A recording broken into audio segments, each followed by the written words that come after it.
Good evening. Here we are again.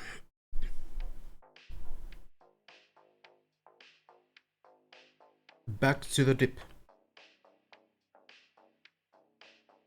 We'll just jump in. There's another thing happening, which is that the Finnish Trackmania campaign releases in 5 minutes. But we're not gonna discover that until after the event, I think. There's so much stuff that I need to get into after the whole thing. There's the campaign, then the desert car, the whole thing there, and new blocks and everything else. Obviously need to try this map as well, a little bit.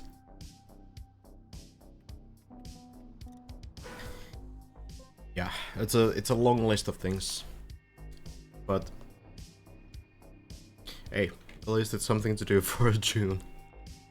Hello, Jan, Joanna, Audio, John Scenarios.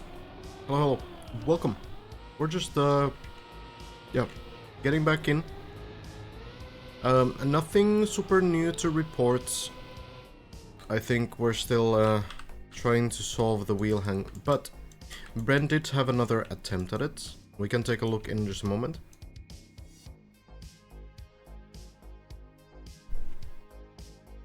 Hello, Tweeb. Anomaly. Do you need a finger stretch? Not really. I'm feeling pretty good.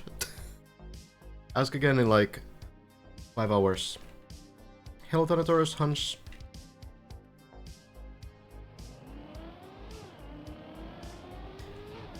So yeah, nothing new on lore 16, as in no real new discoveries.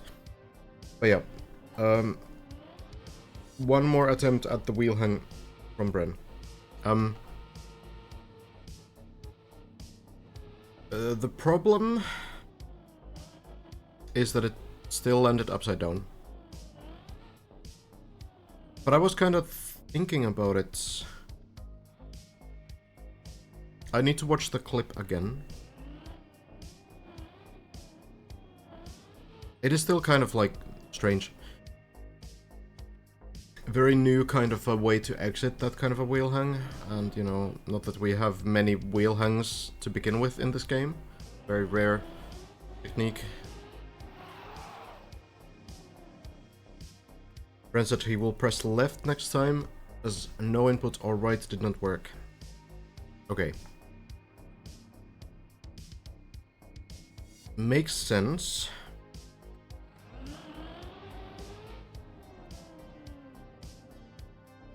You're gonna try everything, I suppose.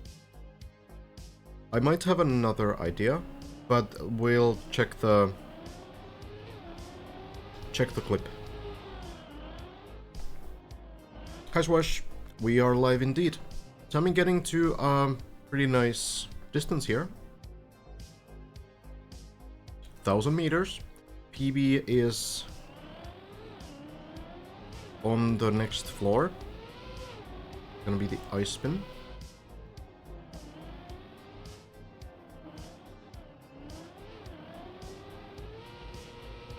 Yeah, I mean, I feel like everyone's guessing. It's just like those kind of exits can be very surprising. Like, I've tried to think about it logically, but it's hard because you don't really know how the car will actually behave as it leaves the wall. Man is driving for over an hour to try a single button press in a quarter-second window, yeah.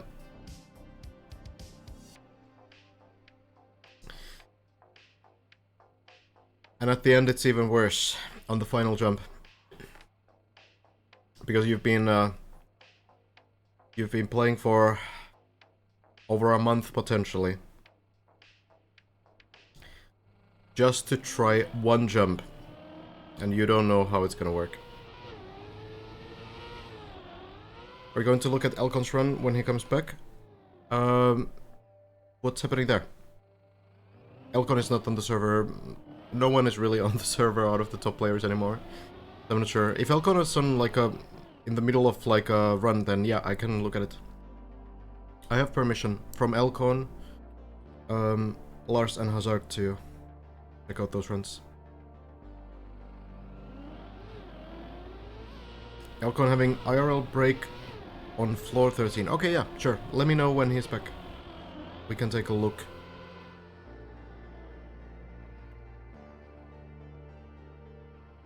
Yeah, you're not allowed to rebuild parts of the map. Hey, Yakatek.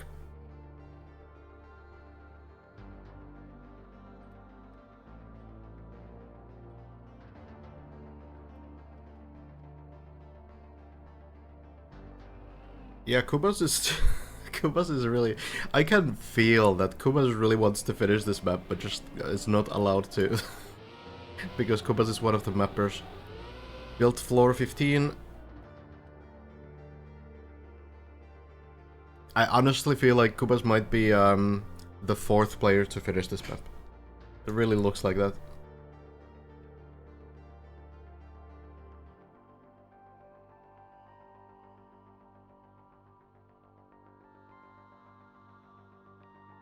What if the final jump is impossible? Yeah.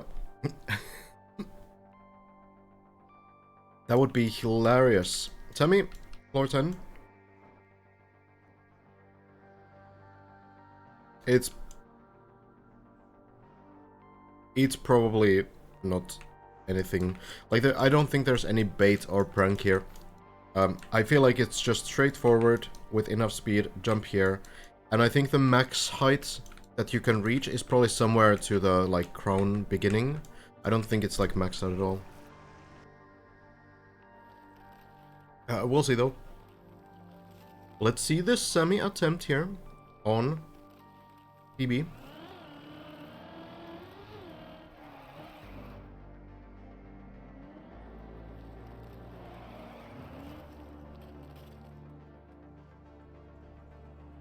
It's about the journey, not the destination. No one will finish. Would be just about the biggest controversy of the game. Not only that, but it would actually be like fraud because they are crowdfunding the prize pool for the finishers, right? So, I think, you know, probably... Map is probably finishable. Ooh, the slide a bit shaky, but gets it.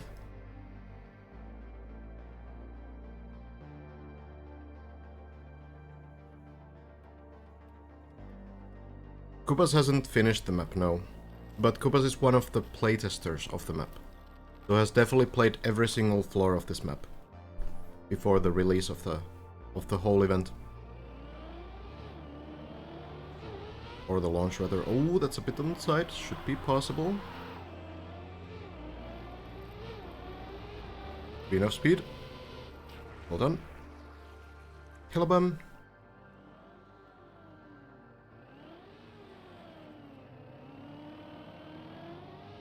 So yeah, no one has finished the map fully.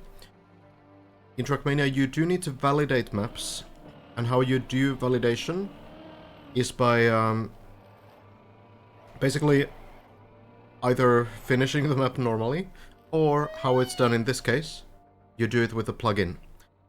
So the mappers combined all the different floor times that they got separately. Oh, Kubas, that's gonna be a rough one to save.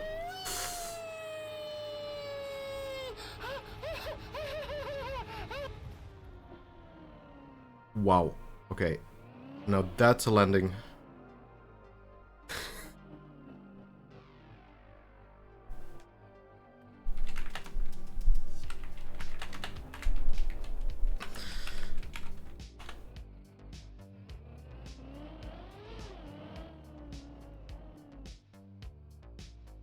So yeah, every floor has been finished separately, right? So I don't know if it was one guy or like different people, but every floor has been finished separately, and then they've added those times together and added about 25% to the total time to make the author time of the map of 54 minutes, 32 seconds and 10 hundredths. That is how it's done. Tell me. One more jump. Oh, is it gonna be enough? Yes, nice.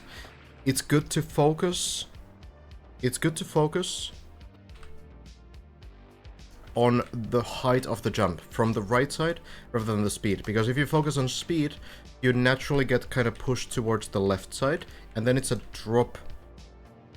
And we'll go like here. Whereas you want a jump, you want to go from here. So Sami does it really nicely, like slowing down on purpose, just to like focus on the actual height aspect. Elcon is back from the post, gotcha. We can check in on Elcon when there's like a floor 14 run going.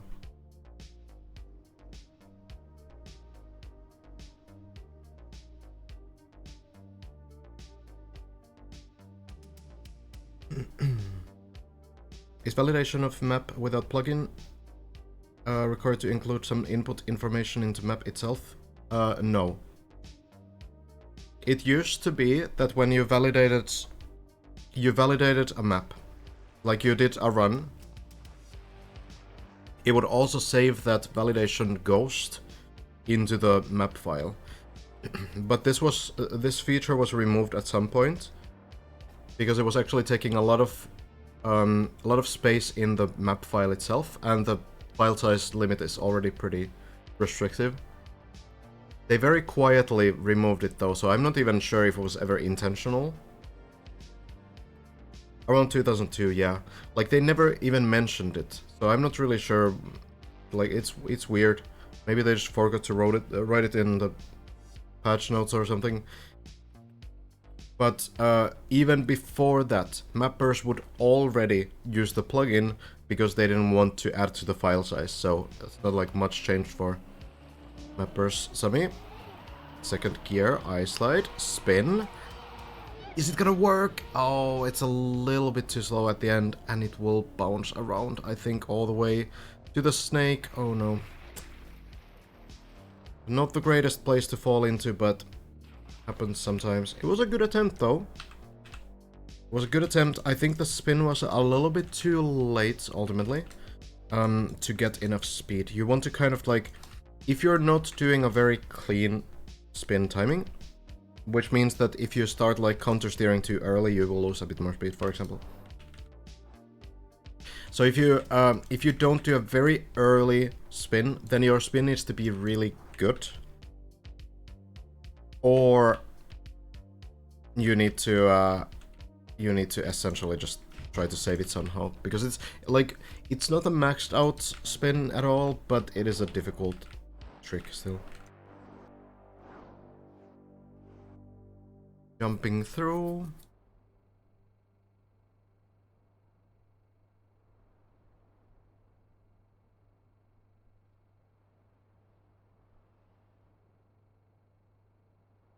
Hello, totally.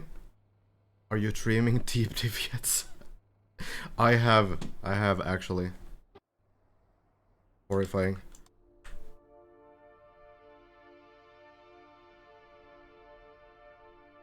How hard do you think the final jump is going to be? Probably not very hard. Not maxed out. So yeah, the strat for Sami here is to drop down here. You need to turn around in the air 180, because otherwise you get the, you know, there's like a pool here, so you have wet wheels, so you don't really have air control. Turning around 180, landing backwards on this platform here is a way to avoid the car landing upside down. So that's the first strat, and then you go over here. That's the snake back to floor 7. But if you don't want to do it, then you can also wait for the wheels to dry, and then you can follow this path here, and you can get back to the beginning of floor 7 too. Like, you probably go over here and just drop down. It should be fairly safe, fairly doable. Or you can just keep dropping down, like, smaller jumps over here. So, a couple choices, but usually people go for the snake. I guess, you know. It does skip the entire floor 7. So it's not bad. Hard level.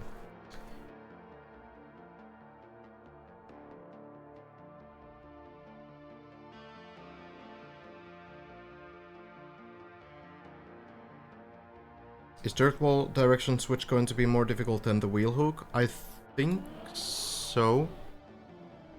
Like, just mechanically it's going to be difficult. More difficult. But it seems like figuring out how to exit the wheel hang is going to be a tough call. So, okay. Real quick then. We can take a quick look at wrench attempts.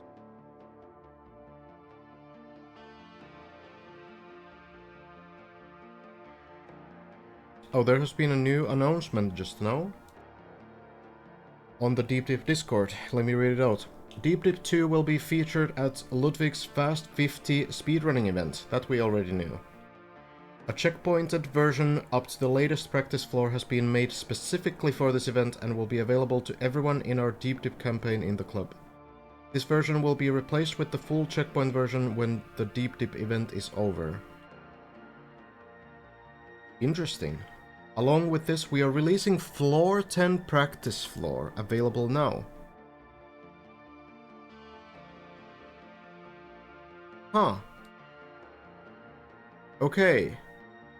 Unexpected. Both unexpected. Let's get into that in a moment. Let's check out this thing. Elcon in the middle of floor 14. Okay. Yeah. Maybe we check in on Elcon actually. Alright. Too many things at once.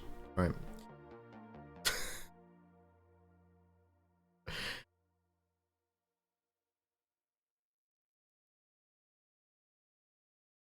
Reminder, I have permission from Elcon.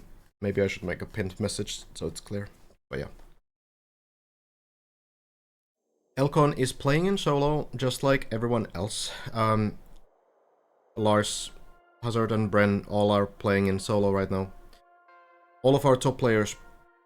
For the reason that you want to avoid weird things happening. Nice landing. Doesn't turtle.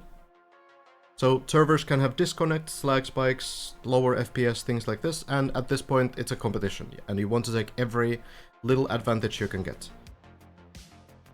So Elcon also playing in solo, so only streaming. I can't spectate it in the server, but we can restream Elcon. I have the permission. Getting into the end of floor 14. Landing here works, and now just the ceiling.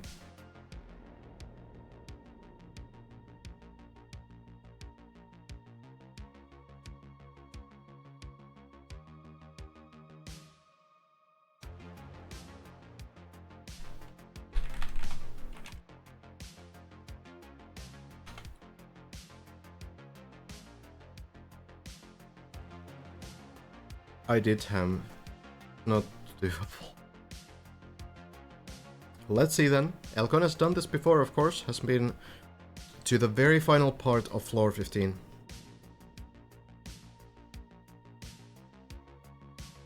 Said he's been failing this a lot. It's a weird trick. Basically how this works is that the turbos that you have, the colored lines essentially in the ceiling, those only affect you when your wheels are touching something.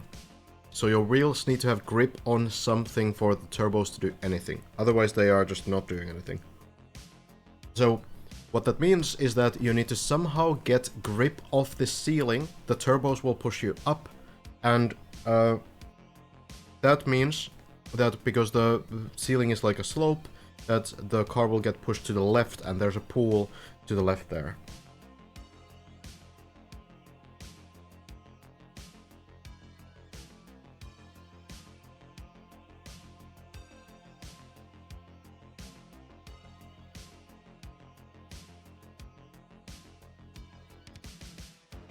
I could have showed it on the map as well, but I don't want to miss Elcon stray here. Difficult to coordinate.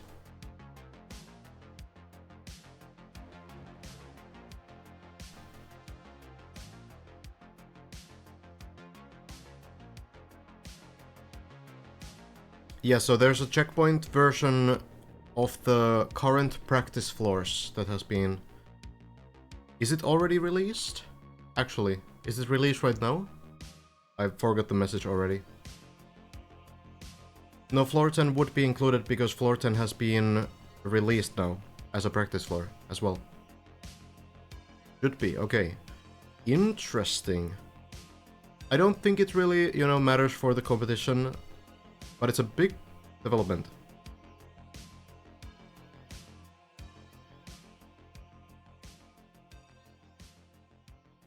It could allow, like, if some of the players is failing, like, you know, the turbo tunnel on floor 7 a lot or something like this, then it could allow them to, like, practice that much more efficiently, find a strat that really works. This is floor 14, the very final section. We're checking on Elcon stream.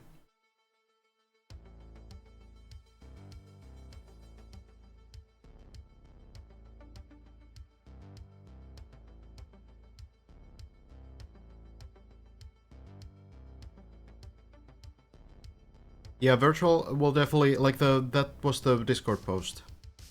That was the Discord post. That essentially the Ludwig speedrun event showcase will be the checkpoint version up to floor 10. And it is publicly available. It's not out yet, okay. Well.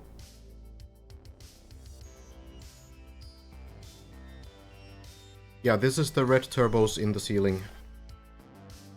Checkpoint, yes. Or the section, not checkpoint. When does that event start? It's on, it's tomorrow.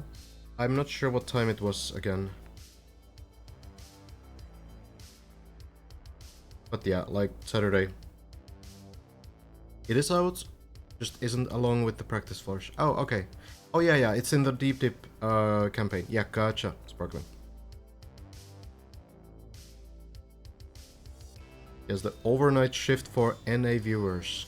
I will say, like, the time slot for virtual is 2.5 hours.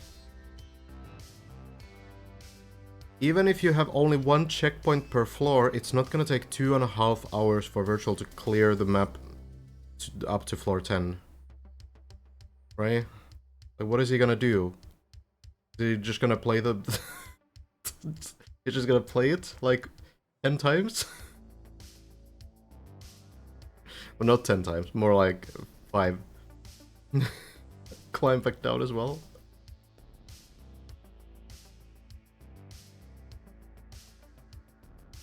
Tell jokes. Yo, thank you SMB for the gift to Sparkling. Much appreciate you.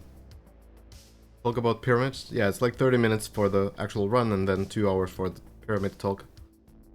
PowerPoint showcase.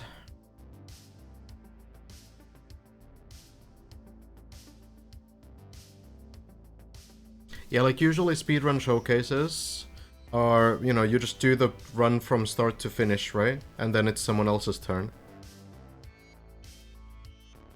No, no one has finished. This is like a mid-checkpoint version that's being released, meaning that it's from floor 0 to floor 10. And after the event, there's going to be like a full checkpoint version. What's Elcon doing? Elcon is, I guess, being careful. If I show this section, is he gonna drive immediately? I'm gonna take the risk. Okay, so we are up here on floor 14. What you need to do is drive from here, get to the ceiling, and the turbos from the ceiling push you along the wall or the ceiling into the water, right? Okay, Elko didn't go yet. So this is the second last section of floor 14, and this last one, I don't think anyone has failed. You just jump over here, that's it. So the ceiling thing is gonna be the one, you know? Elcon is doing IRL stuff. Fair enough.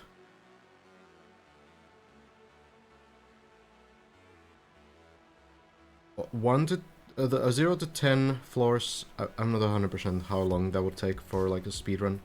But maybe like 20 minutes, yeah. Eton shirt, thank you so much for the tier 1. Very much appreciated. Thank you, thank you. Hello, Galili. Yeah, no new Walter Gorge today. We haven't even yet got to... Oh, Elcon. Oh, that was a movement on the mouse. Bren has got back to the wheel hang earlier today. But, yeah, we haven't even got to that yet. I kind of have, like, an idea. But let's focus on Elcon's run right now.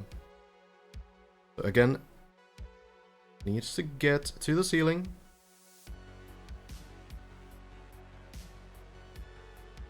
Jobski going in. The grip, it is there, and Elcon is in the pool. It looks super wonky, but it works.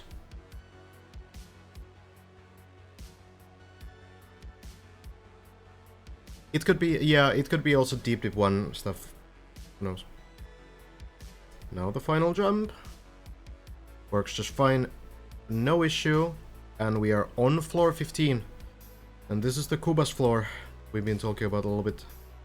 Has been cleared by 2 players. And those 2 players... Oh, Elcon. Just keep the speed. Is the line right? It looks good. Kinda like speedrunning this start already. Those 2 players are Lars and Bren. Bren, out of those 2, has gotten the furthest on floor 16. 3 sections in. Good line from Elcon. Should land clean. And now flipping the car to plastic bounce. It's a weird one, but we'll land into the pool.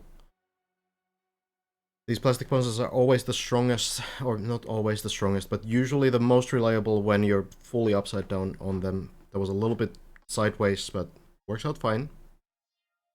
Now, small adjustment there. Oh, this is gonna bounce. Elcon, air brakes. Interesting strategy. It does work. I wonder if the air brake was intentional, or if Elcon kind of panicked. It could have been intentional. Like, it seems kind of risky, because you don't want to... This glass block there, it is plastic. Okay, Elcon is actually speedrunning. What is he doing? Oh no! Oh god. So, going along the turbo there, sideways, is fine, but what Elcon did very slightly there was go a little bit to the left. And as you're going a little bit to the left along the turbo, then it starts boosting you. So if you're fully, like, 90 degrees compared to the turbo... What, that almost hit the ceiling. What the hell? Then it doesn't affect you. Then the turbo doesn't affect you. But, yeah. In that case, that was a little too much to the left. I feel like the hazard strategy of just crashing the turbo wall is probably a little bit better. But Elcon gets really good practice here now. Very valuable practice, because this is the last floor that you actually need to be able to do consistently. Floor 16, who cares? Just get one run through it.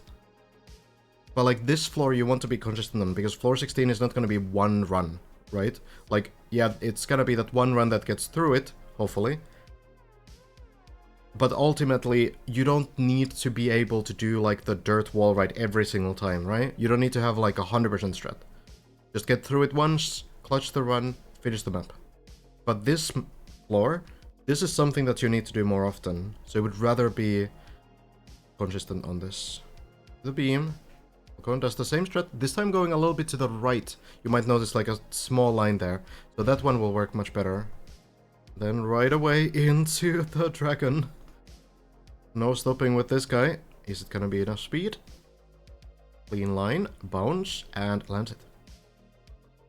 Very strong. Then just the speed. Air brake. And bounce to the pool. Oh, it's so scary. Oh.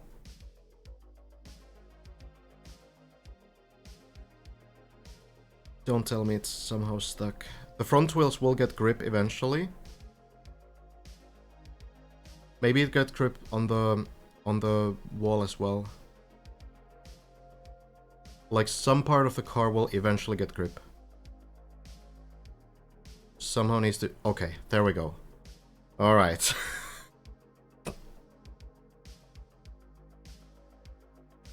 Okay. Wasn't sure if the climb was gonna work still, but it does work. And now to the rings. Speedrunning to compensate for the previous time loss, it seems. It's the final one too, and into the ice slide. Wow. He is too good at this game. Alright, well. Not personal best, no. Elcon has made this next ice slide. Hasn't made the final beam of this floor. But Elcon has made this part. Gets the third gear. Did he? I think he did. He's committing. Is that too far to the side? Yes. Elcon will not be able to do it this time. So what is the save? You can probably restart the floor at least. You don't want to go back to the ice, surely.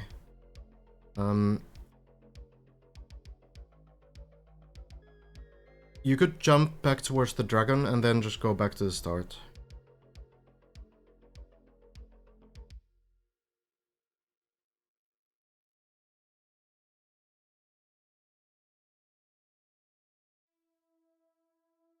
Lands it. Here we go. More practice. And then over on the beams. Need to be a little bit careful because the snow actually extends over on the beam here. So you need to be a little bit mindful of that. It's possible that you get icy wheels from the snow.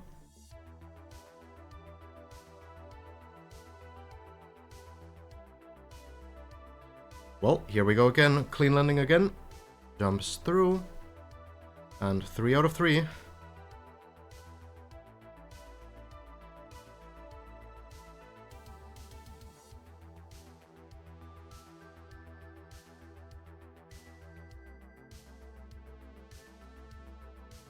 Flips the wheel, but as long as you don't fall, it's fine. And retry.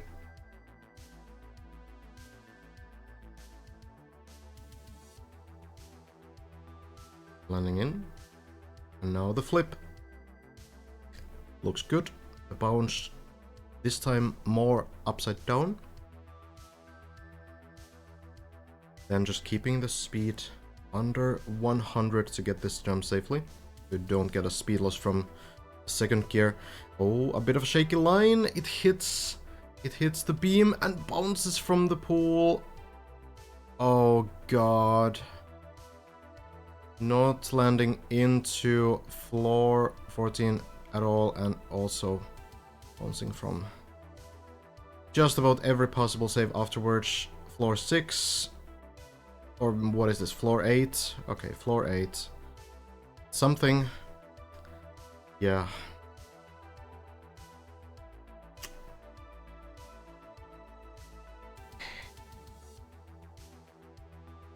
Pool bounces can be strange. Oh, it seems like Elcon is calling it a day as well. On stream. Seems like it. Still a solid attempt overall. Solid attempt overall.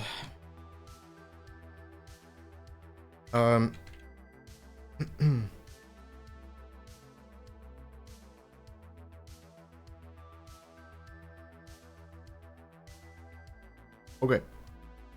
So, well. Now that that run is over, let's look at this.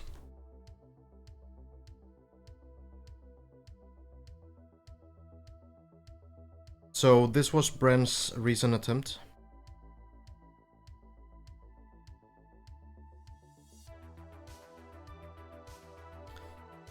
The most recent attempt at the wheel hang. So this is floor 16, a couple sections in, third section. So here on the inputs, we can see that Bren tried to press to the right. And it did not land. So apparently next time wanting to try pressing like left. Says Jumper, yeah. Builder of this section. So my question is, does the left wheel actually hit the plastic here? Or is it just the, like, underside of the car? Kinda looks like it's just the underside. Because I feel like, yeah, it has to be, right?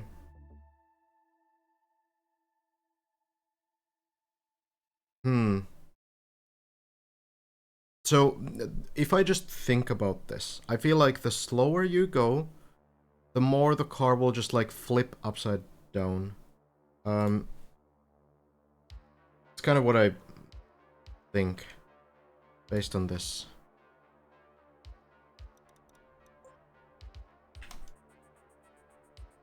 So, I'm actually wondering if you do need to accelerate all the way through.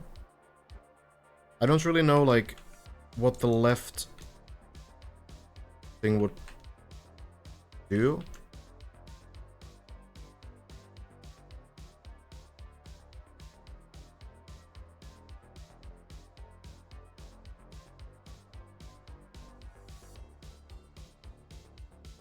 I feel like if this plastic block was like a little bit lower so the left wheel would go onto it, it would probably be like accelerate plus right. But I think because it doesn't touch it, I feel like... So here's the thing, if you just stop here, what happens is that the car gets pushed so that the like right wheel will touch the top part less. And I feel like that's gonna result in the car kind of flipping over like upside down. I mean, I guess it depends how much it gets pushed, but it doesn't really seem like it gets pushed that much. It just kind of gets unstable, and then the right wheel will go like this, and then you land in a turtle. If that makes sense. I feel like if you go faster, then you might be able to keep the line that the plastic gives you, which is like diagonal to the right direction. So if you go a little bit faster, and then just land here and slam the brakes... That way, at least the car might land properly. But I don't know. Like, I'm not sure what the left press would do here.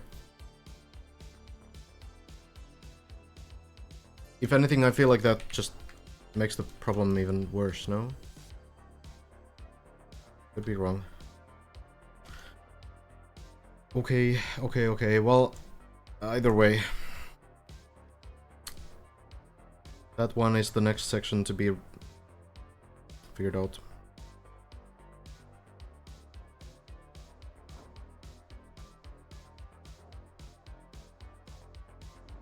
So this is floor 16. Lars is here. Lars has made it to this point. You go around the loop. Jump here. Then Bren has made it to this point a couple times. Has made it all around to this point, but as we just watched, landed upside down. Then you go here, then chain these few jumps, and these. Probably not like a huge problem with these, I would imagine, but it could be harder than it looks. Then into this one, get speed, jump over this first beam, under the second beam, land onto the ice. Over the beam, and then you turn around the dirt, jump over the plastic over here. Then another dirt zoop. Jumping onto the ice, over this beam, around the flags, and then you do the dirt wall trick, where you keep the car in a diagonal upwards angle. The car will kind of stick to the wall, right? Switch direction when you get to this point, which I don't know how that's gonna work. Go on the top part and flip the car over here. And now you're mostly done. Then get speed, jump over here, don't go too far, and then patience test. And the final thing, on this beam, and you somehow full send the line so that the right wheel goes into this uphill thing, and the left wheels, which are off the beam at this point, will hopefully follow and you don't fall down. And now this is the ending. You go over the plastic, you do all this. This is not really much. This jump, probably not much either. All the way here. And then the final jump. Yeah. That's all it is. Virtual on 14 for first time. Okay, okay. Low speed, it should work just fine. You mean the final beam? I'm pretty sure it doesn't. Unless you mean something else. The wall ride? The wheel hang or the dirt wall ride?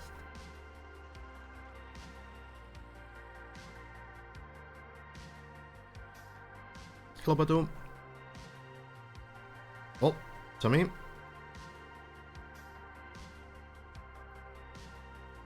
Getting into the spin then. Already back here. Needs to get the second gear. 100 speed. There it is. And then the spin timing. Oh, it's too early. Or rather, the timing is probably okay. Timing is probably alright. I don't know how this is gonna work. We're kind of just sliding around the plastic. Probably not much you can do there. Like, if it was any later, it probably would have lacked speed, right? That's the thing. Because the slide was very wide. So, the timing of the spin was technically right, but you just don't really have the space to do it at this point. Because the slide goes a bit too wide. So if the spin was delayed, it would have been somewhere here. And that can work. You can do that. But the problem is that if you do it here, then your spin needs to be really good. And a lot of players don't really know how to do those really good spins. There's only a few players that have been able to get those done. Elcon, Virtual, you know, they're able to do whatever spins. You can do a small, like, release step, like release acceleration as the car is facing upwards. This way. But it's very risky. Very risky to do. So, but yeah, actually, alright, so let's get back to the news. So, big things happening. Practice floor 10 being released. There it is. Has anyone finished this yet? Scandier.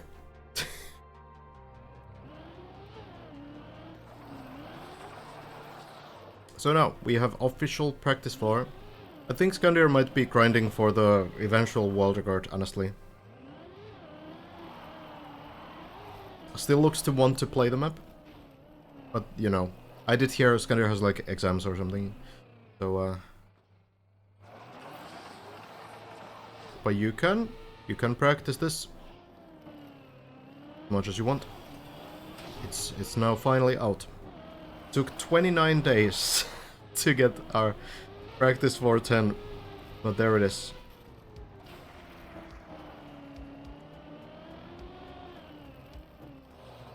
And this will definitely help people. I was saying earlier, like, you know, oh, Scandier? Oh, okay. Well, this is like the first run, you know, the floor just came out, so understandably not super optimized. Simo has got the spin multiple times, like probably like 10 times past the ice spin already. Maybe more. So, okay, yeah, this is not optimized at all. I think Scandier kind of just getting into this grind. Maybe we'll see in an hour a more polished run.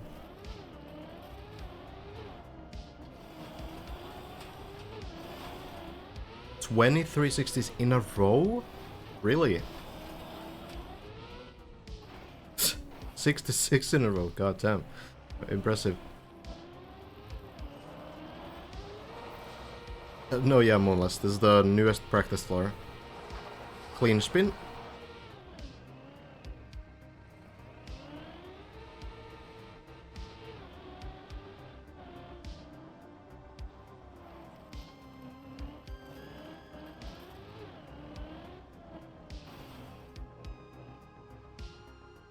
It's a bit of a speedrun, you know? It's a bit of a, you know, faster version of what players normally do on the... or a less careful version of what players normally do on this floor. There's been practice floors since the first week, I think. Oh. Bit of a bouncy ending. But the latest one has been released just now, and it's this one, 410. So, all of these practice floors officially available for practice if you want to get some grinds in. But there's another thing as well. Tomorrow, there's going to be a run of this map in the Ludwig Speedrun Marathon event. That is going to be performed by Virtual. And one part of it is going to be this map.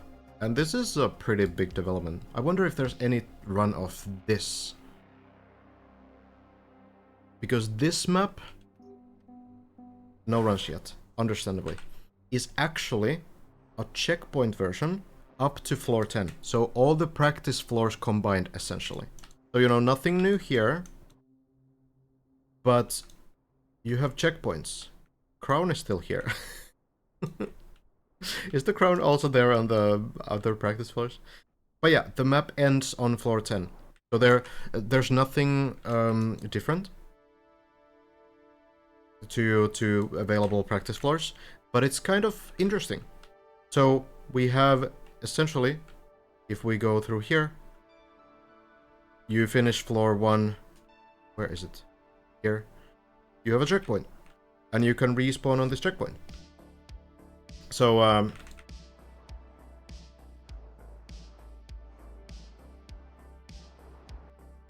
this should make practicing this entire map a little bit more approachable too. I mean, it's not really different from playing the practice floors. It's not more checkpoints, right? It's checkpoints in the beginnings of floors.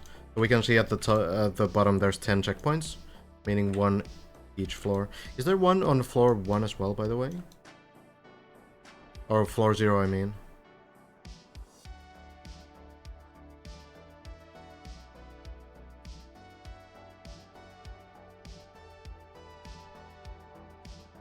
What's the... Oh yeah, of course, yeah. No, I can't count. It's, yeah. So 0 to 10 means 11 floors, right? So, yeah. So then it's 10 checkpoints, so it makes sense. Math is hard. Yeah. But yeah. Checkpoints. Could be kind of interesting. No, I'm not gonna play this right now. We're still gonna wait for the full map. Like, I'll do my first runs on the actual full original map. Will not go away from that plan. But yeah, it's kind of interesting. It's gonna be interesting to follow if people will hunt that, but probably not too much. I feel like people will mostly wait for the full checkpoint version. But you know, it's a cool idea.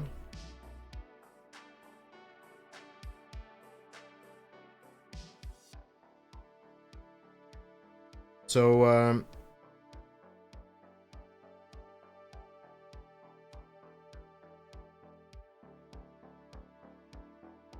yeah, I'm not sure what exactly it's gonna be about, but as we can see here, Pacific Daylight Time. I don't know at all how this translates to, like, Central European summertime, but we have Trackmania by Virtual Deep Dip Showcase, and it's a 2.5 hour remote run, 13:30 CST. Okay, gotcha. So tomorrow afternoon we have this thing. Is the quick thing to modify all these map versions? Not really when you like remove parts of the map like they do.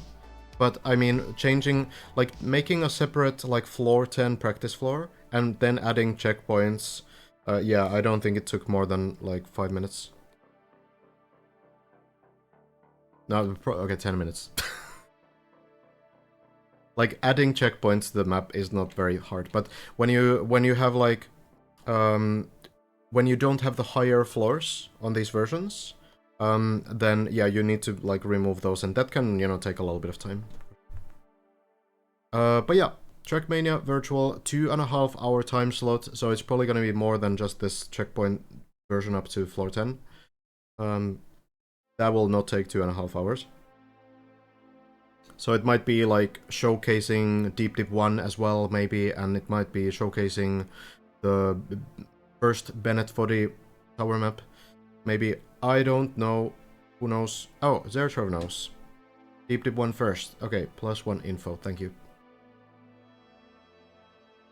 So, yeah, that's gonna be tomorrow, 13:30 Central European Summertime, or 4:30 PDT. Oh, you're just guessing. Oh. Zertrov, you're part of the organizing team. You can't just guess like this. People will quote you. No, but it makes sense. It makes sense, of course. Maybe showing like Shallow Dip as well. Like showing maybe Deep Dip 1, Shallow Dip, Deep Dip 2. Yeah. We aren't part of Ludwig's organization. Oh, but okay. Surely there's been some communication. Like, you know, if this checkpoint version is also, like, kind of made for that, right? I imagined that was the case.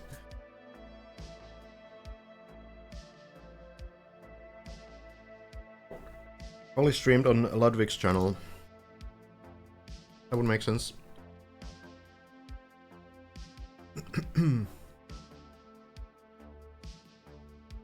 Yeah, it's gonna be cool anyway. It's gonna be cool. We'll get some more eyes onto this, and I think Virtual will do a good job showcasing why it is difficult and such. In entirely other kinds of news,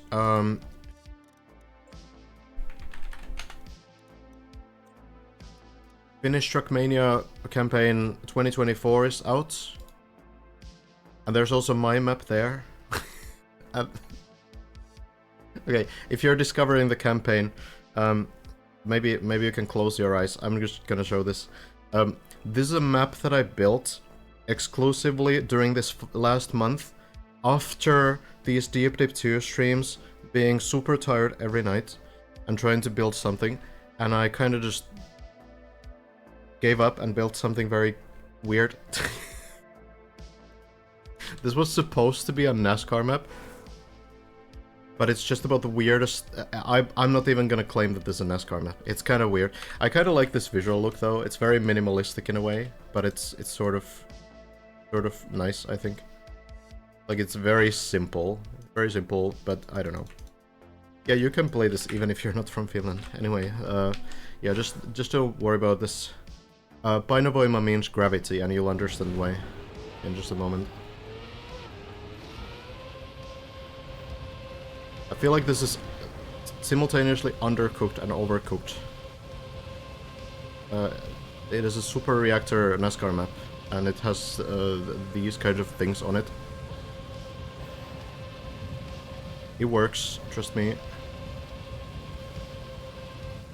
I'm gonna guess that Arpa already found like 15 shortcuts on this as well, but I tried to look for them.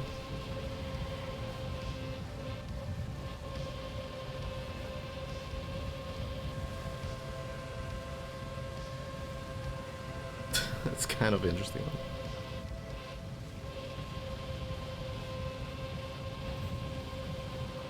It's kind of fun. It's kind of fun, honestly. Like, overall, it's weird, but not my best map ever. But it was fun to build. It was fun to build something a little bit less serious for once. Hey, thank you guys. So yeah, NASCAR essentially is release terms, and there's a problem when building NASCAR, which is that it's a tarmac style, which means that it means that when you reach 600 speed, you start auto-sliding. So when you turn, you will auto-slide. You will start drifting. And that is really bad, usually. Because it's really hard to exit high-speed drifts. So I was like, okay, I don't have the energy to calculate this map. To not have any unintended auto-slides. Good save right there. Oh no, the plastic wall. Oh, that is so unfortunate. But lands though, well, momentarily. So yeah, well, I thought, okay, I don't want to calculate this. So my solution was to use the super reactors that increase the grip of the car while also increasing acceleration, everything else. So that I don't need to worry about auto slides that much. And yeah, I was originally just using it for like one part of the map, and then I was like, okay, let's just make the whole map like this.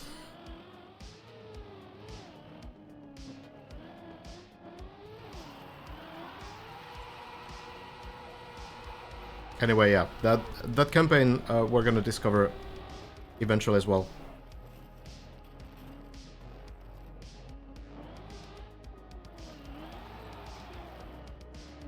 It's probably gonna be very good, honestly. I would imagine my map is one of the weaker ones in that one.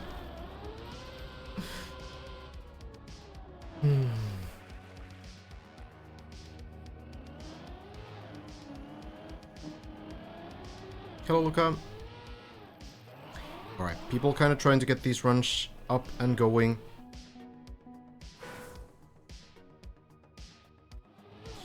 A lot of players still trying to reach new heights. Birdie, for example, trying to get some new PBs.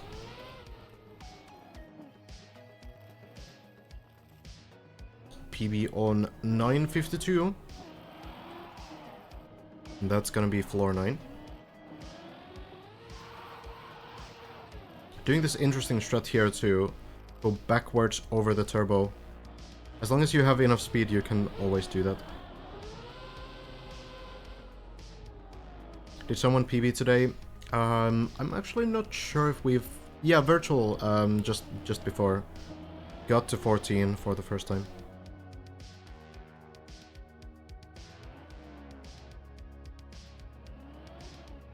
Slight personal best then.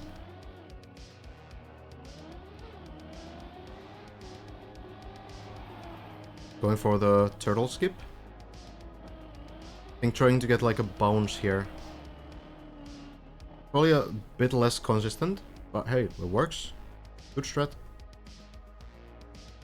Should ask Dexter to replace the map in his campaign with the finish map. Not a multi-lap, unfortunately.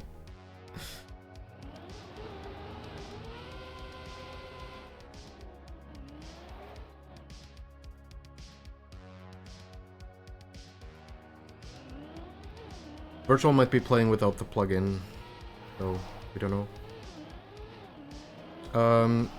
Simo has been climbing though. 1339 is floor 12.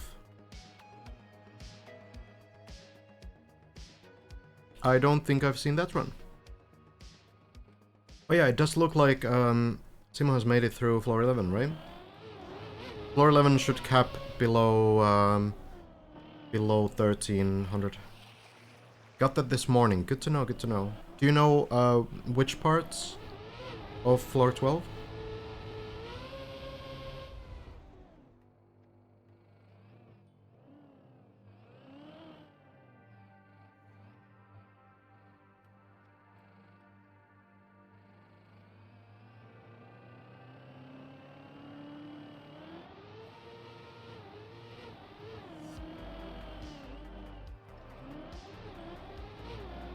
Made at least halfway. Okay, gotcha.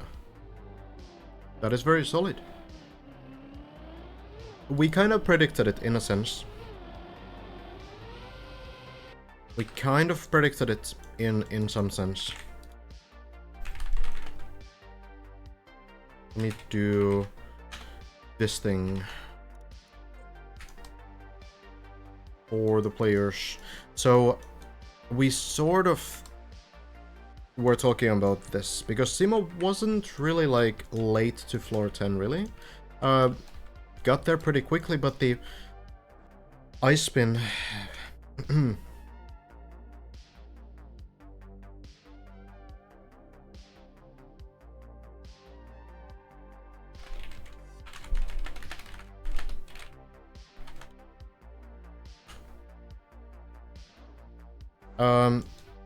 the ice spin became a big problem, obviously. So the main problem was really getting like also past this plastic, the wet ice wheel plastic at the end, and then also getting this half pipe. But once Simon did get this, it worked a lot better afterwards, and now apparently has like increased consistency a lot. So then we were talking about how this floor 11 will be so much better for Simo, and floor 12 also is like right up Simo's alley, right? It's very sort of style. The old school trail feels it. Birdie wants to show something.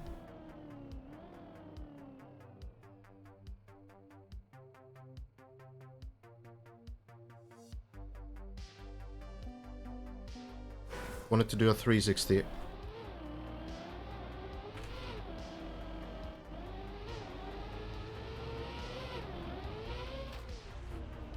Okay.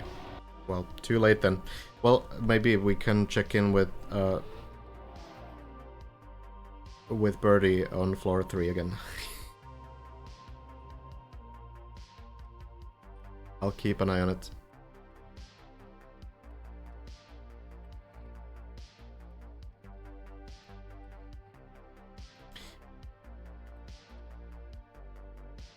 Kubas still playing every single day.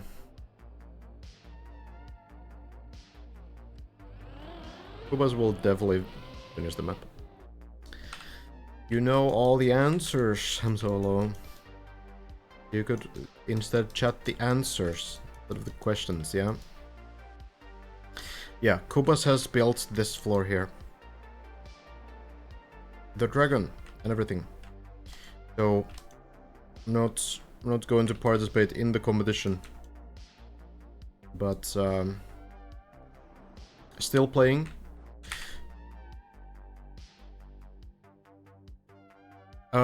I guess Kubas can like play everything up until like the beginning of floor 16,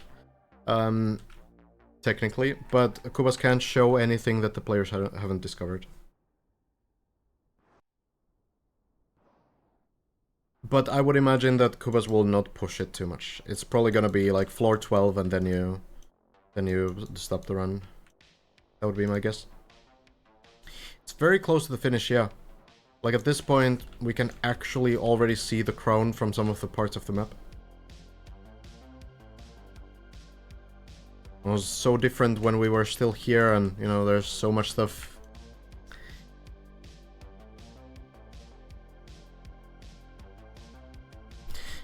I mean, I guess technically, like, Kubas might be fine going to floor 16, but up until, you know, this very beginning anyway. But I don't think he would. I feel like he would probably stop before that, just for safety.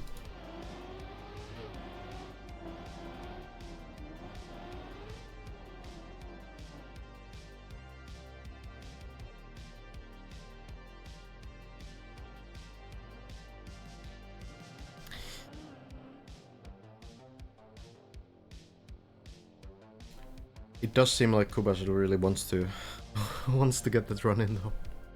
Probably gonna happen after 3 people have finished.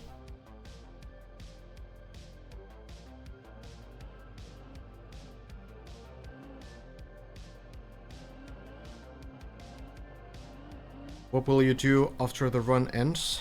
Like, when the whole event is over? No, we'll try to play this map ourselves at that point, and there's also a bunch of other things to do. There's the desert car that just came into the game. Finnish Trackmania campaign of this year just came out.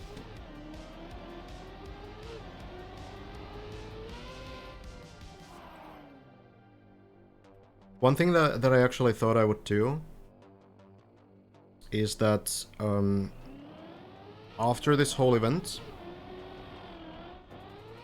Oh, Kuba's doing like a spin strategy here. It's kind of cool. After this whole event, I would also build something more beginner-friendly. Maybe like a beginner-friendly, small, like, endurance map. Maybe like 5 minutes long or so.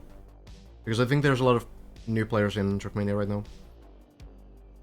So I could build a map that covers like a couple different styles.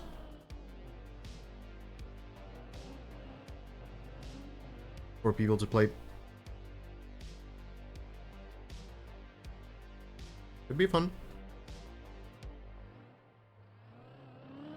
Of course, I already have like a semi-beginner friendly endurance map called Threat of Ariadne if someone wants to play it. That's 20 minutes long though. But something like smaller scale. Some different styles maybe included in that.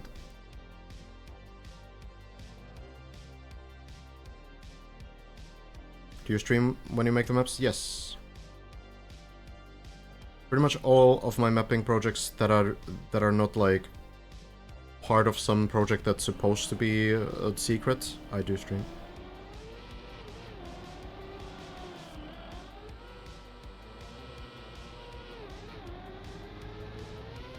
...20-lap version. Kubas is actually going for the easier landing here. Interesting. Why not? I mean, it is truly easier and it doesn't take too much time.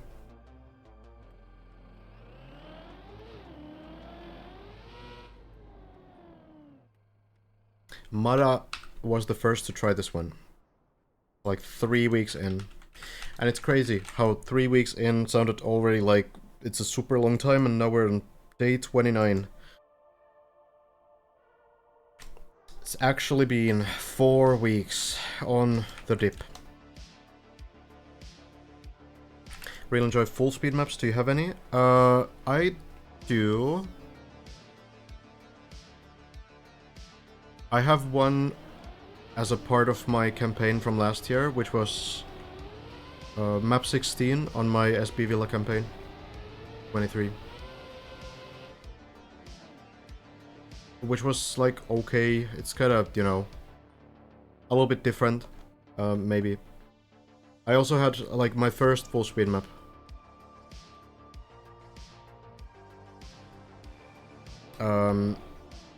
Which is not that good, but it's like playable. It's in my club, I think, under like maps, the maps folder thing. It's called Kurkkumapa. Great. Oh yeah, Kubas is going for this bounce again, by the way. So it seems like this might be... I don't know if this is an intentional strat, but Kubas is going for this one, it seems. So basically, like bouncing on this block to get onto the turbo instead of doing the direct landing. It's kind of interesting. I'm curious if Rioter meant this to be the strat, and everyone is doing it kind of wrong. Or if both ways are maybe intentional. Kubas has the -1 meter personal best because Kubas is one of the mappers. Not eligible for the prize pool. Not part of the competition, and you know, because Kubas is really good at this game, it was seen better to just exclude Kubas from the leaderboard for clarity.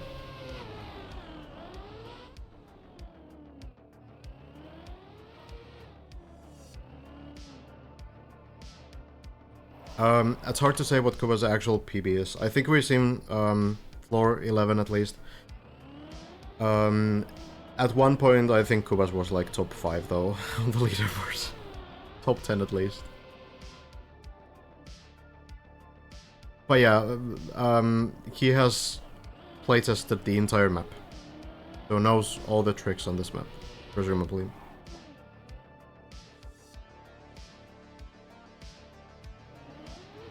I don't think anyone has finished the map though. I don't think that's the case. But probably has gotten pretty close. Oh, rough landing. Good save though. Oh, birdie. Maybe we have the 360 this time. At the very least, getting through. I don't think you can do a 360 anymore. Maybe on the bug slide.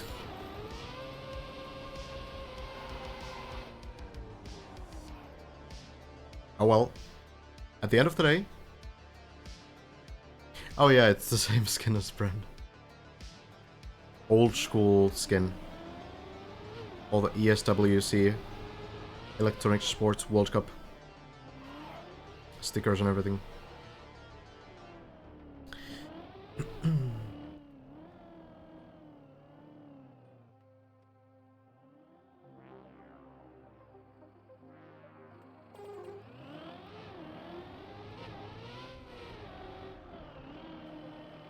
How long have you been mapping? In sort of like a serious sense, I mean, since I started this game, I suppose, 2021, when I came into this game, but I also built a lot of big maps in Trackmania, like multiple maps that took hundreds of hours. Chiritsu, thank you for the raid. Hope you had a great stream. Welcome, welcome. Also, I did used to build some maps when I was a kid, back in the old Trackmanias, before I took like a 10-year break from the whole series, but I started building more ambitious stuff when I went into Trackmania. What's the most difficult thing in mapping? Patience. You need to be super patient. You need to playtest your map like 5 times more than you think you should. And yeah, that's probably the number one thing. To not say like, oh, this is fine, but actually like polish everything.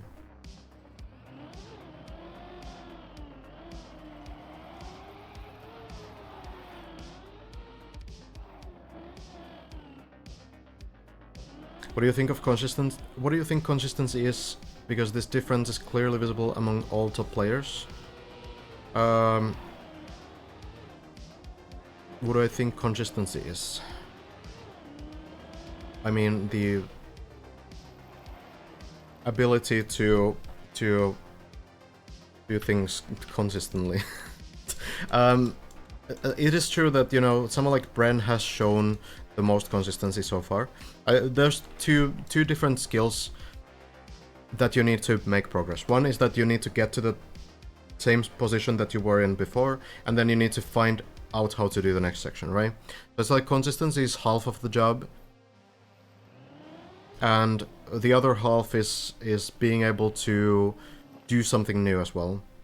And I think there's some players who have been really good at doing something new, like Hazard, and I feel Elcon as well. Elcon one-shotting the floor 15 ice section was super impressive, for example. Like, one try, and that was like basically it. Did a weird thing at the end, but you know, like overall all the techniques there went really nicely. So yeah, Bren definitely the most consistent player. And has also been able to get to like new sections pretty nicely, but then hasn't always been able to like figure out those new sections alone, which to be fair, like not many people have been able to do. I feel like Hazard has been in the last few floors has been the best player to figure out like new tricks, from what I've seen. But Bren just get the most runs up there. So a little bit of a difference between those players. All good, cheer too. Hope you have a good evening.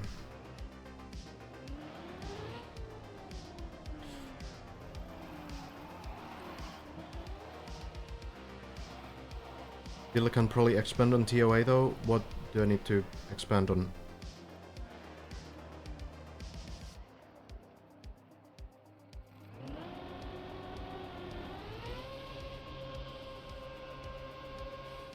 It's more than 2 to 3 years, Pepsi.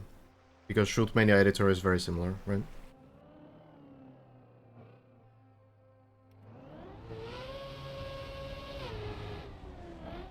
Lars is somehow super inconsistent, but still great at the map. I feel like it's not exactly that simple. I feel like what Lars is basically having like really good days, where Lars is the best player on the map. And then having some days where it's like really difficult to get those PBs going.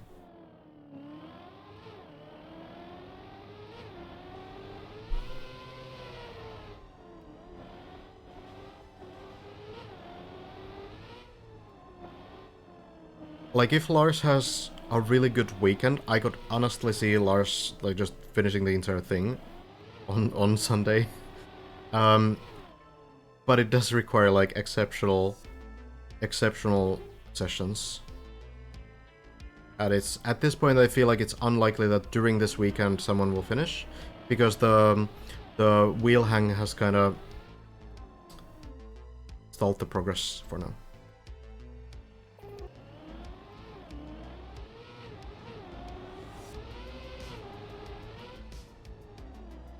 Lars, as a non-pro player, has never had to perform on off days. I mean,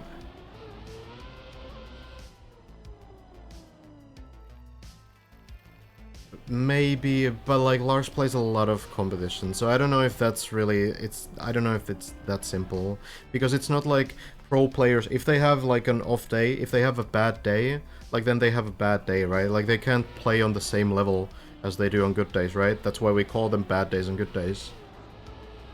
So it still happens to pro players too, so I'm not really sure if pro experience would really change it too much. Ooh, slight clip there. Backwards into the plastic maybe? You can turn around as well, I guess.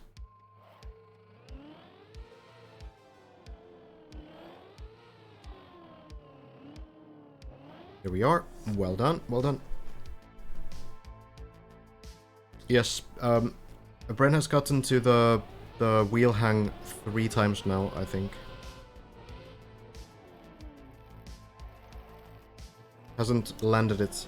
Has made it to the landing platform twice, as far as I know, but landed upside down both times. How can Bren fix the wheel hang? Well, that's the question, yeah. I don't know, it's a very strange exit. Like, it's weird. I've never seen this kind of a wheel hang exit. I haven't seen many wheel hangs to begin with, because it's a pretty rare thing, but this kind of like a plastic thing here, I don't know, like... I'm not really sure how this is supposed to behave. It's difficult to say. What differentiates, let's say, average mapper from a really good mapper? Thank you, by the way, for this cast. It's very chill and educational. No problem. I mean, there can be multiple things, but... like, it's hard to pinpoint one thing. It's a lot about, like... whenever you build a map, a lot of the time there will be something that the players find on that map that you didn't even think about. So, for example, there could be like a... you can build a dirt map, and you intend it to be like very sort of drifty, like you drift every corner, but then some player finds like a no slide where you actually don't drift through some turn, and you're able to build more speed like that. And you as a mapper didn't think about that at all. So then the next time you build a map, you can think like, okay, last time I built this dirt map, there was a no slide, so this time I'm going to build a tighter turn at this kind of a section so that I avoid the no slide from happening. It's not like no slides are necessarily like terrible. Some people like those, but if you as a mapper don't want it to be there, then you know you can avoid it. So like then you have like a list of hundreds of things like this, like all the things that can happen with like slightly suboptimal map design, and then you avoid those things from happening. And then your maps are like fairly complete. There's so many aspects, like also like intuition, visibility, like difficulty balance, and all kinds of things. Like color coding and contrast. It's like a big one that I focus on when I build like decoration, for example. A lot of different stuff that you need to kind of care about. And then how like different surfaces interact with each other, and all kinds of, you know, things like this. Mapping is like a absolutely huge skill set that no one has mastered.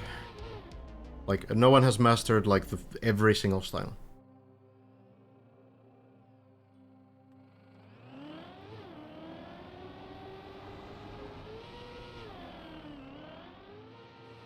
Console mappers have some hope. If you haven't seen Rodcat's maps, I definitely recommend checking those out. Rodcat is an incredible console mapper. But yeah, of course, the console editor is very limiting compared to the PC editor. Yeah, engine of skips are one thing, sure.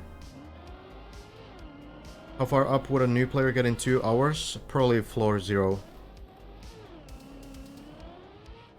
If you're very good, like if you've played some similar games or something, maybe you can get to floor 1. But yeah. Do you work in game development or is it just a hobby? Just a hobby. Though, you know, it's also like there is also some opportunities to get paid for building Trackmania maps. So, like, you know, this map is kind of like there's the crowdfund thing for the mappers,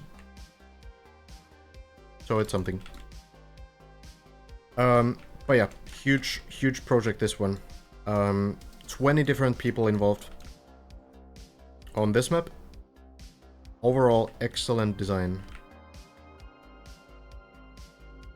I never noticed this one in the very beginning. It's funny because it's very visible from the very beginning. But yeah, like as a completely new player, you would struggle making this jump here. This would be already like a hard section. But if you as a new player want to try this kind of a map, you can try out Shallow Dip. Shallow Dip is the very much nerfed version of this map. It ends in the beginning of floor 6, so it's about 1/3 of this version. And it's built so that it's possible to play it as a brand new player, though it's going to be difficult. Did the rules for Deep Dip mappers say that they can't use effect blocks other than boosters? If yes, do you know why? They couldn't use effect blocks. I don't know if there could have been some exceptions there. Thank you, Peter, by the way, for the tier 1. So the problem is that if you, for example, have like a no steer block somewhere, which disables steering, so you will only be able to go straight or backwards, forwards or backwards. To get rid of that effect, you would need a checkpoint, which obviously, for obvious reasons, we don't have on this map, or you would need a reset block. And the thing is that if you fail that no steer section and you miss the one reset block that's ahead, then you would fall down and you would be unable to continue driving because now you have a no steer block. And could you technically make like a massive reset box all around that section? Sure, yeah. So it might be possible to make it work so that you don't fall down somewhere and still have the effect. But I think that was like the main reason. the sort of complexity with that. Some effect blocks like reactor boosts cause some shortcut potential, so that's the reason for those. Also the reason why there's no magnets on this map. Birdie into the turbo tunnel. Need to turn fully sideways here. Going for the isolate setup, it looks like. So lining up the car next to these plastics and hoping that the car stays sideways through the turbos. That way the turbos don't affect the car. Okay, very clean. Yeah, that was very good.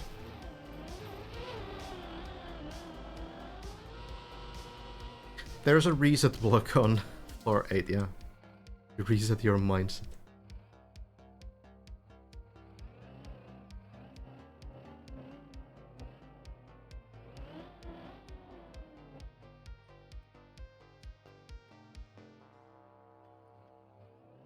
Knowing your audience is a big one for mapping? For sure, yeah. Like understanding the Trackmania traditions and the different styles and who will want to play your map. Koopa Troopa for birdie. Back to turtling. So the reset block is over here. This is a reset block. So this block resets all effects like the no steer block I was talking about, or the reactor boosts, or engine off block, which turns the engine off, literally. Here it doesn't do anything. Doesn't reset anything because there's nothing to reset, but it's, you know, it doesn't hurt either.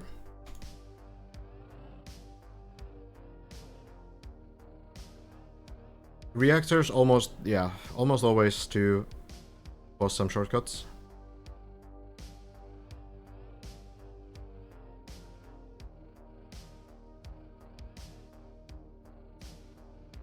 I just built a map with like 10 reactors, and I'm sure there's shortcuts there, and I'm hoping that ARPA finds them soon so I can fix them.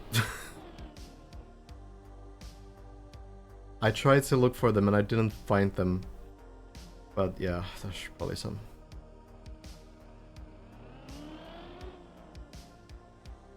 Oh, birdie! Oh no, gets a little bit of a sudden boost there over the beam.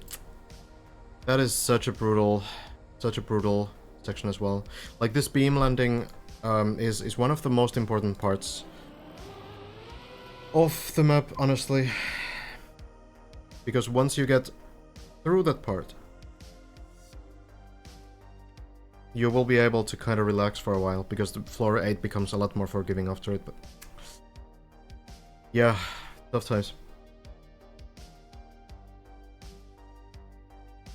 Oh, Kubas, waiting for unturtles here. The classic.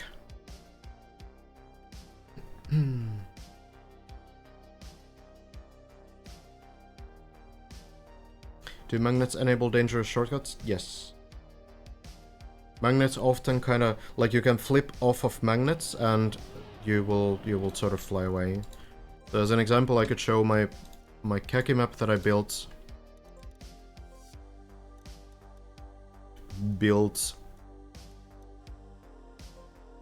here.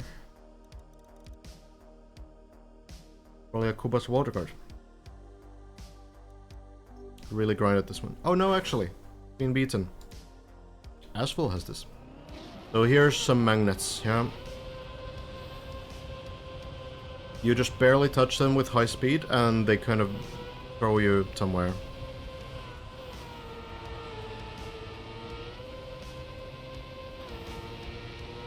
This last one especially. So this is kind of the shortcut potential that you might have. Map is hard. This took me over 60 hours to validate. And that is not even a meme. Not this time. It's not 66 hours though. Not this time.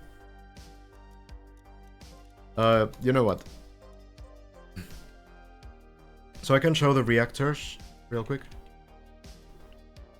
How long did 285 take you? That was 14 hours. But I also was way better at the game. Edit that. So yeah, how do reactor boosts work?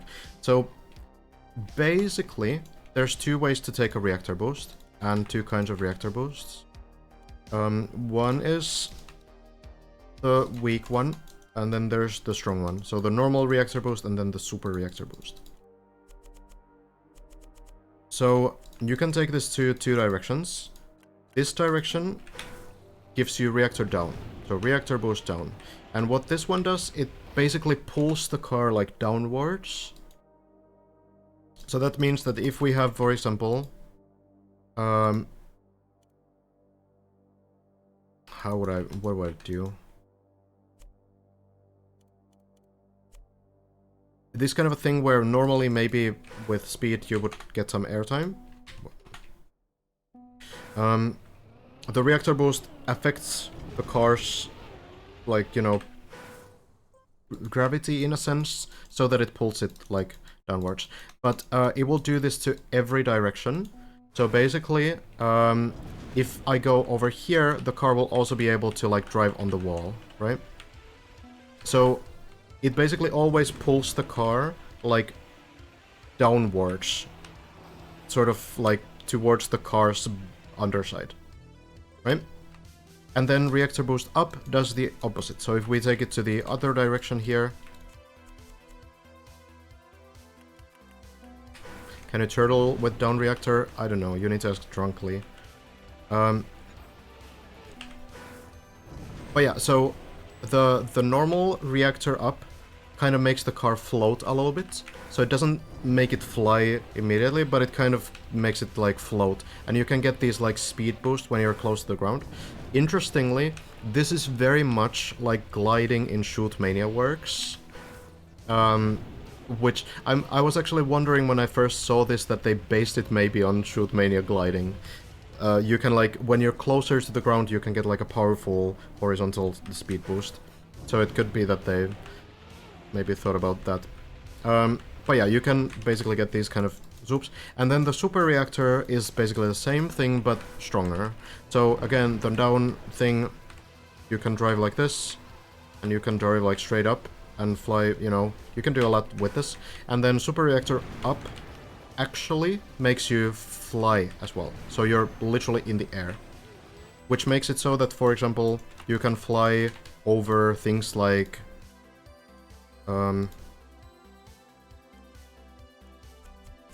engine off blocks, and they will not affect you. So then, when we talk about shortcut potential, all you really need to do is you need to go to altered.io, and there's actually a billion campaigns here. They have just about every possible version of an official campaign you can imagine. But there's one that we're looking for in particular, and those are the Yeet campaigns.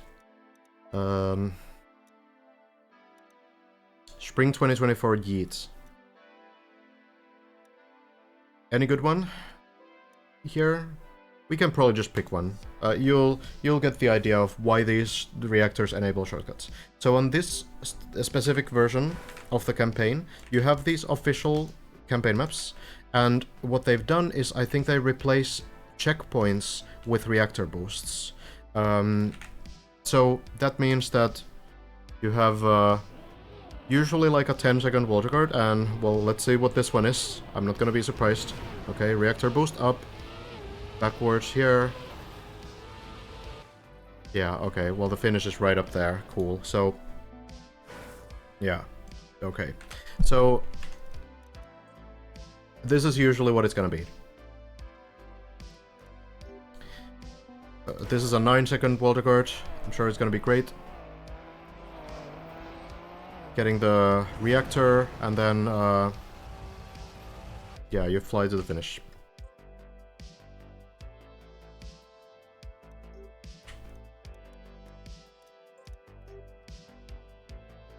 "17 seconds, wow, this is a little bit longer."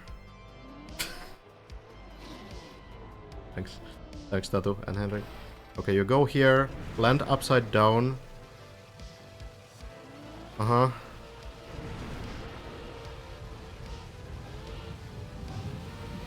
Okay, yeah. So, someone asked if you can turtle with reactors. I guess. It's not really turtling.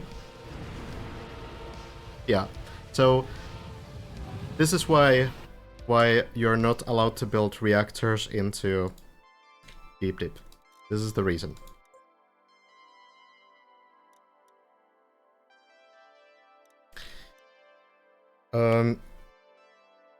Yeah.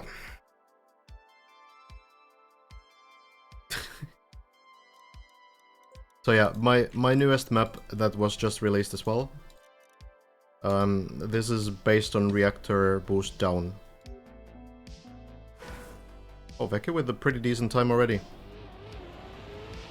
Hopefully there's no shortcuts. I tried to avoid them. It's a pretty wild one, this map. Oh god.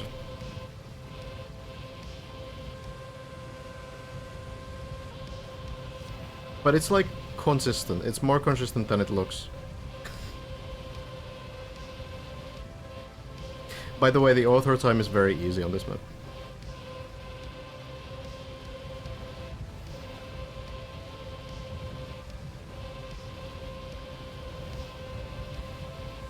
Current record is 4 seconds slower, but I promise it's not that hard.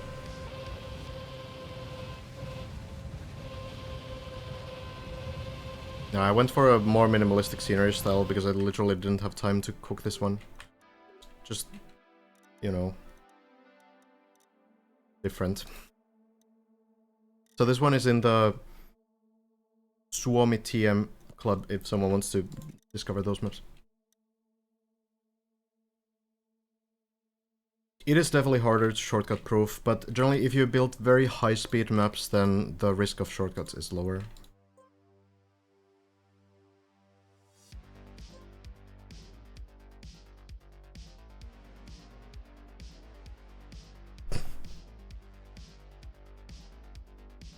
It's full vanilla though, Pepsi. Ixon also on the server now.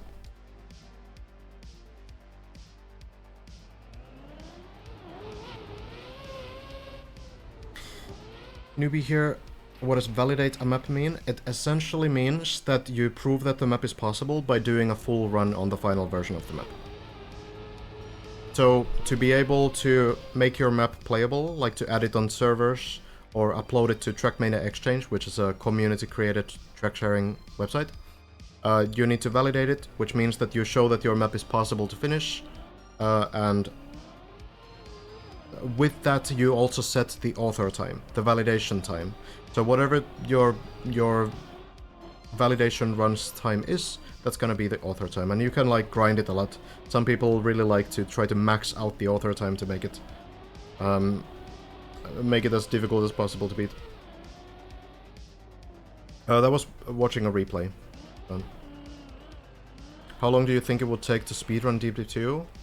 Like, how long the run would be, or how long it takes before some people will speedrun it? After the event is over, less than a month, and someone will have like a pretty solid water code, I think.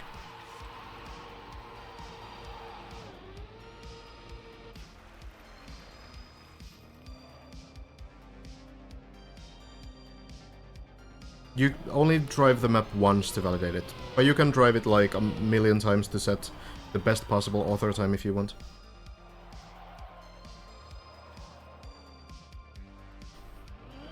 Do people collab, like someone does the track and someone else does the environment? Yes, all the time. I'm doing it right now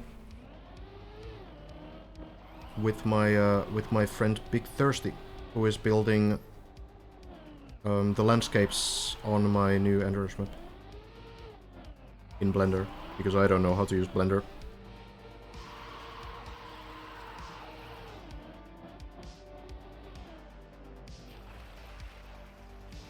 Hello, Elise.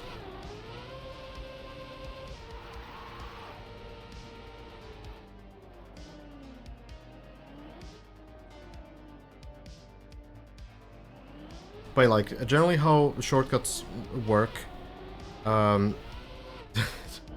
know, just if we like think about, like, deconstruct what the shortcut is, it has to be that you somehow skip a part of the map in a way that the shortcut takes less time than the part of the map that you skipped, right? Or sometimes it can be like, not really a shortcut, but you can gain like a speed boost by skipping like an engine off or something. That can also be like a kind of a shortcut, but like usually if you skip a part of the map, then the shortcut needs to take less time than the shortcut that the route, part of the route that you're skipping, which is very, like, this is very obvious, obviously, but when you build very high-speed maps, then reactors kind of lose their benefit, which means that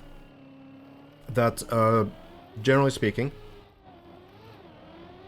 you only get like a huge speed boost when you're a little bit lower speed. Otherwise, reactors don't really have that like crazy speed boost potential.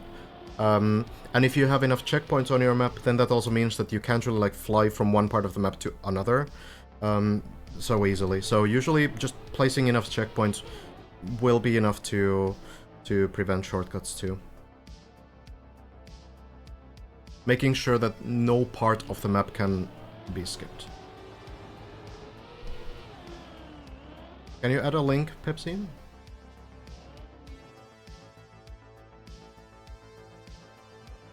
On this kind of a tower map, obviously you have 0 checkpoints and you have huge potential to skip massive parts of the map.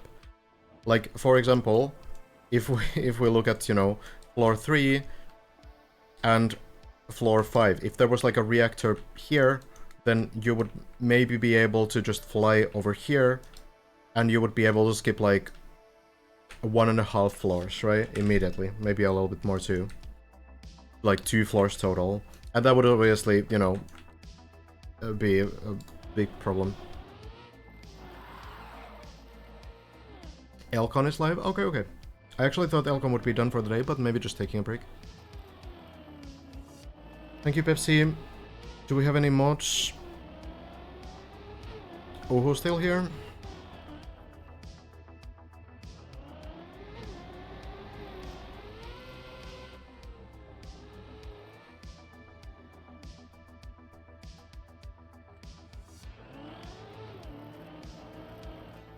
How does using Blender work with Trackmania maps? There's a tool called Nadio Importer, which allows you to add surfaces to Blender created elements.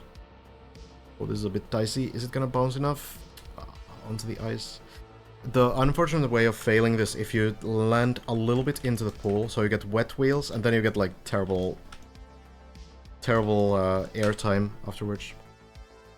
Okay, that's fine. I'll just add this real quick.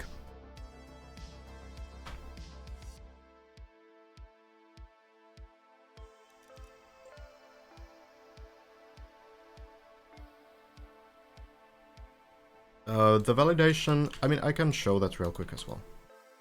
So the way you validate maps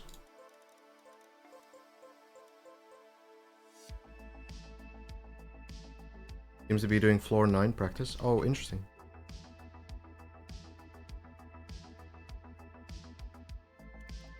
So basically, what you do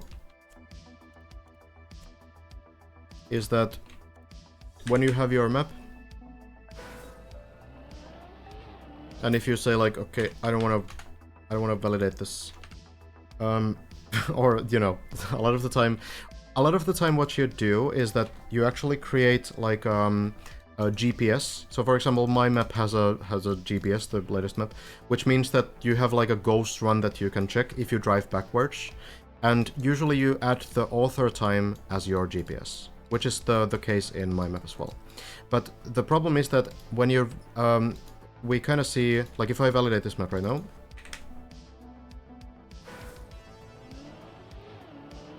there it is. Good A-team. And then I calculate the shadows. Now, why is the work? Should be valid. Why is it not valid? Oh, I think I need to maybe... Oh, no. Okay, so now the flag on the bottom right is green, which means my map is validated. But then if I want to add the GPS that I just drove, the incredible run that I did, so, you know, you can go into this movie maker thing and then do this kind of a thing. And then you add your GPS. And it's gonna be, you know, basically in here. You just do the things that you do. So, when you do this, you notice that now the map is invalid. So what you can do to make it work again is you use a plugin called Map Validator. A Map Validator allows you to just click this button, and just like that, the map is valid again. So this is what they've done also with Deep Dip 2. Essentially just set the time with the plugin after, you know, still showing that the floors are doable. So yeah, it's not meant to be something that allows you to actually make impossible maps in the game. Can go faster if you press forward harder, actually. Okay, we have a little bit of time. No one's really on a good run. So actually, okay, let me just do this. There was this really weird thing that was found. Does it work like this? Maybe it needs to be longer. The Gorilla Press. Some people start calling. Okay, now we have hello in the middle as well. Sure, it can be there. Alright, so no one has finished Deep Dip 2 for validation. It's been done with the plugin, but they've proven every floor to be possible. Okay, here's a map. So what are we doing? Alright, so people found that if you press forward, frame perfect as the map starts, something very interesting happens. And I'm gonna try to show this. It's probably gonna take a couple attempts. No, that wasn't it. It's 1/100th of a second timing. So it's gonna take a little bit. Maybe? Too early, okay. So we're looking at the checkpoint splits mainly. Maybe? Yeah, there it is. Okay, got it. So you notice...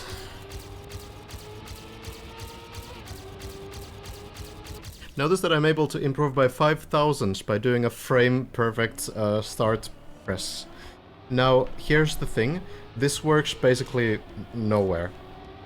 This requires you to have a fully flat, straight start, at least for like, I think 4 blocks or something. It takes like time to actually get the time save. I still don't really know, like it's gear related for sure somehow, but it's kind of weird. By the time you get the 5th gear, which is like 340 speed, you lose the advantage. So, for example, if you have like any kind of a slope in the beginning like this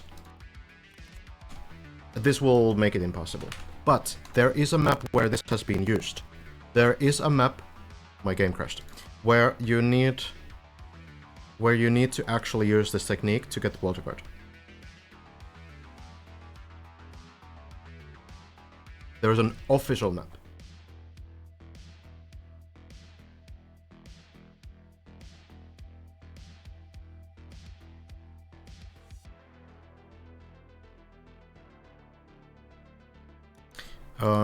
And the official map is in the training campaign out of all places, and it is, it's the nose steer, this map. Yeah, you notice from the thumbnail of this map, there's a very long straight in the very beginning, and it works there. So we have to look at this outside of the training campaign, because that's the only way we can actually see the leaderboard. They have a leaderboard, but it's been hidden in the training campaign, so... Scenario training maps. So map 9 uses this trick, basically. So if I enable the Waterguard Ghost, and I just press forward, you'll notice that the other car gets like a speed boost, kind of. It's a very tiny one. If I kind of steer towards the car, you'll notice it. Like, it's a very small advantage, but on a map like this, like, you know, the records are separated by thousands, right? So it actually matters. Getting that, like, 2,000ths of a second advantage is actually meaningful on this map. This map uses this no steer block, which basically means that you cannot steer as you go through it.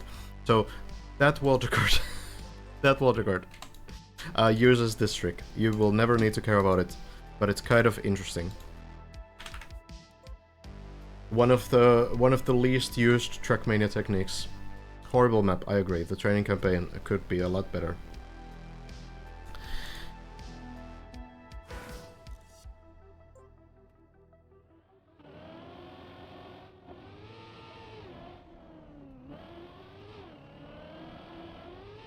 Pretty much just the Mario Kart start booster trick. Yeah, basically just like the like perfect start from arcade games.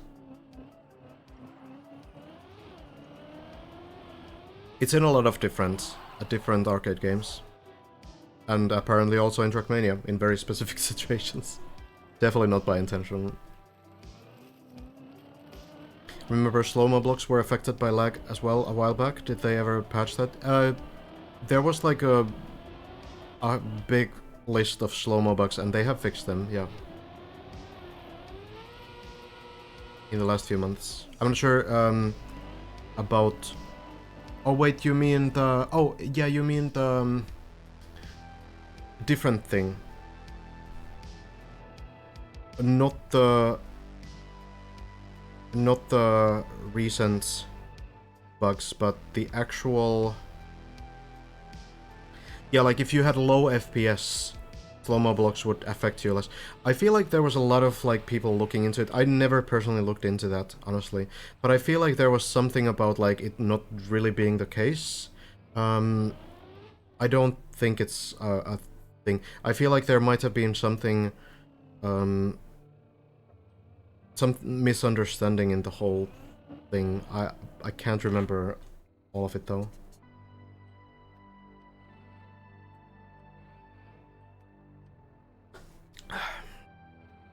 Will I play the new map from Elsa tomorrow? Wait, the half-an-hour map is coming out tomorrow?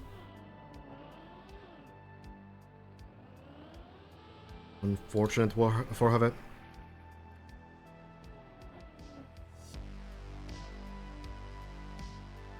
Are there in Trackmania community also like driving instructors who teach new players? We are very educational over here, mostly maybe in mapping sense, but why not through gameplay as well? If you mean like coaching, I know that at least like Afi offered some coaching, like a pro player offers some coaching at one point, but like mostly, honestly, like if you're getting into the game, you are probably fine like asking questions on Discord and checking some YouTube tutorials for certain techniques, and like in general, Trackmania community is very helpful. So if you have something you're wondering about, usually there will be someone to help you out. Oh yeah, Evo had some like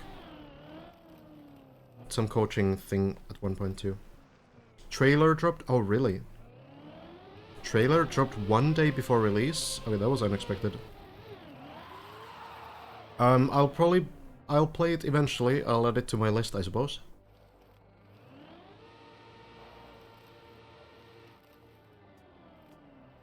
Yes, Trackmania is cool. TMS is still a thing, yes.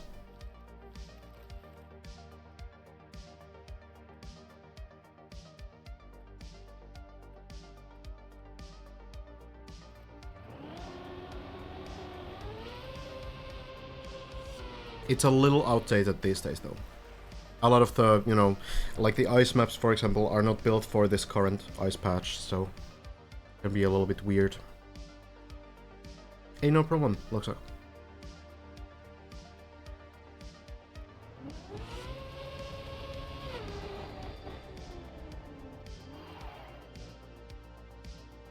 If you want to, like, just practice the game in, like, a beginner-friendly, but not like a tutorial sense, then I have a campaign that has been pretty well received called SB Villa Campaign 23. This one is always so wonky to save. The turbo kind of keeps pushing you. Even after you exit the turbo, it kind of keeps pushing you still. But Bullet gets through it. Nicely done. Oh, but a little too far there. Is this gonna land? Oh, unfortunate. Snow turtling, not usually a thing. Lands on the bobsleigh. I think it's floor 4 at best. Maybe the quarter pipe. Nah, unfortunate. Getting some good runs going though. It's cool to see everyone still grinding, trying to reach new heights. 816 is floor 7. And, you know, we see floor 7 a lot, and when we talk about our top players, we kind of consider that, okay, the run hasn't even started when it gets to floor 7, right? But it's worth remembering that almost every single player who plays this map gets stuck onto this floor 1 ice slide, or maybe the floor 2 jumps. There are maybe a couple hundred players who have made it to floor 3 ever. Maybe like less than 400.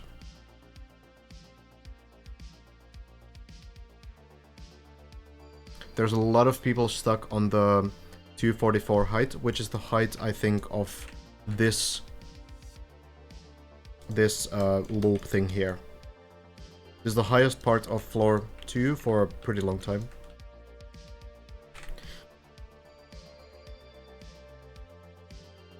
So yeah, basically like everybody is stuck at that point. Out of the players who even make it past the ice slide, right? Yeah, less than 400 players, I'm pretty sure, have made it to floor 3. I'm not sure, yeah, floor 3, so not even floor 4. I'm pretty sure that's... Maybe the... what is the height, actually? It might be even more so. Like, this height, I guess, would be the one. It might be the... Even more. It might be the 330 height, actually. So less than 300 people. Out of the few dozen thousand that have played this. 23,518 people have used the plugin. And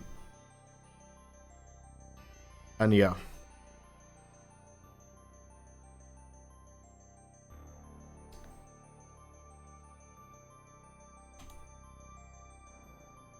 It's not many that have made it even to the max chest floor here. And it's good to remember that, like, 10 people have made it to floor 11. A bit more. 12. So, you know, a lot of the time we don't even consider like floor 11 to be like a beginning of the run. Usually we start following them a little bit later still. But yeah, it's kind of wild. Respectable that people are grinding. We can do a shout out to Bole as well, I think. Oh, pipe.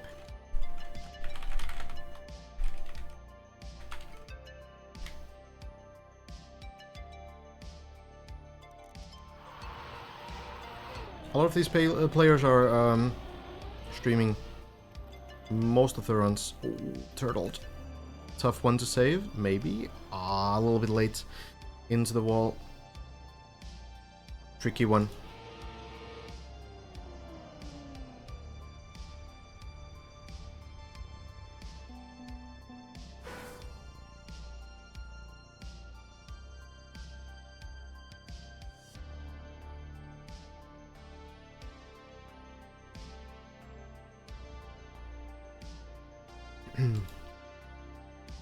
Yeah, no worries, Elise. Bit of a quiet evening on the server. Maybe, maybe it's kind of similar to the previous weekend where people take this opportunity to kind of relax and do something to, you know, mentally reset. A day off from the grind. But I mean, Elcon has still been playing, Lars has been playing, Bren has been playing. Not sure if Hazard has had a session today.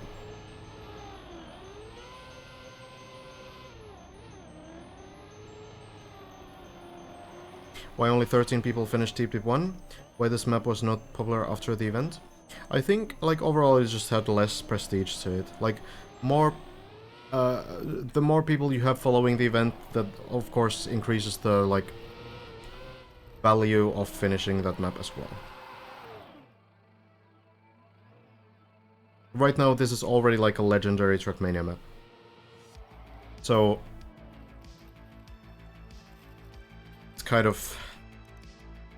different from Deep 1, where of course it was like a big deal, but not to this extent, right?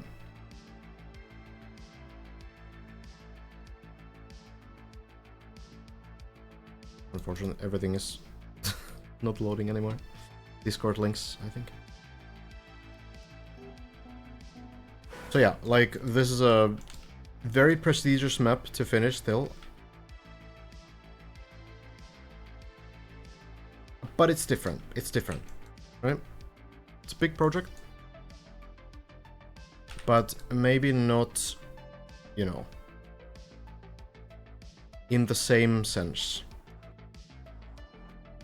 I think, you know, the world record grind is still kind of incredible, but just like the difficulty, I think, kind of affects it, where this one was finished by Bren in 6 days.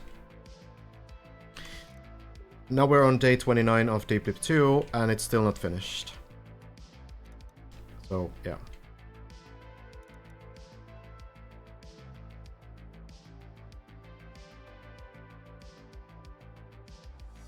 I have not, Elise. If you missed the news earlier also,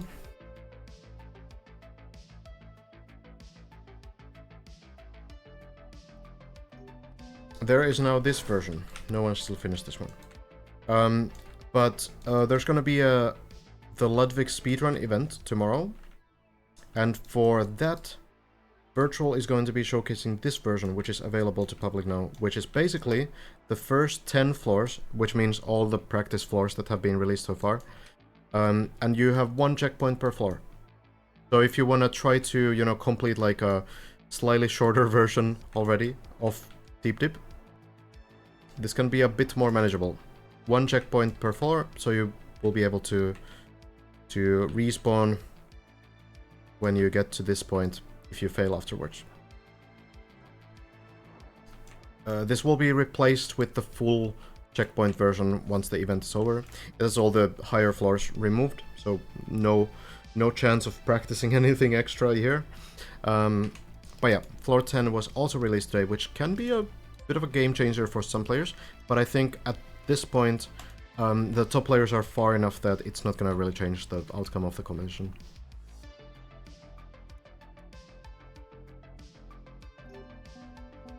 Oh, Maverick. Oh, this is interesting. So the mapper of this floor actually showing the run as well. Let's watch this one. See what the mapper's route is. Okay, chaining this one, it looks like.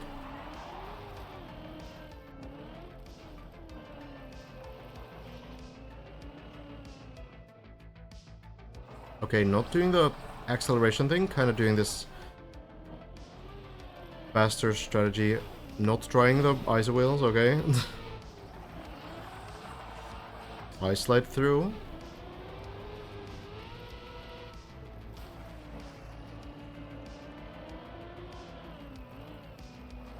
Is Maverick gonna chain this next part? Oh, yeah. Actually going a little bit further to the right side on the dirt. That's kind of interesting.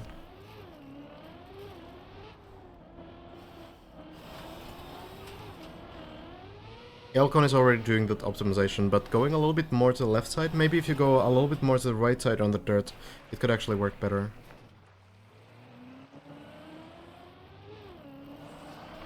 And then the spin. Clean.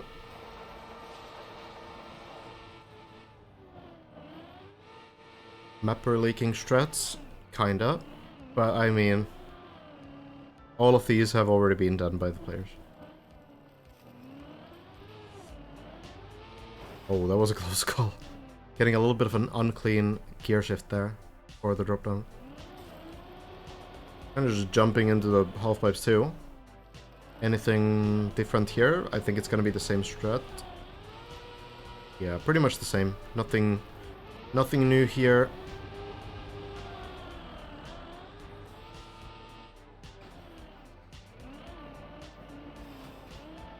Okay, it's a good run. It's a good run. Cool to see the mappers do their runs. Kubas also has a run here. It's probably similar strats.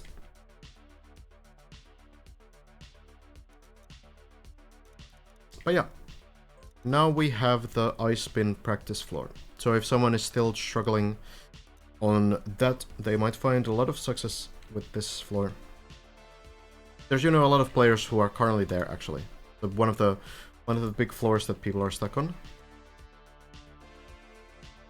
So it's generally gonna be the case.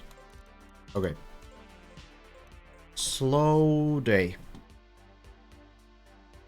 Oh, I have quite a few frame drops at some point. Did it start happening recently? Oh, yeah. Why?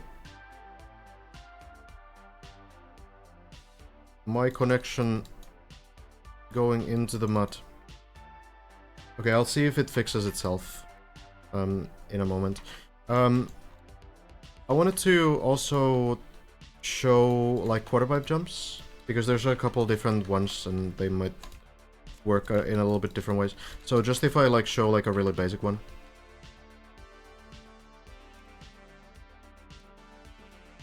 So there's like two ways to do quarter pipe jumps. One is that you just place the quarter pipe. So the main thing about these is that these kinds of quarter pipes always push the car a little bit forward, which means that it's not going to land back onto the quarter pipe. You can do like small jumps over these to turn around, but you still like can clip the landing. So there's like a bunch of quarter pipes where this will kind of be the end result, which is why players are taking like, you know, just like very high lines over them like this. If you're wondering why they do that instead of jumping up, that's probably the reason. What it requires to give you like a straight jump is one of these fully vertical wall ride blocks. So once you have this block, now you're able to actually like jump all the way around and land back down into the quarter pipe. So a little bit of a design thing. Also, we for example have these, which work in the same way, basically. So these as well will push the car always a little bit forward. You might want to like air brake sometimes to get like a clean line here.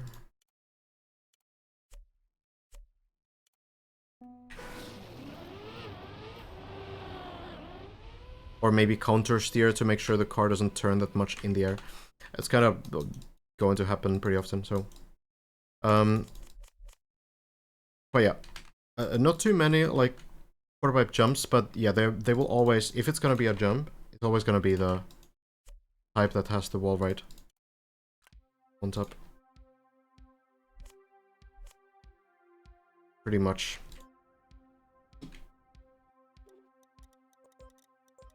Small thing, but big impact sometimes.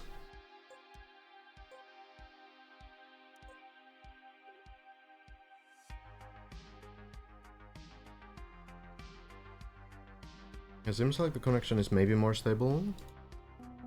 Maybe. Hopefully.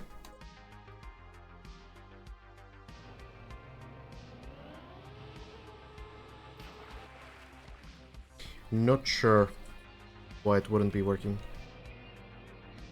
For example, this wall right here. This one does have like the wall right block, though this is like a snow block. It's kind of different, but you don't really touch it. You sort of like get pushed away from the wall a little bit. So slightly different, maybe.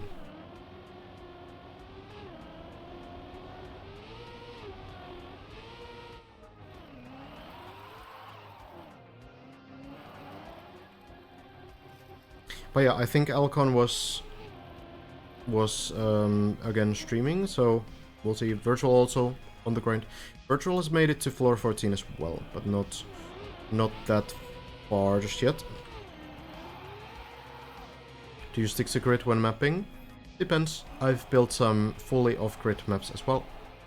But usually, yeah, if I can, I will stick to the grid as much as possible. Because it makes building decoration much easier.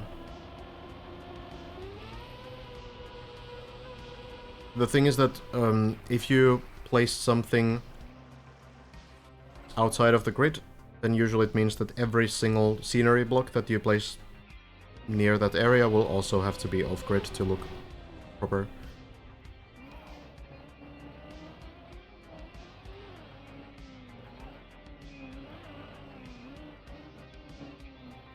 It's not fun.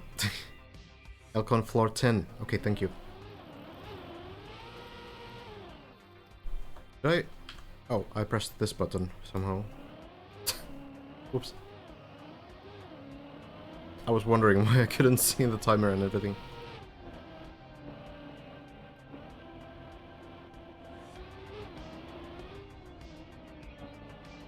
Usually, off-grid maps are also just harder to learn for players, which is not a reason to not build them, but it can be like a thing that you take into consideration. And a big reason why floor 11, which is fully off-grid, why that's so much harder to learn than floor 12, which is fully on-grid. Even though many jumps on floor 12 are arguably a little bit harder in terms of like the calculation.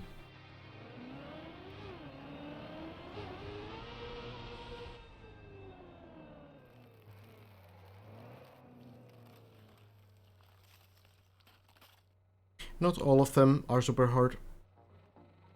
Compared to like, you know, the hardest parts of floor 11, for example. Some pretty heavy speed checks on both.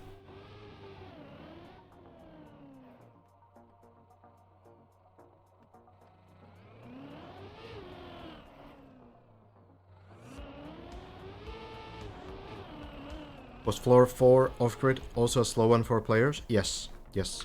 There's one part in specific, in particular, that was problematic, and that was the first quarter pipe section here. Here. So this entire floor is slightly like tilted, right? It's slightly in like a downhill angle, and that makes it so much less intuitive. It's really cool. It's super cool design. But yeah, it is difficult to learn because of that. For example, if you drive down from here, this was the hard part to figure out. If you drive down from here and you go over here and then you drive into this quarter pipe, if this is flat, it's going to be pretty simple. Nothing crazy happening there. The problem is that it's not flat. And you still kind of see it as like flat because everything is turned this way. Which means that you are going to have some things happen to the car that you don't expect to happen. For example, when you're driving downhill, the acceleration is higher, and when you're driving uphill, the acceleration is slower. So that's like one thing that messes with you here, and why this is so much more difficult to learn than like some floor 3 sections. You don't really expect to have that kind of a tiny change in acceleration. You don't think about it that much, which is why, you know, you try to line up for this like a perfect jump, but then the small deceleration makes it so that you actually jump a little bit earlier than you would want to. And then the other thing is also that sometimes you can get like some slides at weird angles, like if you're going downhill and you turn very heavily, then you can get like an auto slide. The car just starts drifting, and you wouldn't expect that to happen either, and it only happens because of these weird angles. So it was difficult to figure out, and it's a very sort of specific thing you need to learn on this map.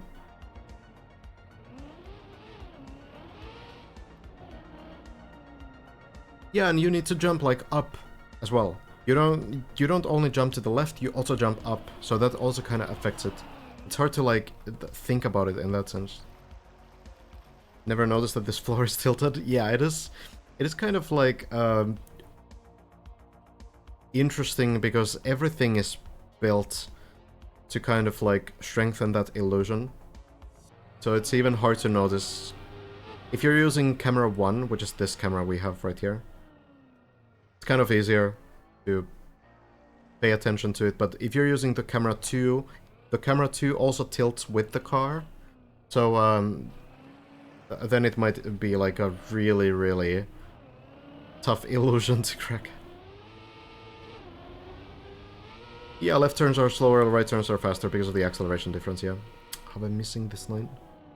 Elcon 0412. Maybe we can check in on Elcon. We do have the permission.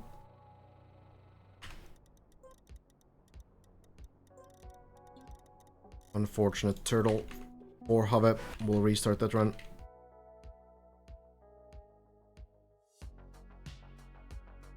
I actually need a drink first.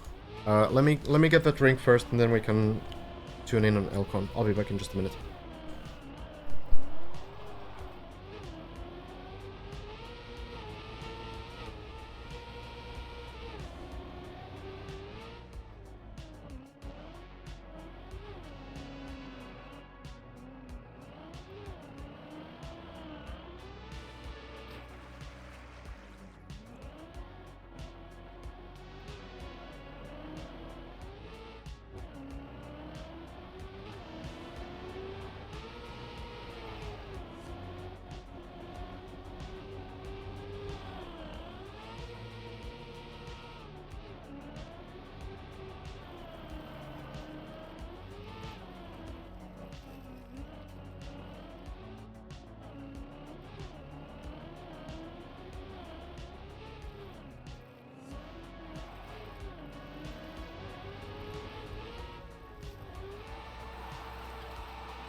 Okay.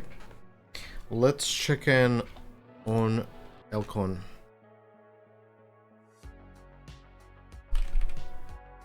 See if we can maybe catch the shortcut. No, Elcon already did it. Did you bring enough to drink for everyone? I don't think so. You might have to get your own beverages of choice, unfortunately. Elcon on a pretty good run though. Almost on 14. Actually just speedrunning through. Seems to be a good enough landing. We'll avoid the wet wheels, and now to the left. Air brake. And clean landing, well done. Now just the ice. Hit the pole. And there. You. Oh no. Oh no. Well, okay. The car is on ground. Okay. A little bit of a problem. Elcon's waiting for the icy wet wheels to go away. So, the recovery, I think, should be... Yeah, I think we can see the ramp to go back to the beginning. Yeah, this ramp, I think, gets you back. So, you'll be able to restart the floor at least.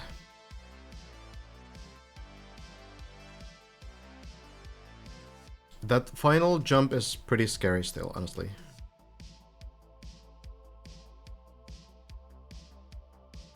Fortunately though, this time, especially when you consider that Elcon had wet icy wheels, it is really, really important that the car lands upright, because you will not be able to turtle with wet icy wheels.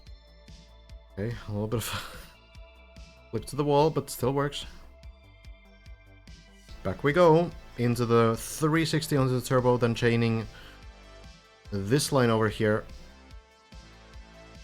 No issue, not a very difficult speed check, just need a little bit of speed to make that gap.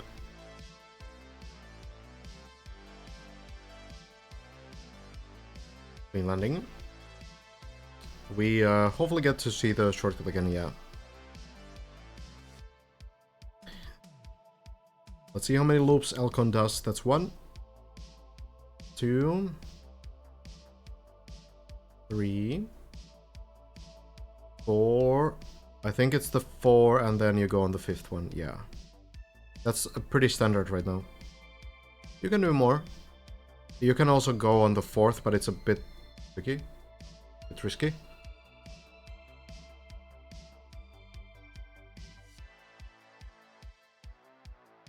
I think they look for 450 speed. Yeah, could be actually. Haven't really looked at the speed there too much. In general though, like you can take way more as well, and it doesn't take too long to do 1 extra lap, so I feel like they feel okay doing that. Now to the wood surface. This is the only wood part on the map basically. Very high turn rate on that surface. It's a new surface added in last November. Survives it, and now goes for this Elcon shortcut.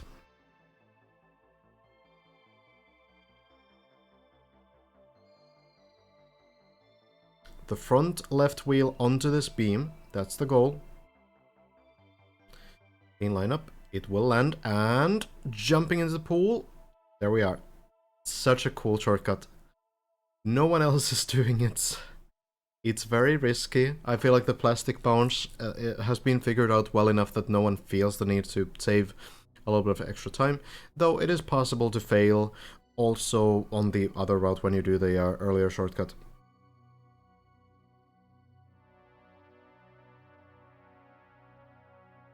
Gets the landing again. And now, once more, wants to slow down a little bit in the air to land the quarter pipe clean. Otherwise you can lose a little bit of speed if you full speed your way through that. The jump to the pool works again, and now maybe the ice works too.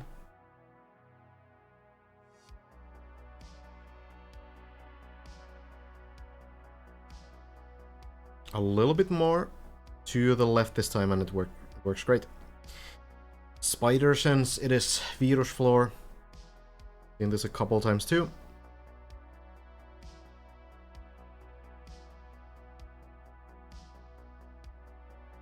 The whole clip jump, falling a little bit into this hole, and then jumping through, works great. And now the turbos. So, again, the turbos only affect you when you get contact with the wheels into something. Go into the pool, this one. And the pool will always flip you. So, yeah, as long as you're touching something with the wheels, the turbos will activate. And when you lose contact, then the turbos will deactivate again. So the main thing is to get the wheels actually to grip the wall. Or the ceiling at the end of the map, or the floor in the middle parts, but these first three actually, they are walls. So again, turbo pushes you against the wall, and because the car has nowhere else to go, backflip. Very cool, but also a very consistent trick. Now the quarter pipes, and this one is a bit of a tricky one. Even a slightly unclean landing, yeah, Elcon doesn't really get a clean landing the quarter pipe, but even a slightly unclean landing into the beam is going to be very tricky. There's a save here. Oh, is Elcon? Oh, Elcon. Elcon, okay, well let's hope it works. Goes for the quarter pipe save. It does work, okay. We've seen Hazard fail that before, and there's a much safer save as well, where you get to the first pool, like the first turbo part. But okay, Elcon goes for the slightly faster one, but it works fine. Now the jump lands clean onto the beam, that's good.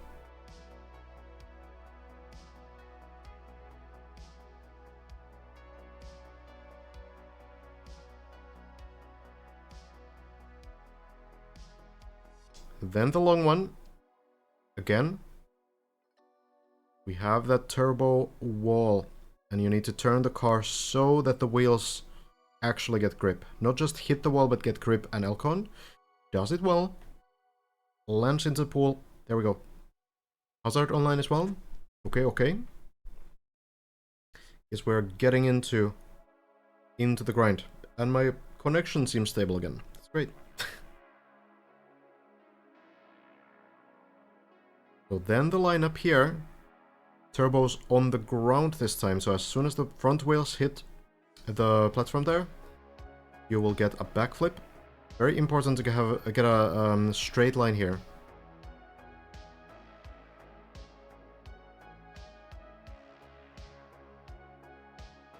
Just push forward, and now counter steer viciously to be able to keep the car bouncing, and it will work for Elcon. It's the most impressive thing someone has done in DD2. I feel like there's a lot, but I think some of Simo's unturtles have been pretty incredible. For example. Well, Elcon now into the quarter pipe, goes onto the dirt to dry the wheels, and now ready to try this one. One of the hardest parts of the floor. Need a very clean line to jump all the way up to the right side. Works great. Elcon. Getting more and more consistent. Then the weird one. Bouncing on the beam. Front wheels land first. The car bounces up underside of the car. Hits the beam, and then you're on the road. Just like that. But it works. What's the final sections? Landing here looks to work, and Elcon, just the ceiling remains. First backwards over the turbo. And again, car needs to get grip off the ceiling.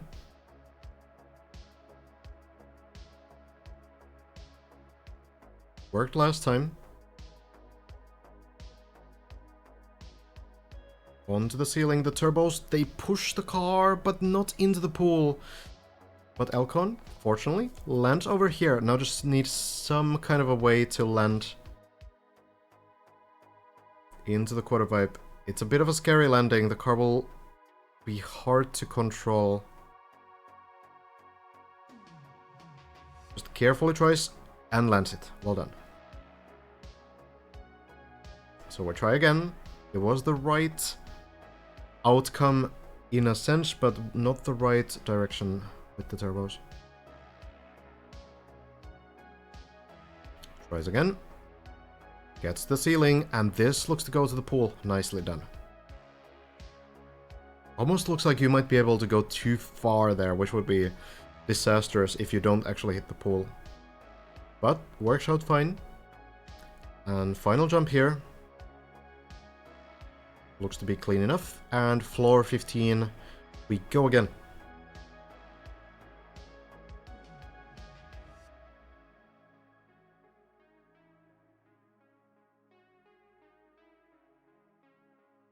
So now, clean landing here, that looks good enough, and jumping into the second part. Has been doing this so consistently, 4 times in a row now. Setting up on a pretty well defined spot now. The strategies on floor 15 have already become standardized. Gets enough speed, landing onto the ramp, and now flip upside down. Looks to be good enough. Tosses into the pool. So we keep going. We keep going. Now, just trying to stay a little bit on the left side of this wall. It's a wall hug strategy to stabilize the car. It's going to work nicely this time. That's the cleanest I've seen Elcon do it. And we'll keep going. Wall bounce next. All the possible speed. Hit the wall and onto the ramp. Close to the dragon. Just the speed here and landing onto the beam. It's a bit far, but Elcon controls it. Doesn't fall off. And now the very specific speed here, just from the edge of the turbo.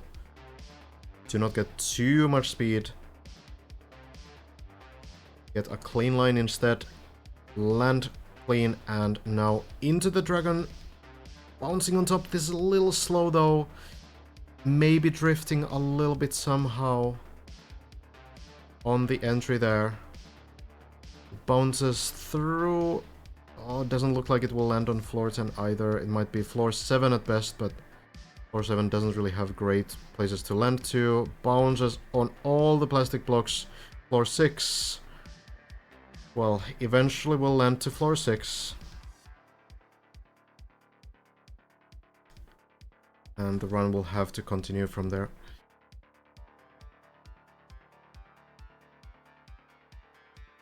Landed a bit too high on the dragon. Maybe you need to be sure to... Or was it a landing bug? Was it a landing bug? It can be. So I think Elcon thinks he land bugged. Okay.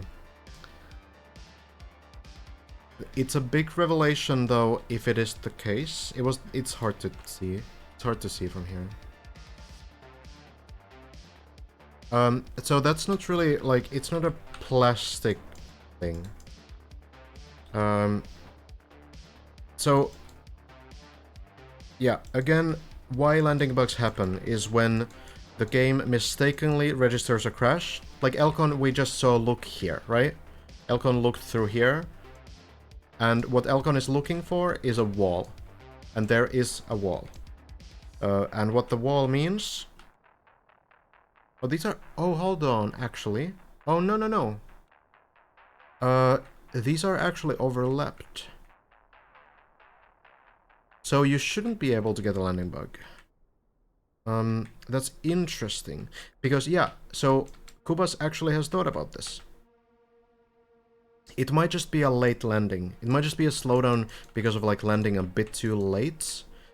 I think it's pretty uncommon that you would get the landing bug otherwise. Because usually what landing bugs are caused by is when you have these like multiple plastic blocks in a row and the game mistakenly registers it as a crash. Like for example, this wall can cause it. So you have this wall always between these items, because these items don't connect. So you have between all of these a wall. And the thing is that when you jump into this, if one of your wheels touches the seam between two items, there's that wall, and the game can mistakenly say that, okay, actually, that was a crash to a wall. You just crashed a wall because the wheel hit, like, this point, right? And there's a wall there. Even though it's not, like, actually a crash, the game sometimes decides that it is. So, I'm not sure, like, this seems like something that Kubas did take into account, though, because Kubas has overlapped these items so that the wall actually doesn't extend into the, like, actual, like, ground, right? The wall is lower because this item has been placed lower. But it can be that, you know, some uneven transition now is causing, like, a slight slowdown, maybe. Yeah, like, the wall doesn't extend to the surface, yeah. So, it could be that it wasn't a landing bug, but maybe, like, just landing a bit too far, and it gave, like, an unclean landing. So maybe, like, a very slight slowdown to get, like, an earlier landing might be better. I'm not really sure. It's really hard to say. Really difficult. Is that so impossible to fix for an IDEO? I don't know. I'm not a programmer, so I wouldn't know.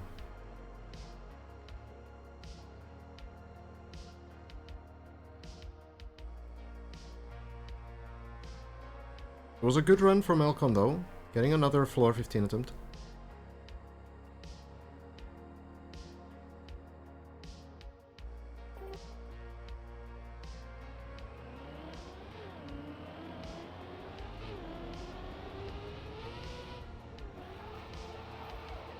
If the way landing bugs work is hitting the side of the wall through another block, I don't see why the block placement in the dragon would prevent this.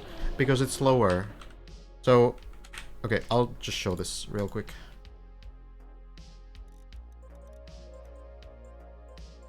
Because the game is not gonna register the wall, like, super low. So it's like a wall...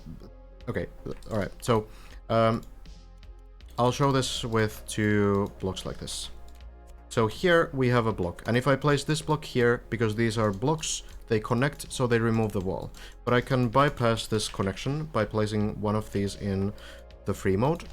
So I can slam it here, and now because it's free blocked, there will be a wall.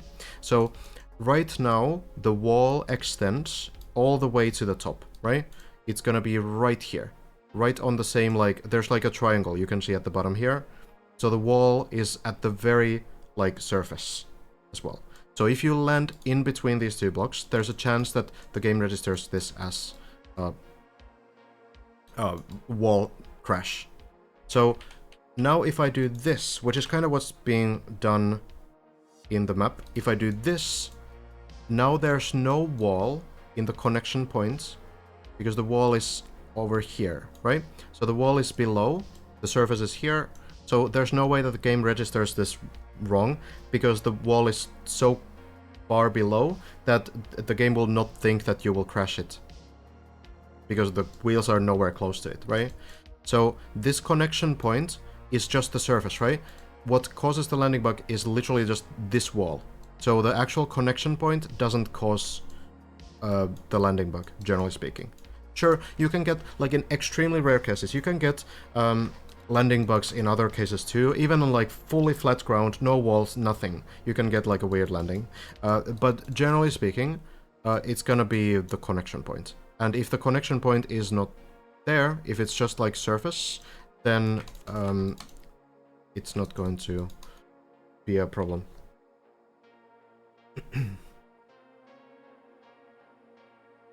They're connected, I guess, in the start of the dragon, but again, this is like an issue that usually happens when you land into it.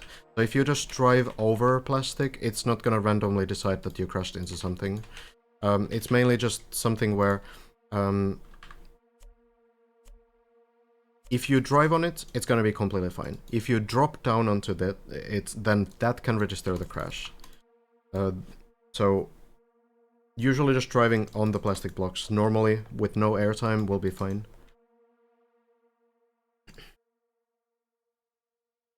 Good luck, Nisivo.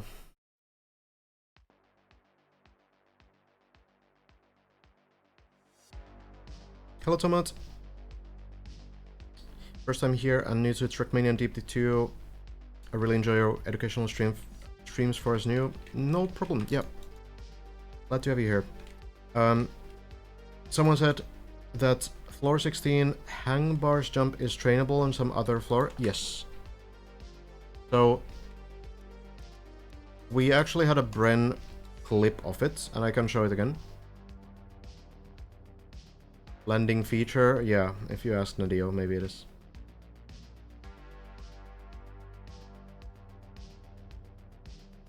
So they did have this idea.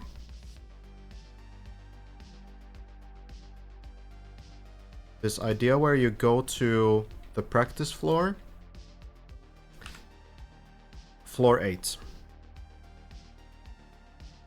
So there's like officially released practice floors, right?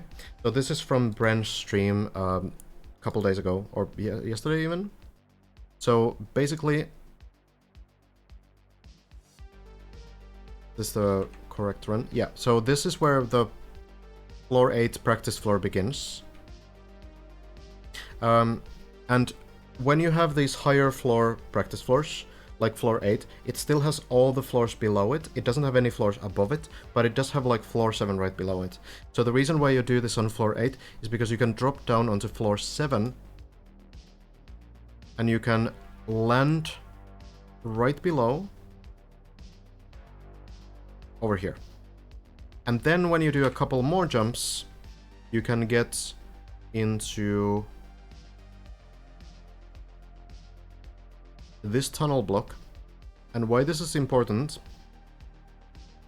is because this tunnel thing is very similar to floor 16, one of the sections there. So you can practice this drop down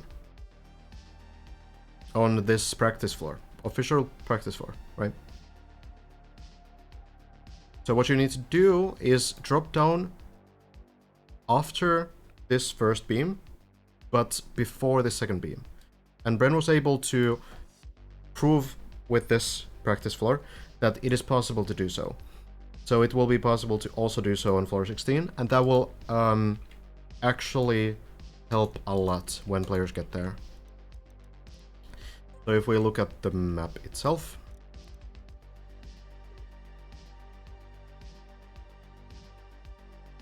that part, the decoration there,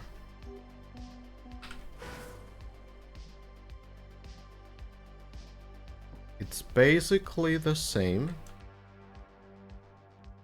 as this part on floor 16, where you start from here, you drop after this beam, before this next beam, and you land onto the ice. Obviously the ice landing and the distance of the jump is hard to estimate there, but at the very least, this was figured out that it's possible to do. So yeah, that was, I think, some idea that Hazard and Bren came up with together, and Bren was able to show it. Pretty sure they put it there on purpose. Hard to say. I think it's different people. Different people building different decorations. It's not like an unusual section. Just finished Trackmania campaign discovery. Oh yeah? Insanely good maps this time as well.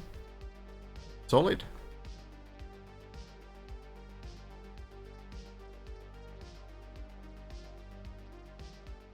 Birdie has made 1,000 meters. There we go.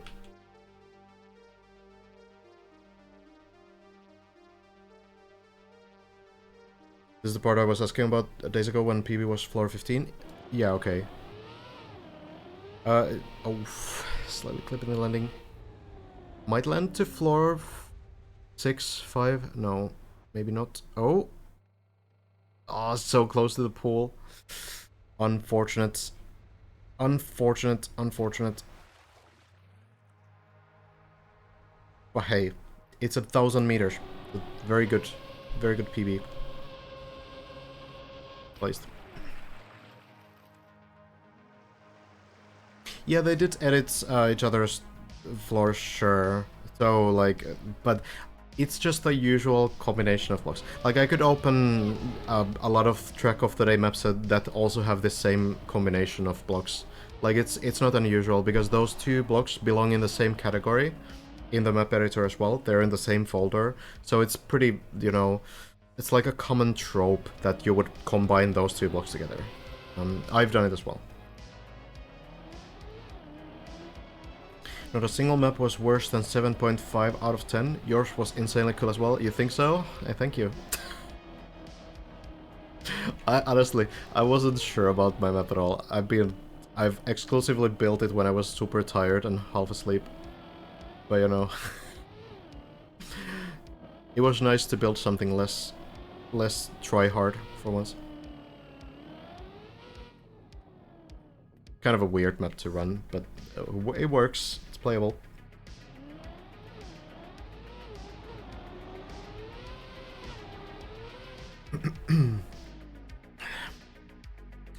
In Mario 64, there's a very well explained how walls work. Yeah, there's the super long video that I haven't seen yet. Maybe I should. I think it's similar in Trackmania. If the player moves into a wall, then game internally it indeed moves into it, but is then visually instantly moved to before the wall.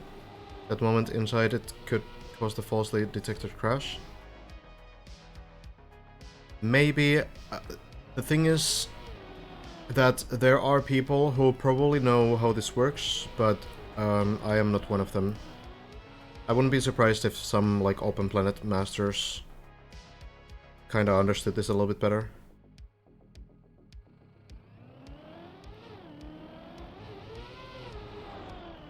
I will, Decent Wiz. It's a long one, though. Oh, have I turtled. So many turtles all the time. I do spectate Elcon and Hazard tonight, yes. Just watched Elcon have another attempt on floor 15, second one of the day, I think. Not quite yet to 16.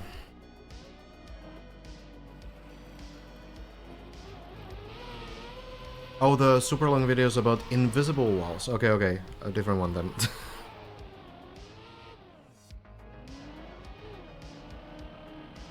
Hello, Nub. Yeah, progress-wise, the same stuff. Bren and Lars, the only ones to floor 16. Bren has failed the wheel hang section in the same exact way, landing upside down.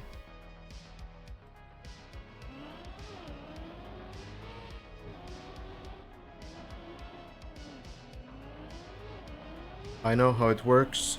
So basically, when is the wall just doesn't, so it won't work. Okay, thank you, Bum, for your contribution. I appreciate the explanation.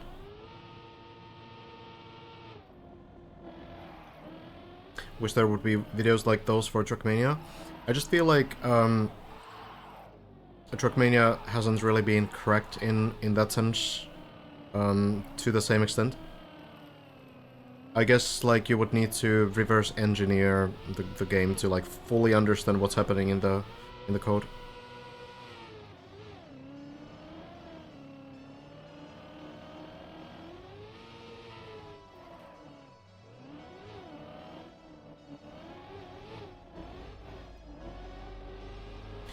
There's actually a khaki map that comes to mind. Can you imagine? Which might relate to this topic. I don't remember which one it is. It's the weird one. I mean, doesn't narrow the selection down. Was it even in this KR4 edition? Or was it KR3? The one where you kind of like... I don't even know how to describe it. And you'll understand why I don't know how to describe it when you see it. Give me just a moment, I'll find it.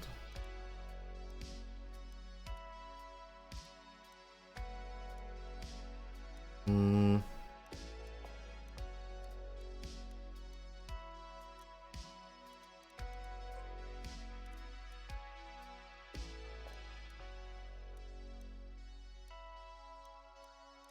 There's mine. It's weird. Bumper map. That's not the one that I'm thinking. 190, one of the hardest Kage maps, but that's also not the one I'm thinking. Was it in this edition?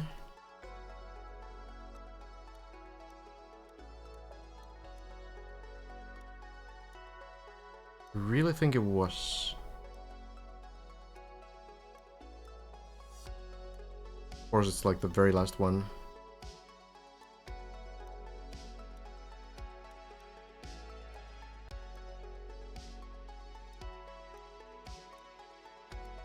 No, it's not here. Okay, it's in this edition then, somewhere. Okay, I'll find it, and it will be worthwhile, I promise. I don't even remember if I finished it or not.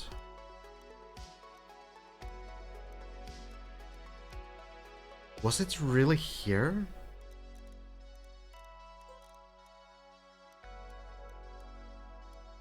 I don't think it's that recent. No, it has to be KR3. Okay, someone maybe knows. Tigfo-san, it's the one where you glitch through walls and then you need to exit. You need to exit at like a specific point to the right, and then there's like a bobsleigh finish, and you get scammed every time.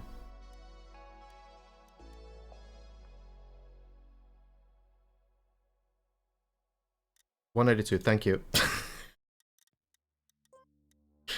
Did I just not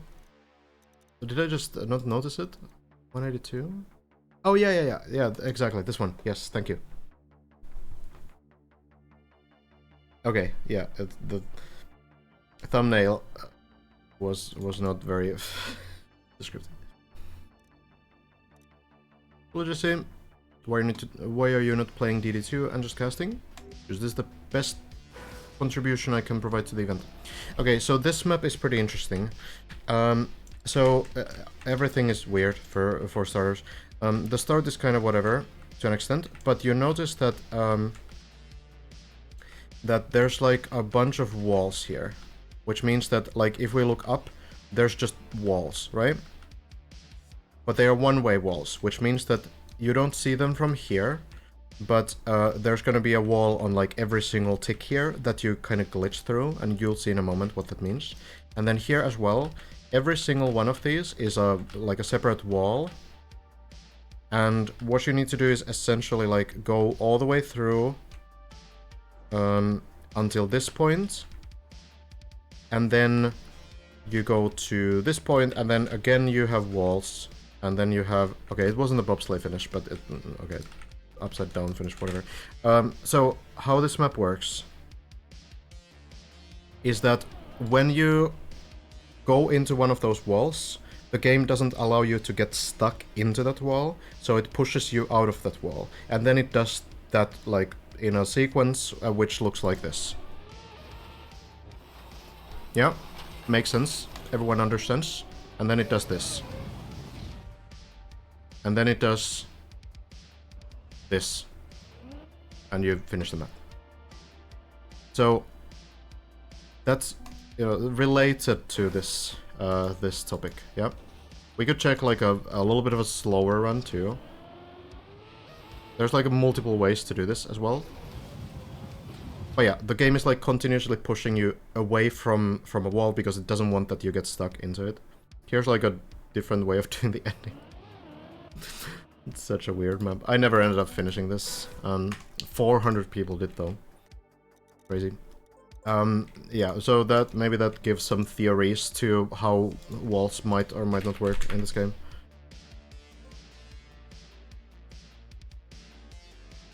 Yeah, I mean it might be similar to Mario 64, or it could just be like an extra measure where the game checks that if you're stuck in a wall, then it pushes you out of it, which, you know, I guess could be different as well, but hard to say. I'm not an expert on this topic.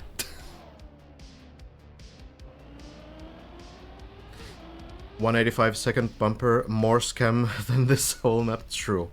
It is a very luck-based map.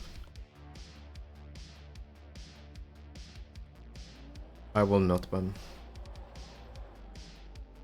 Only finished it like a month ago. Yeah, it's... The ending I remember being scammed very often.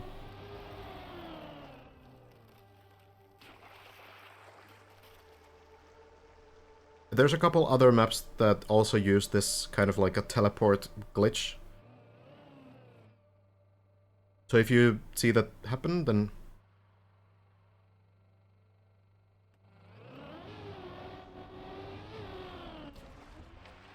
That's probably what's happening. Probably the glitch being used. Why don't you do research and make videos about it? It's not really my area of expertise. I think it's much better suited for someone who's already a programmer and kind of understands how to read code if they get access to it. And, you know...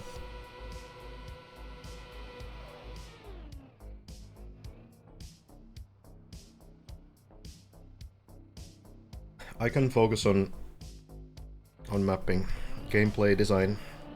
That's the area that I understand. What does SB mean in your name? It stands for Speedball, which is a Shootmania game mode that I used to play a long time ago. Shootmania being like a FPS version of Trackmania.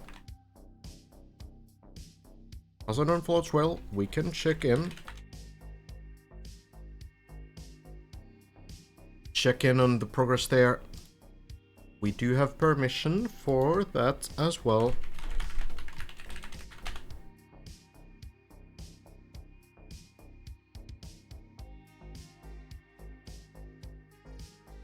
Kaki is a 1-month-long event, and your goal is to play on the official servers that have a map rotation. So basically, you can play the maps on different servers depending on the difficulty. So easier servers have some maps, and then there's the hardest servers that have less maps. And your goal is to finish as many maps as possible. Whoever finishes the most maps... Oh, that's a little bit short. Doesn't make quite the recovery either. Floor 8 looks like. Not accelerating during the fall. That's probably a good call. Is it gonna land? Oh, turns upside down. I don't even know. I feel like both Elcon and Hazard not really getting very fortunate landings at all. Not today, it seems. Floor 4. Well, that's gonna be the floor. Not much you can do about it. Much you can do about it. Has to be frustrating though to have that happen so often. Ixon also fallen down now. Samifying also on the map now. Been making great progress. Maybe Sammy was playing the floor 10 practice floor, so we could actually see a floor 11 run maybe from Sammy. I've still had some frame drops. Why? Why is it not working? Hopefully it's working now again. It's only 1%, so it's very occasional, but it still sucks.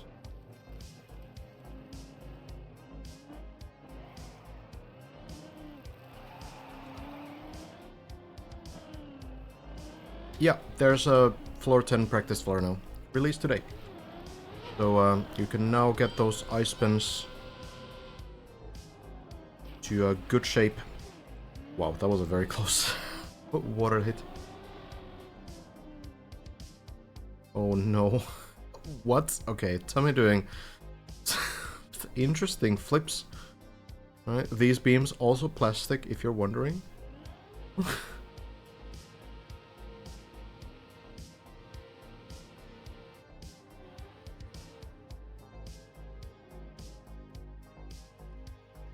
Kaki is once per year in Trackmania Nations Forever, and then it's once per year in this game. Oh, this looks pretty rough.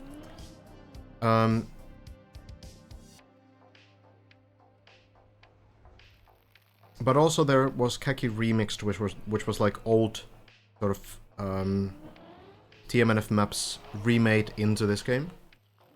So there's gonna be 3 this year overall. How complicated is it to map this high in Trackmania? Not really complicated at all. If you want to build beyond the 250 heights, which is what the height of this map is, then it gets a bit harder. Like, you need to do some hacker man things to be able to build that map base. But like up to 255 height, it's not hard. You can just type that height into OpenPlanet and then it just works. How many years of experience do you have in Trackmania?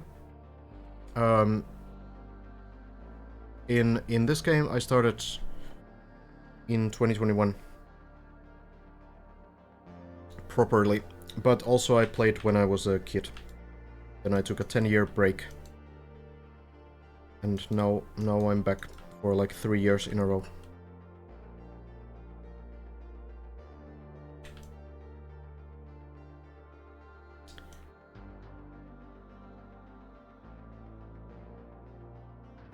I'm solid floor 5 attempts. God, I always forget how to pronounce this name. Is it Gyrol? I just don't remember.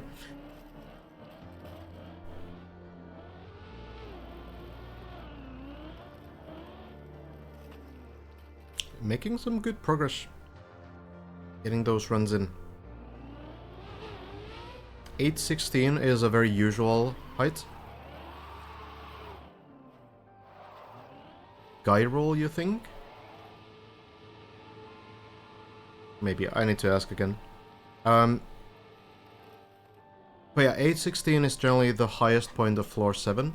And then, when you get through the highest parts, it's gonna be like 840 or so, until you reach the beam landing on floor 8. 860 maybe. Oh yeah, 816 is for sure floor 7 still.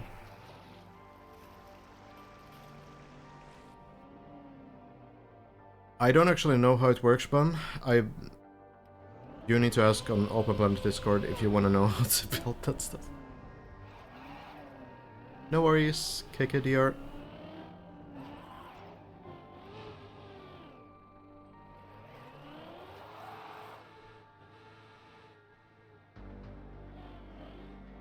I don't think I can build a 2000 meter tall thing in real life, no. Sounds like it would break some laws.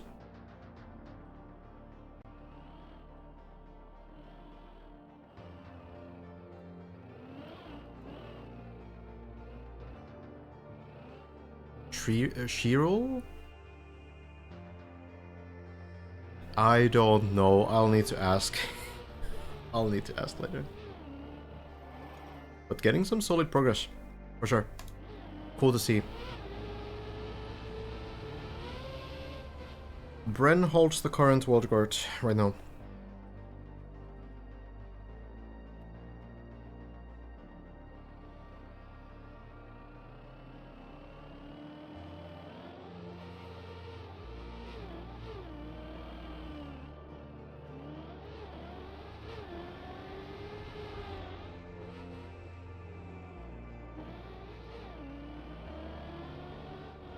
Wonder what kind of challenges you would get at 2-kilometer high building though.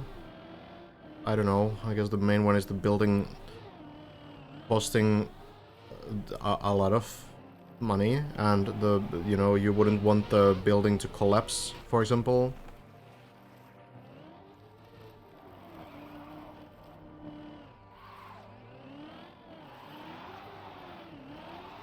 Virtual is starting floor 13 now. Okay. We could perhaps check in on Virtual as well. Legal challenges, yeah, if I said that I wanted to build something 2 kilometers high on my backyard, that would probably be problematic, given that I don't have any kind of credentials or education to build something 2 kilometers high.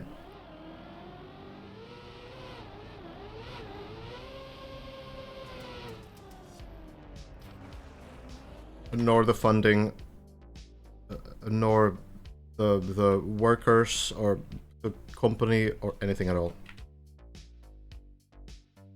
We could check in maybe on virtual if that run gets to floor 14 again. Onto the PB territory.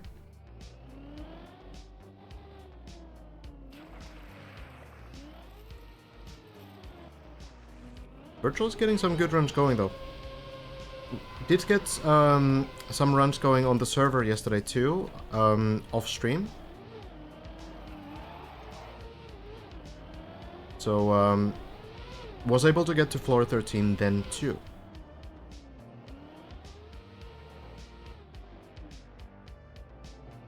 Virtual fell, ouch.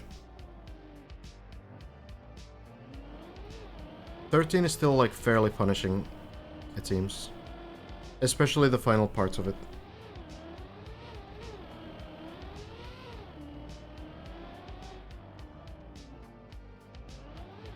What is the ground size of the deep tower? The editor size, I think, is 48 times 48. So it's roughly that. I think it uses pretty much the entire editor space. From edge to edge. But the actual tower, you know, takes much less space, obviously. What is it? Maybe 20 blocks? 20 times 20? Something like this. Which is actually pretty small.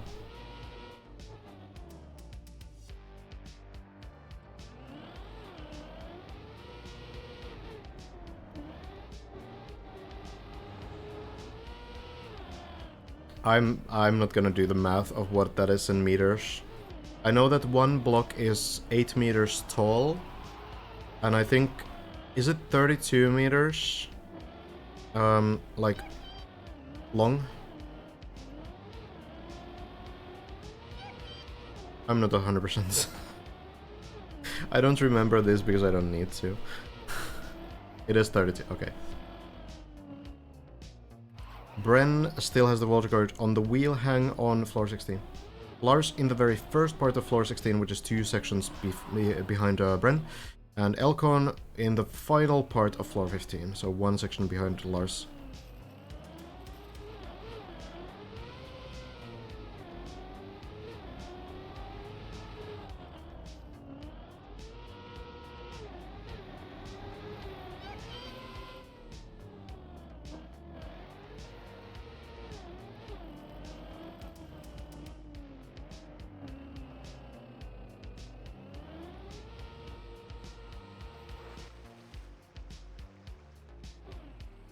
Yeah, Bren did have another attempt at the wheel hang, and landed upside down yet again. So what Bren has tried is pressing nothing during the ending, and now pressing to the right during the ending.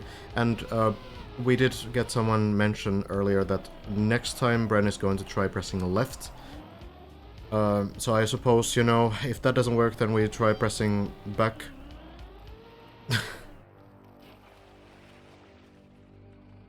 It's like we go through every single possible input that you can do, try to make it work.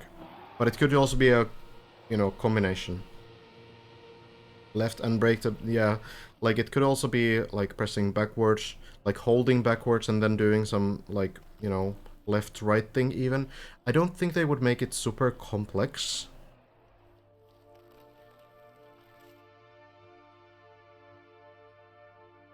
Like, I think it's going to be something fairly simple. It's just you need to get the timing right and you need to get, like, the one input correctly. Solution will end up being holding up left and right. Up, left, and right. Thankfully, you can't hold both directional keys at the same time. Or, you know, you can't turn to the to both directions at the same time. You can accelerate and brake at the same time, though. Like, that usually is worthwhile. You need 6 to 6 inputs, yeah. That's probably gonna be it.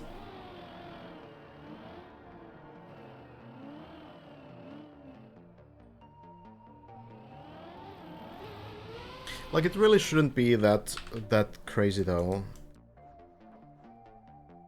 I do wonder if you do need to, like, accelerate and press a directional key, though. So this is the situation.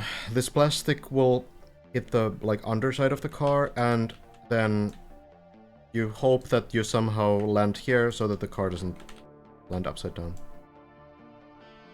It's really difficult because, like, you try something one time, right? You try something one time, like pressing right. And then if it doesn't work, you're like, okay, that didn't work. But maybe you just had the wrong timing. Maybe it just didn't work. Maybe it's a little bit random after all. I don't think they would make anything like random to the map. But it's kind of difficult because you're forced to make like... you're forced to draw conclusions from like the worst possible sample size. And it can really slow down the progress if someone just gets a little bit unlucky. So we'll see. Semi falling down, unfortunately. But doing some good grinds. Maybe getting to floor 11 today would be cool to see. It's not random. +1 info. Okay. Actual information. So, at the very least, we know that the mappers didn't do the worst possible solution to that section, which is to make it, like, luck-based. So there is some kind of a way to make it consistent. Which, you know, should be pretty obvious anyway when you have, like, a map that's built to, you know, actually support this kind of a grind by very good mappers. I would expect there to be a consistent strategy anyway, but at least there's confirmation now.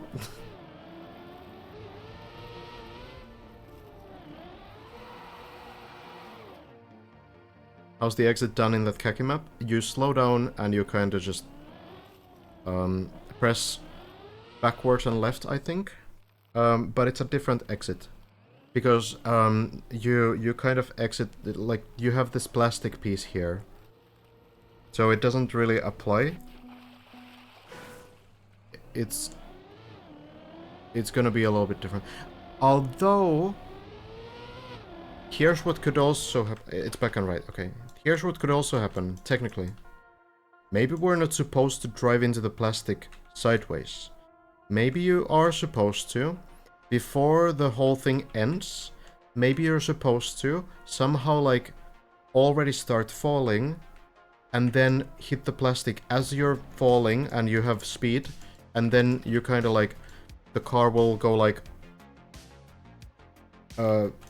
you know, facing up here, and then you hit the plastic and then it will nicely land.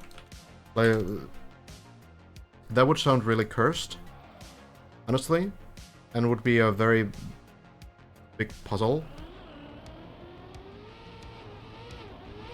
I very much doubt. I'll give that like a 5% chance of being the case. That you need to actually like start falling before the plastic, and the plastic is not there to like drop you down, but to give you like the correct angle to land it. But yeah. I guess anything's possible.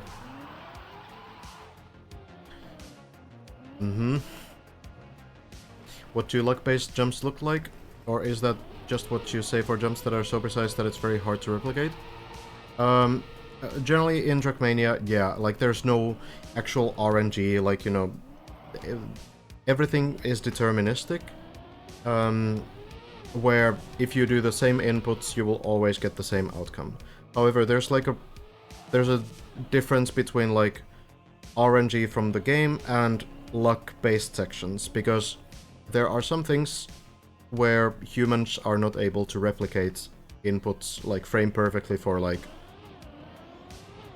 15 seconds, right?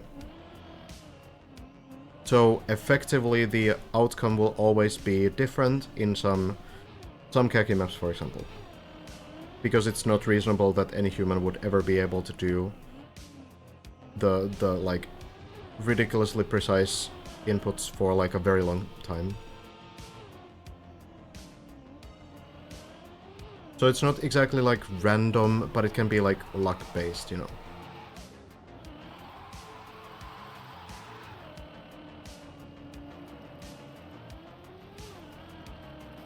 Oh, you got the record. Nice, Nisibo. Well done.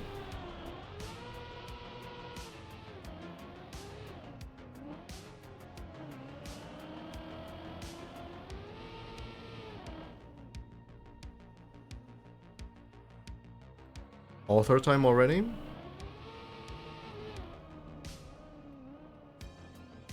Couldn't beat the author. Yeah, okay. It's very beatable. I didn't like max it out or anything.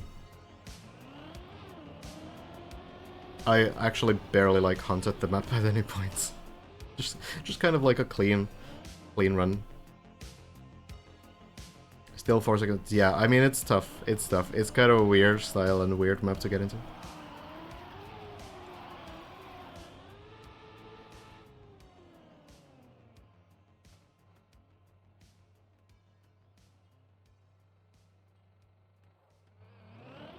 Yeah, probably just a ramp like you have on floor 8 to practice turtling. Easiest setup. Would the wheel hang drop be straightforward without the plastic? It would likely be a little bit easier, because if you landed upside down, then you wouldn't bounce around, but you would be able to turtle. You would be able to drive upside down. And maybe there's a chance that you would be able to flip the car somehow. But there's really no, like, good way to flip the car either. So even then, like, I think the most reasonable way would be to just land it clean.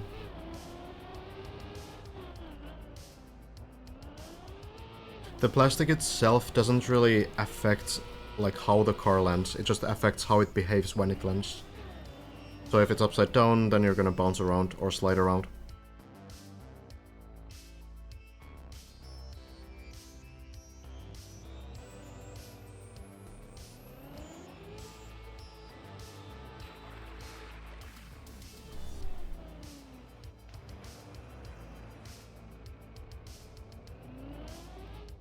Thought you meant the small plastic part at the end of it. Oh, did you not? Yeah, if you meant the small, like, plastic thing on the wall itself and not the landing.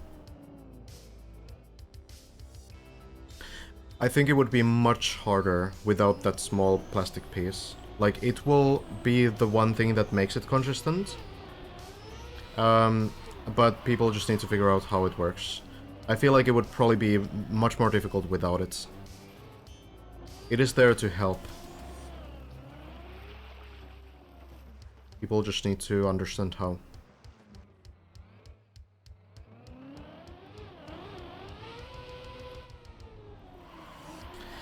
Yeah, right now a lot of the top players are playing in solo. So it's not that they are giving up or anything. In fact, they are just taking the competition more seriously. They're playing off the server for the reason that weird things can happen. For example, you can get like some lag spikes or disconnects or just lower FPS on the server. So playing in solo, make sure that you don't have any weird things happen to you, and you can have the best possible chance to actually finish the map.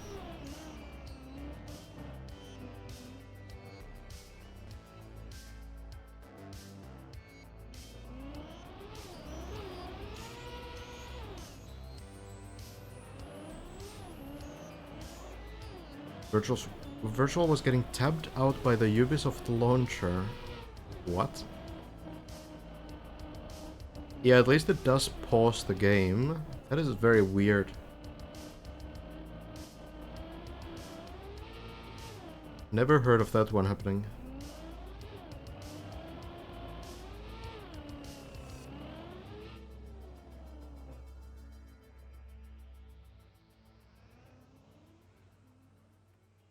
Wheel hang dismount seems so innocuous for how complicated it is right now. I wonder if the mappers intended it to be this difficult. I mean, we've had like similar things. Like if we think about what would be a good example, something that requires like specific inputs.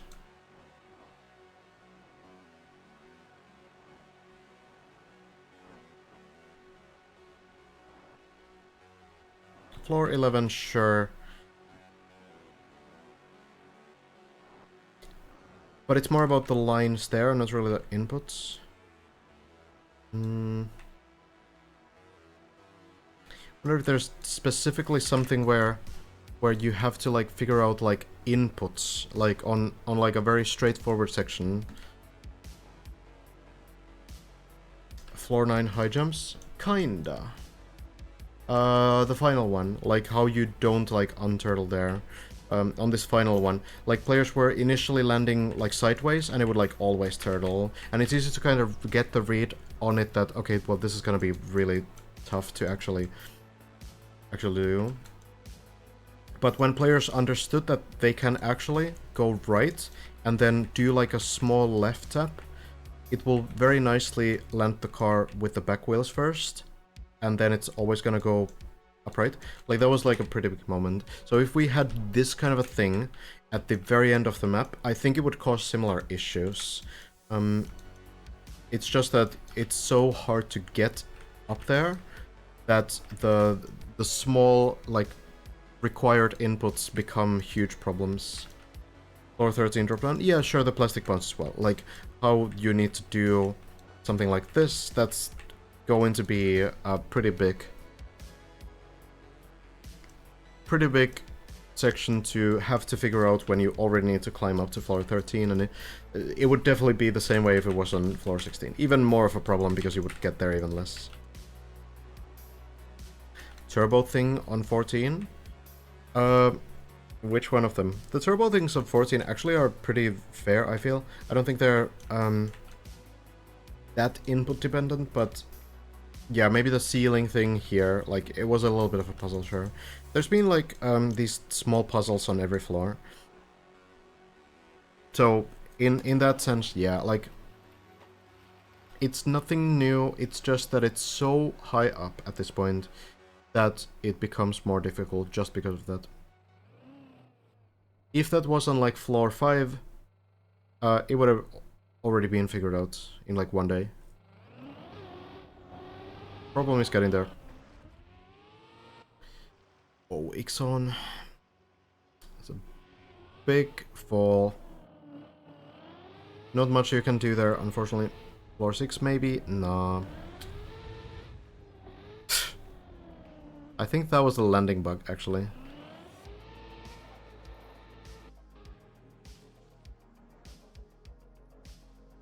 The white borders here are separate from the red items, so when your wheel hits this one, especially after a big fall like that, yeah, it can bounce you around.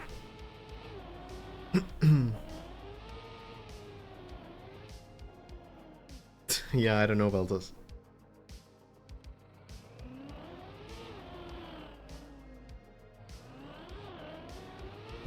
Could ask the plugin creators.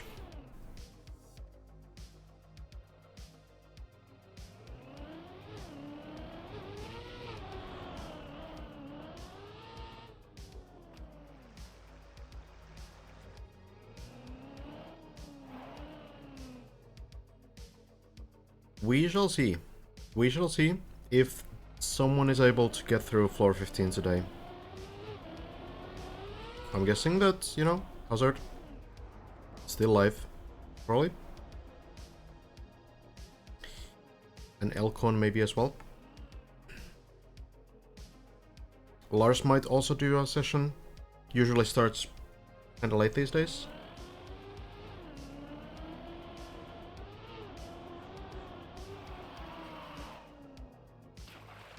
Turtling in a straight line is kinda tricky, yeah. Hazard on 11. Gotcha, thank you. Are you excited to possibly soon be able to try the map out yourself? Kinda. But, yeah, we'll see how long it takes. We'll see.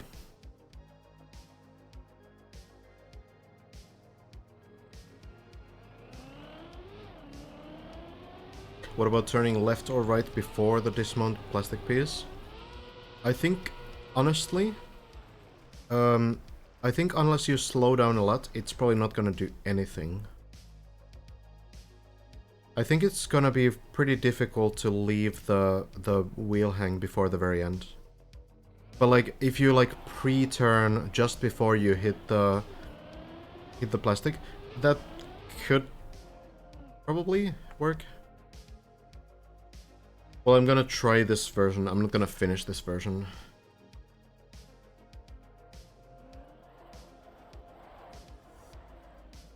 The checkpoint version I can finish.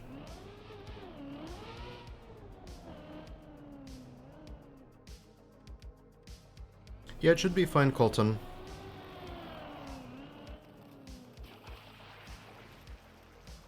Virtual doing pretty nicely. Looking forward to seeing some floor 14 attempts.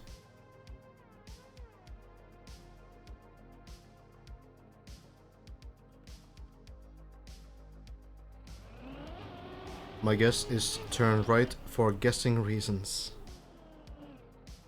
Last time Bren kind of tried it, but it could be that it wasn't the correct kind of try. It can be that you need to press right at a very specific point, or you need to hold right starting like earlier or later or something. It's really difficult to say.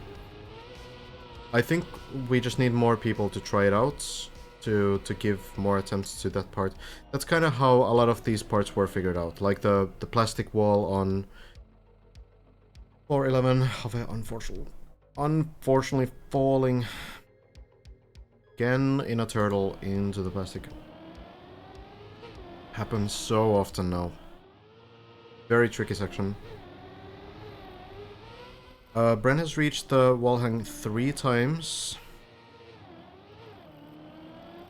But I think Bren got to the end of it twice only.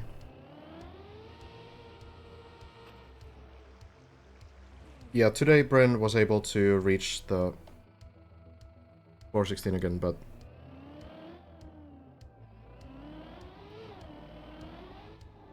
When has Onio been playing? Since I think, maybe 3 days ago or something? I'm not 100%... Oh, sorry. Seems like everyone's kind of struggling to get these runs going today.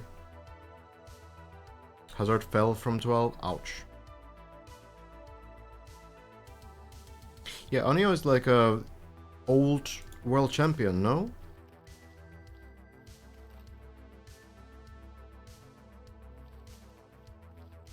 I don't remember the older history.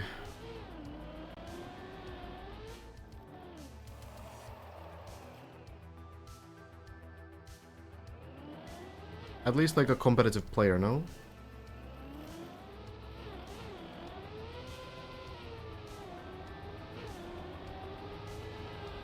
Not world champ, but he won German ESL Pro Series. Okay, gotcha, okay. He was a very good player, yeah.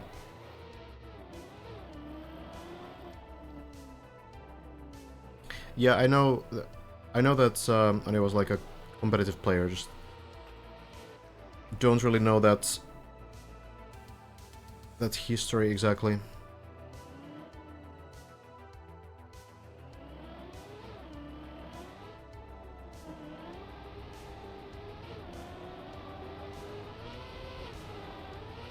Trackmania has a very rich history. First game came out in 2003.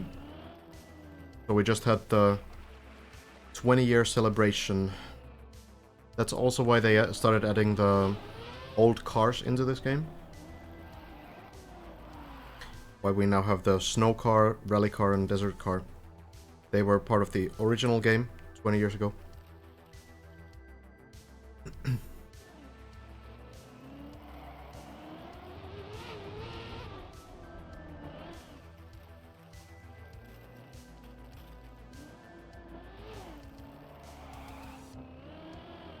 Second on ESWC 2012 Canyon. Interesting.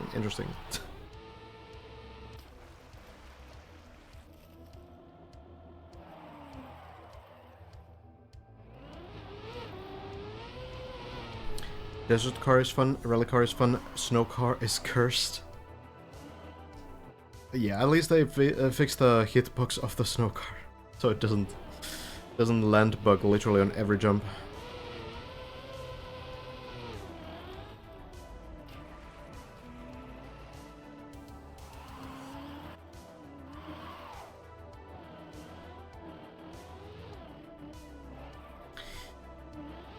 We'll see how Semi can perform today. Has been playing the newly released Practice Floor 10, and that is the next floor that Semi needs to clear. So probably has made it to the leaderboard there, I would imagine. It's a tricky one. It has the ice spin and everything else. Actually, we could check that leaderboard real quick for some lore. Here it is.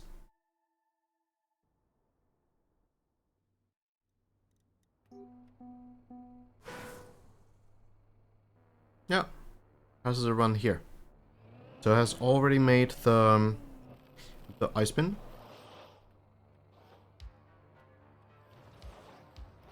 If we go forward here,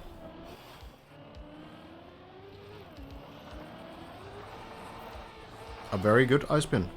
Looks great. Definitely looks ready to get a great run going. Maverick has been speedrunning this as well. This is a better run than I think the earlier one was, no? So Maverick actually built this floor.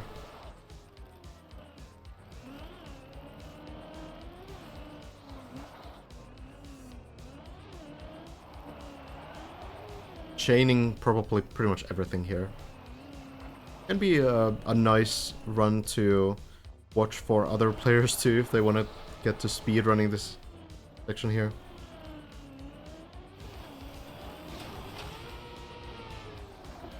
Still a 2-minute floor. Somehow this feels a little bit shorter, usually.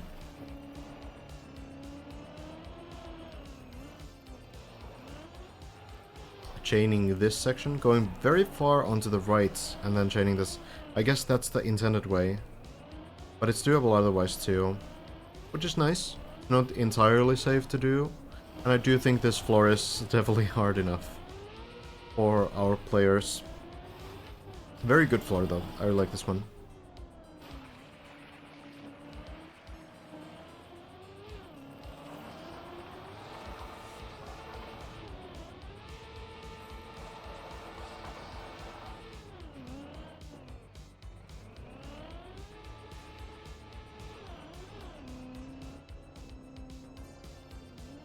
Oh, not quite dropping down into the plastic directly.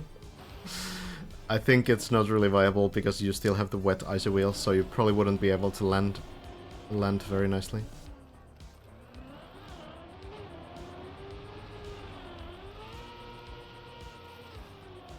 Clean run.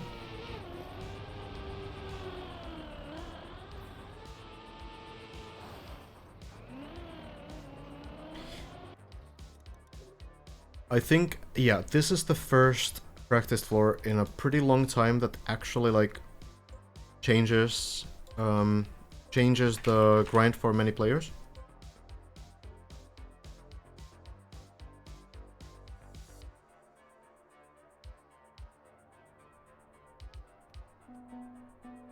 Oh, Dark Rose. It's not that different from what someone like Elcon does, though. Like, it's basically the same things. Really the only new thing that you might not have seen is chaining this section. So not going back here to take speed, but kind of going directly onto the dirt, zooping left, and then zooping right and sliding in directly. That's really the one thing that's a little bit different. 7 was a big help as well, that's true. And I suppose we could say that Floor 8 did also help in testing the Floor 16 strategy, where we have the tunnel jump a bit later. That's actually very similar to a Floor 7 like decoration area. Baron was able to kind of try it out on the official Floor 8 practice floor. Haven't seen Lars today. but probably had like a morning session.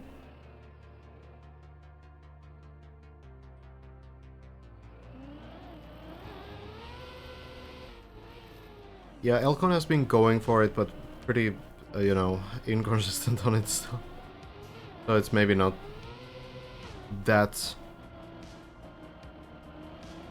sort of necessary to go for.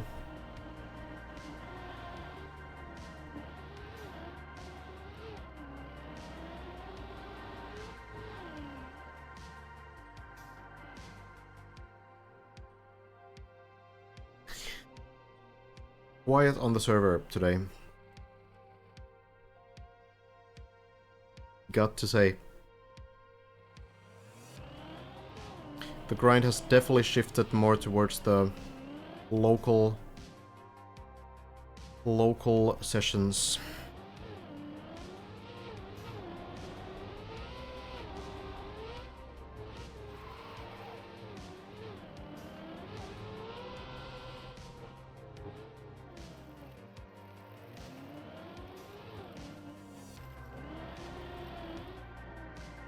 But it's cool that some people are still, you know, grinding it. I feel like Sammy has had a lot of experience on the practice force so far. Now there's also the checkpoint version, which is kind of like a... It's gonna be a huge achievement to even finish that. These tricks are not easy at all. If someone wants to... So yeah, just to clarify before people, you know, wonder like why is there a checkpoint version already. So the checkpoint version is all the way up to floor 10. Meaning that it ends after the last released practice floor. When you reach this platform, that's where the finish line is. So there's a version of this map now in the Deep Dip Club, in the Deep Dip campaign, where you can play all the practice floors together. They're separated by checkpoints, so you have one checkpoint in the beginning of the floor and that's it. So it's not different from playing the practice floors separately. Why they released that is because Virtual tomorrow, in 13 hours, I think. No, wait, 14 hours. Will showcase that version of the map in the Ludwig speedrun event. Kind of like a speedrun marathon where you have different players of different games showcasing runs.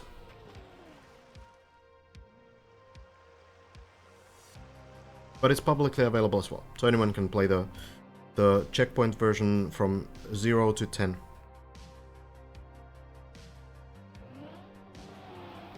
Yeah, it's kind of, it's very different. We don't really know what the showcase will be because there's a 2.5 hour time slot reserved for it, and it's definitely more than just doing the checkpoint map. So probably playing also Deep Dip 1, I would imagine. How I can just start grinding? Kinda, yeah. But, you know, there will, after the event, there will be the full checkpoint version too.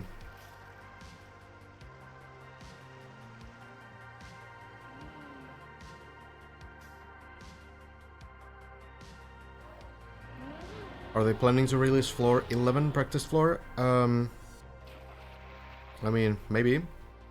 I'm not sure if that's gonna happen during the event, but we'll see.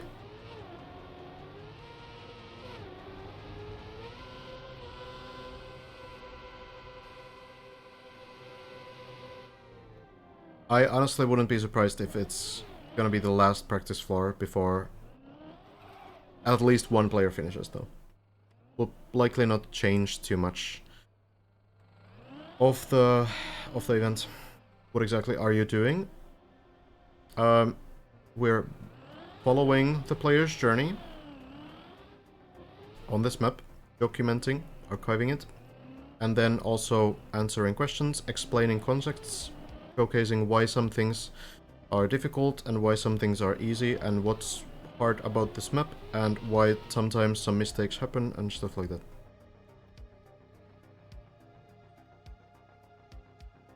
Explaining Trackmania to people who haven't maybe gotten introduced to it just yet.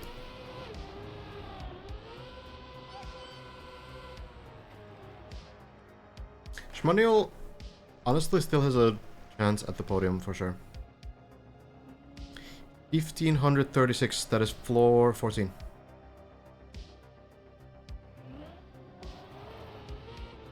Oh, tell me. It's a tough landing. Oh, right into it. Like, the turtle was active, but like it's always so unfortunate where it just goes like head on into a block like this, because you need to be able to turn to the side to be able to flip the car against the wall like this. So this is the absolute worst case scenario when you land upside down.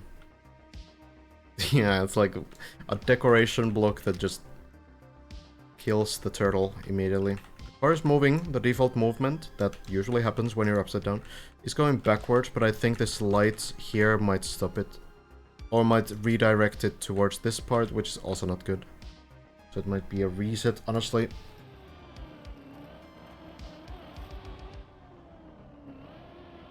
Oh. Have as well. Well, the two will start racing together up to the floor 9, I suppose. And it happens. It wouldn't be fair to release 11 until top 3 finishes. I mean, it would be fair in the sense that it's like the same for everyone, right? I don't really think anyone out of the top 5 really need more practice on floor 11 right now. I mean, it would maybe help, but at the same time, someone like Bren has to have like at least 50 runs up to floor 11, probably past floor 11 as well. So I don't think it's gonna be like a huge difference anyway. Same with floor 12. Floor 13 would be huge because you could try some other shortcuts there. You could actually sacrifice a couple of practice floor runs to try some weird shortcut ideas. But yeah, I feel like floor 10 might be the last practice floor we see during the event. Unless it takes like a week more. Still. I think it would make a great commentator for any future Trackmania competitions like Ascension.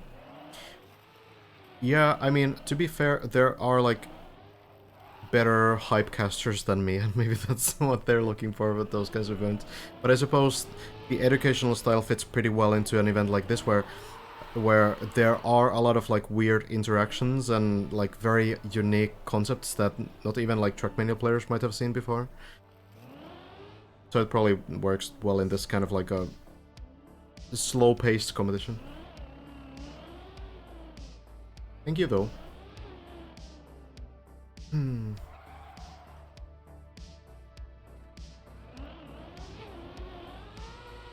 You're switching to the players who are the highest in Deep Dive 2 at the moment? Kind of, yeah.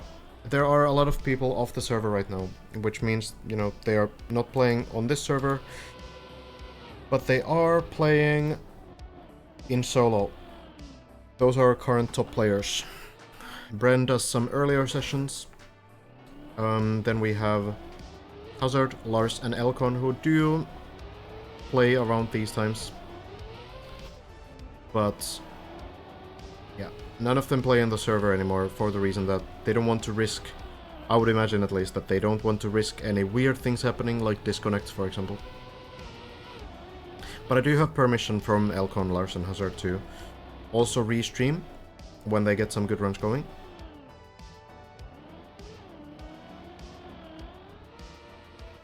I could maybe be like an analyst, yeah. Could be something. In just like, in normal like Trackmania competitions where you play rounds, like it's kind of, you don't really have that much space for an analyst, I guess. Because the rounds are so fast and everything else. So it's definitely a very different kind of a competition that we have here. For some like more grind-oriented things like this, it could work.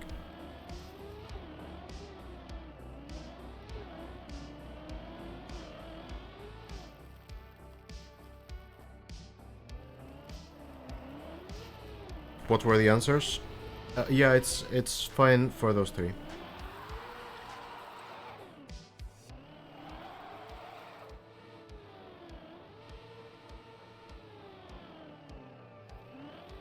I haven't even asked Bren because I don't stream at the same times anyway. So, but, you know, I guess Bren did tell some other people that floor 16 shouldn't be restreamed, but, you know, that's not really the case if I don't stream at the same hour anyway. Like, it doesn't really concern me then.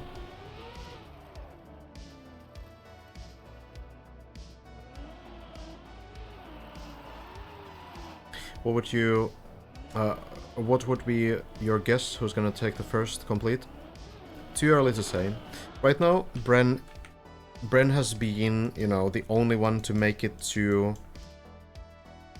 the early areas of floor 16. Lars has made it to this very first part, but hasn't made it through. And then has made it to the wheel hang. Bren has made it here, but failed this exit twice, landed upside down. So this is gonna be the next section to clear, but it's still too early to call because I feel like any one of our players, Hazard, Bren, Lars, or Elcon, can just get this thing down and then make pretty good progress through the floor.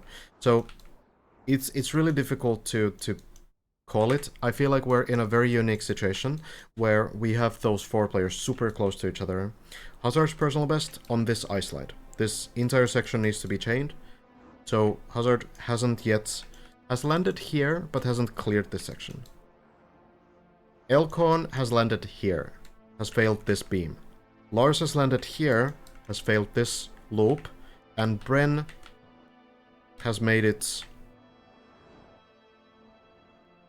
here on the wheel hang. So like all of those players are ridiculously close to each other after, you know, 1 month of grinding. So yeah, and literally any one of those can win. I do think though that our winner will be one of them. It's possible that someone else can get like 2nd or 3rd place, I think, but I do think that one of those 4 will win.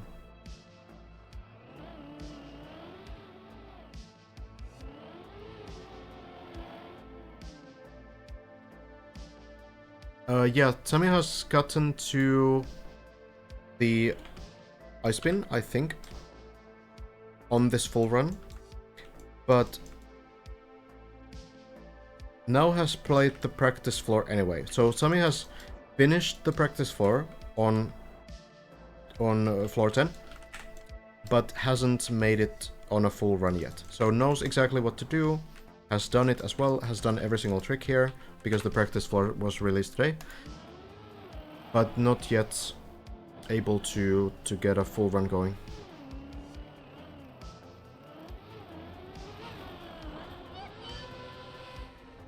Haven't tried the map myself yet. I'm saving my first attempt until the event is over.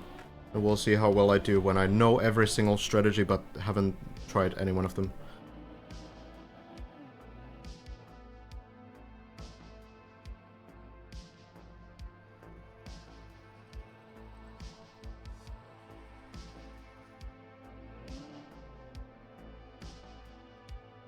Scrappy will win, you think? I wouldn't say that it's impossible.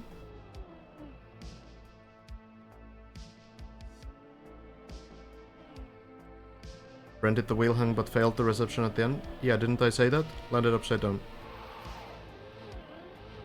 Twice.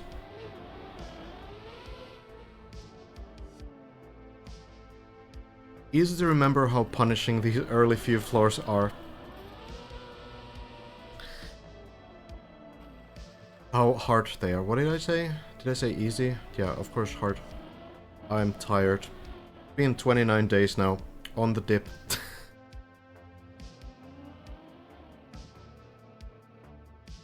Punishing. Oh, okay. Yeah. I don't remember what I say immediately after I say it. They are very punishing though. Especially this Lentillion floor here. These jumps, you're just barely off and yeah, it's very difficult to recover.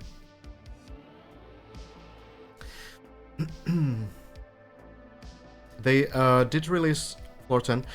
What they already promised in the very beginning was that they would not release the last 3 practice floors during the event. So they will not release floor 14, 15, or 16, but I feel like at this point, you know, it's not necessary to really release any others either. I think it's good if floor 10 is the final one. Which map do you think is or will be easier? Shallow dip or deep dip? 10 floors with checkpoints? Shallow dip.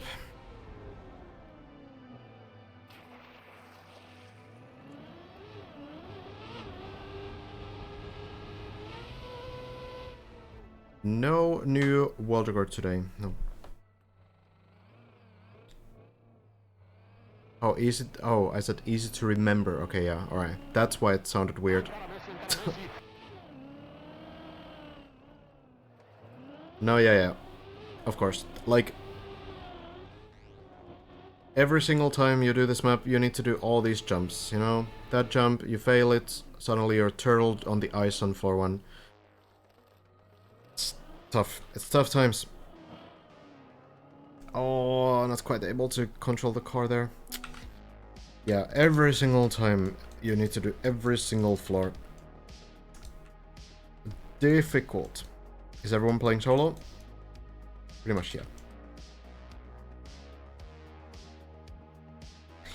Pretty much, yeah.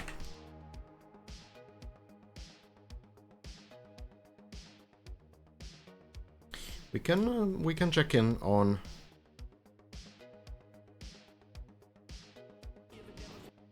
what's going on. Elcon on floor 5 right now.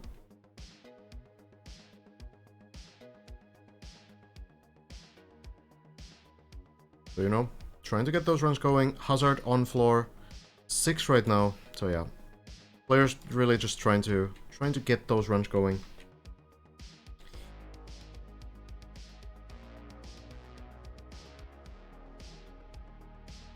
Tough times. Hobbit trying to get runs in as well. Getting some good days recently though. Almost at the 1,000 meters. There's that one floor 9 jump where you do get it. Yo, Sammy, thank you for the rate. How was your session? Welcome, welcome.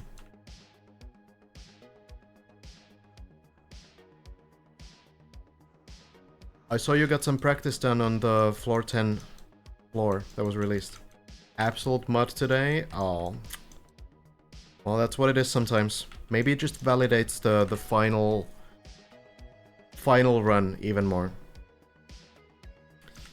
Welcome everybody, welcome. Tons of floor 10 practice, but we got one shot at the end of 360. Yeah, I did see that, I think. But the floor 10 practice, like, that's gonna be huge though. I did see a run on that one and looks solid. Spin was going nicely. Got a lot more consistent on floor 10 on the tower, but on the tower it was just a lot of unlucky things happening all at once. Yeah, that's how it is. That's how Deep Dip 2 treats you sometimes. But yeah, this is the 1,000 meter mark that Have is trying to get to. So it's a tough one to reach for sure, but we have more and more people there.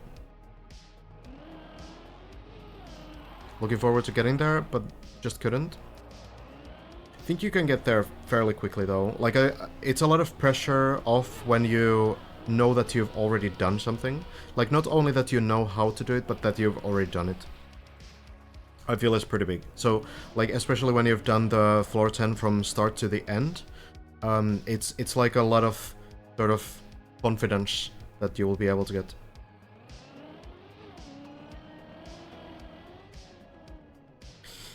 I don't know if you know, but Have said yesterday that he probably plunged to hunt the world record on Deep 2. I'm not surprised, yeah. I do wonder if there's plans to go for example, the floor 8 shortcut.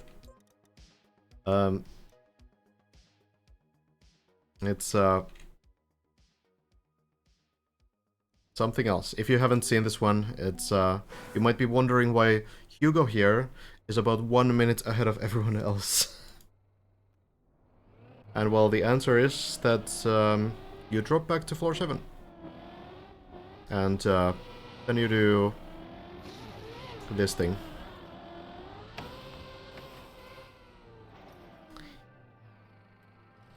Not the intentional route, not what you're supposed to do, but you skip a little bit. You skip the first 2 turtle parts entirely. And this could be a this could be an eventual wildcard strat. Yeah, it's even improved. It was like 2 minutes flat before, now it's 1:41. It's crazy. Need to ask Hugo how consistent that is, but it looks looks pretty precise. But I think eventually, you know, when people run for wildcards, there's gonna be a few tricks like this.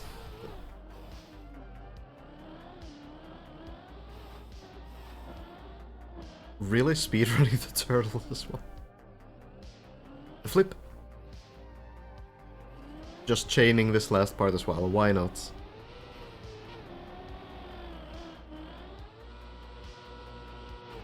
It's actually a really clean run.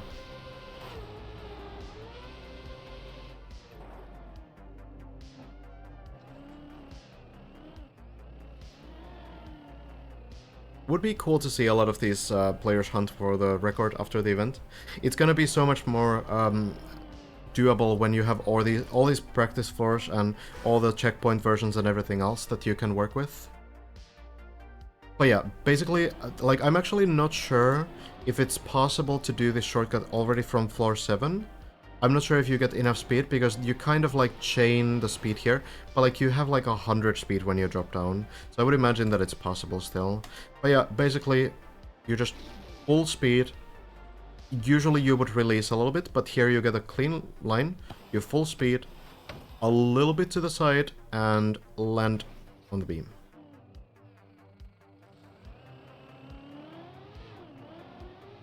Doesn't look like it's 100% strategy, I got to say.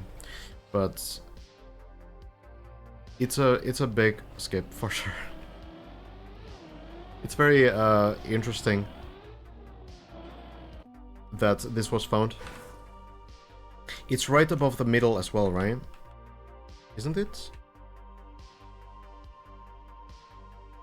Yeah, so you actually are like going on the beam right around this middle point. So if you fail this, then it's all the way down. But if you're hunting for wildcard, then, you know, that doesn't really matter too much anyway, because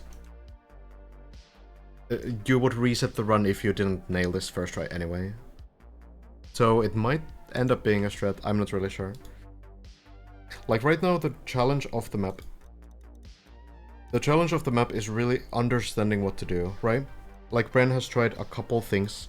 Most recently, Bren was able to get an attempt going on the wheel hang earlier today. So getting the wheel hang honestly doesn't seem to be the hard part. And then you just press forward, right? But Bren this time tried to hold right, still didn't land. Last time tried to not press anything, so things like this, like there's gonna be a strategy that works every time. It could be just about any combination of inputs. It's already so close to actually landing. But yeah, there's gonna be some combination of inputs or some, like, you know, specific timing that will work like every time. And once that's figured out, then it's figured out.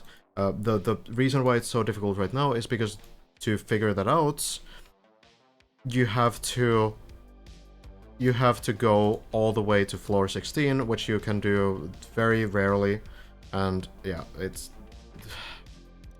just hard, right?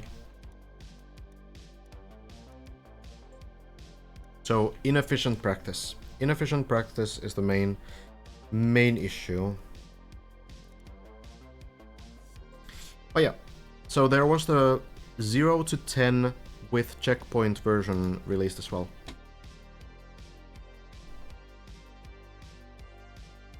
Has anyone played this yet? Oh, yeah, Kubas has a run on this one, 32 minutes. 4 people actually finished this one. So, this version is basically all the previously released practice floors combined. So, the finish line is at the end of floor 10. And you have one checkpoint on every floor, in the beginning of every floor. So here's floor 7 checkpoint, for example. I don't think this 32-15, that's not like a clean run, but it's kind of cool. We're not gonna watch this entire thing. We have the technology actually to skip ahead as well. It's kind of cool that you have this kind of a version where you're able to try to like speedrun the map a little bit. If we go to one of the later floors, maybe.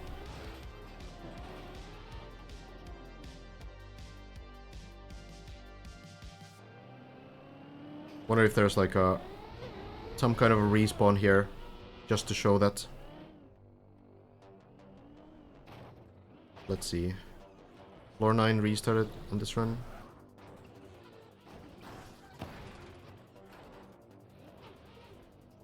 Doesn't seem like it is. Floor 10 is going to be...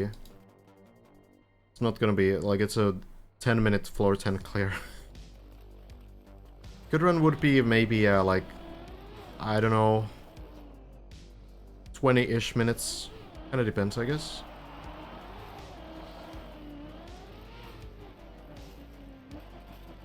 I'm not sure if this version is uploaded yet to TMX.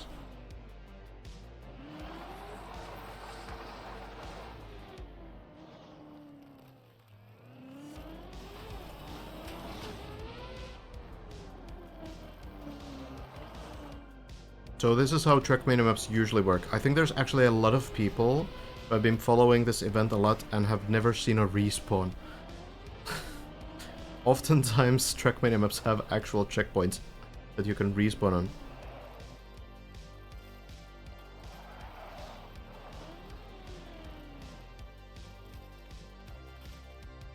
That is very common.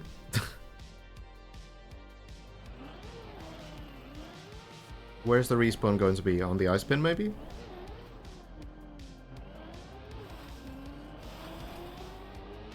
Oh, that's a bit of a shaky line. But savable. I'm just speeding this up a little bit. Kubas is a very good player, yes. So yeah, again, this is not the full map at all. This is the floor 0 to 10 checkpoint map, which has just been released today, if anyone's confused. I spin. Looks pretty good, actually. Where does this run fail? It's 23.5 minutes. Very close to the end. I guess it has to be the half pipes. So this was actually pretty close to being a very strong run. Oh no. Around the dirt. So here, Kubas just respawns, right? In the beginning of floor 10. So this can be like a way to practice like speedrunning, maybe. Kind of interesting. We can skip to the end as well. To the final run.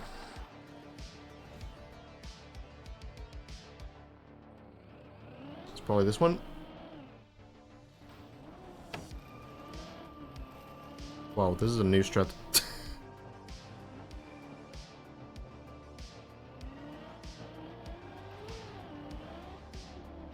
Landing in.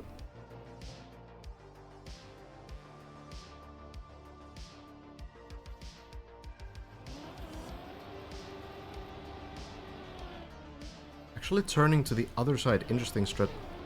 We don't really see anyone do that.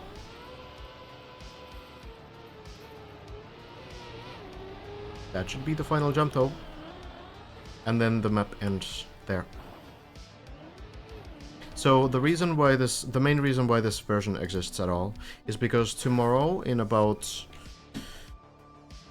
13.5 hours, Virtual is going to be showcasing this version on Ludwig's speedrun marathon that showcases different games by different players. So that's probably like the main reason why we have that.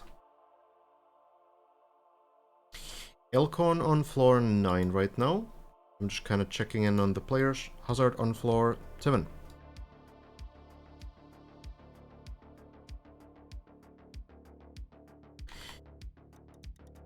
Server pretty quiet. Wonder who's cleared floor 0 to 10 fastest. Yeah, it could be Elcon or could be Bren, could even be Virtual. Like, Virtual is going for pretty much every single speedrun strat that we have as well. Well, I suppose it's Have trying to get those runs going.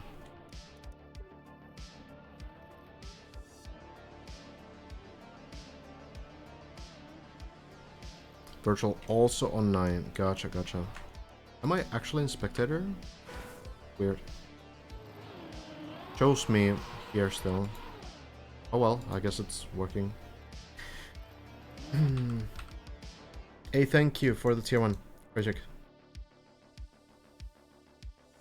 My pleasure. Well, so floor 10 in the context of the full map is here. This is where it ends, and then there's still like 1/3 of the map remaining. The floor 11, which is one of the hardest ones, floor 12, not a big issue for the players. Then the crystal floor, then the dank Vito floor, and now the dragon floor 15, and then final floor that people are trying to figure out. And then at the top, we finally have the crown that players are starting to reach. Getting closer and closer, but still a little bit remaining on the map.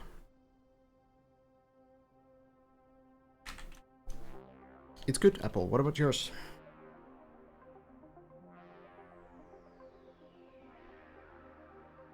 Yeah, floor 11 has very little floor on it, that's true. I'll go get it to floor 10, and Hazard on floor 8. Both of them getting some runs going. We can maybe check in on Elcon right now. Checking on the progress on this one. We can go through the entire floor 16 at some point again. So yeah, players are playing in solo to avoid any weird situations like disconnects on the server. Getting a little bit more FPS probably as well. I have permission to restream them. From Elcon, Hazard and Lars.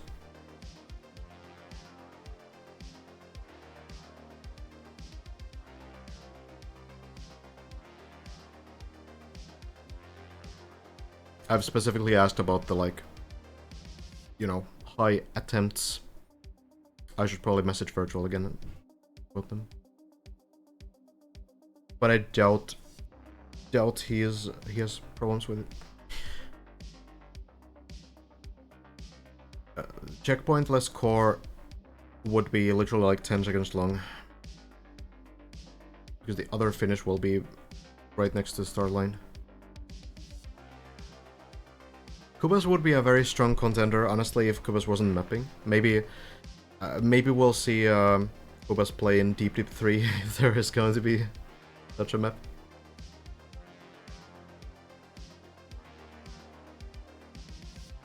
Is the top of the structure connected to the ground or not?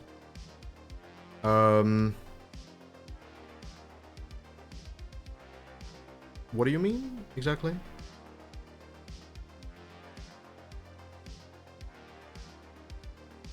Depends. There could be some kind of a connection. Might not be a floating exactly, entirely. The bot might be down. Let me check that in a moment. Actually, I can check it right now, real quick. Shouldn't take too long. Bot dies sometimes. It's okay, it'll take 1 minute.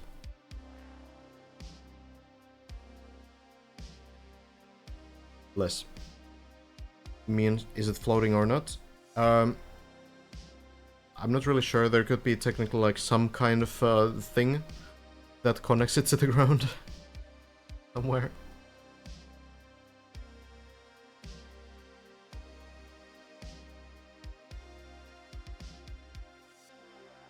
Okay, maybe the bot works now. Alcon, good progress towards floor 12. And here we have the floor 11.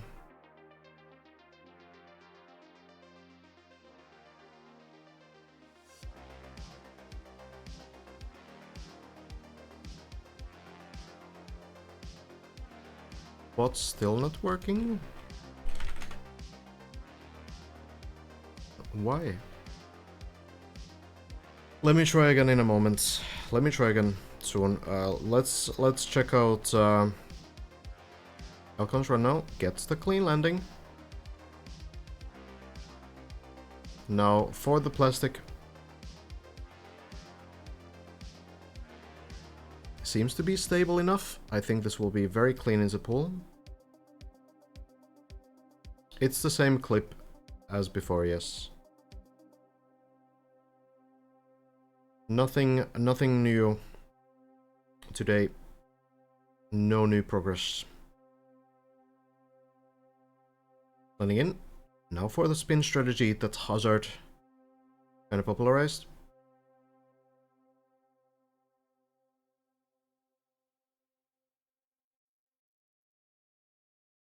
Clean landing, and now for the spin. Very good, very good. Good to hear, Apple. Runners seem to be gaining more confidence on the 15 and above floors. Yeah, I mean, they're getting more practice to it, but they are not really getting there that often still. Kind of the thing. At some point, you just kind of max out your consistency on this event. Should be getting into the pool. Nicely done. Whenever you hit water in this game, the car just flips. Like, you will be able to flip the car back up, so only goal there is to get to the pool.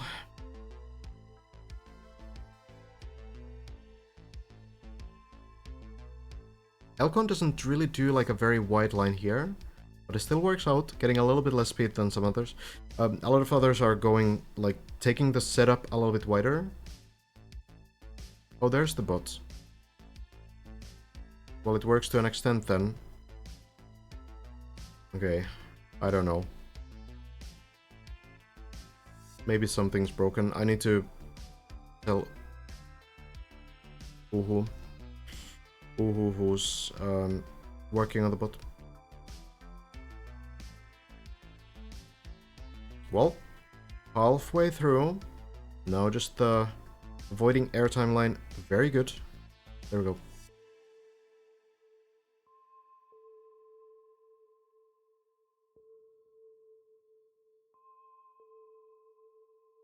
Really, floor 12 is one of the, like, best figured out floors, I think. Truly no, like, big issues. Oh, just as I say that. Oh god, no. Oh, how does that happen?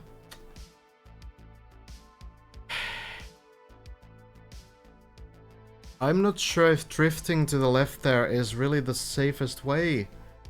I am not sure. Like, I wonder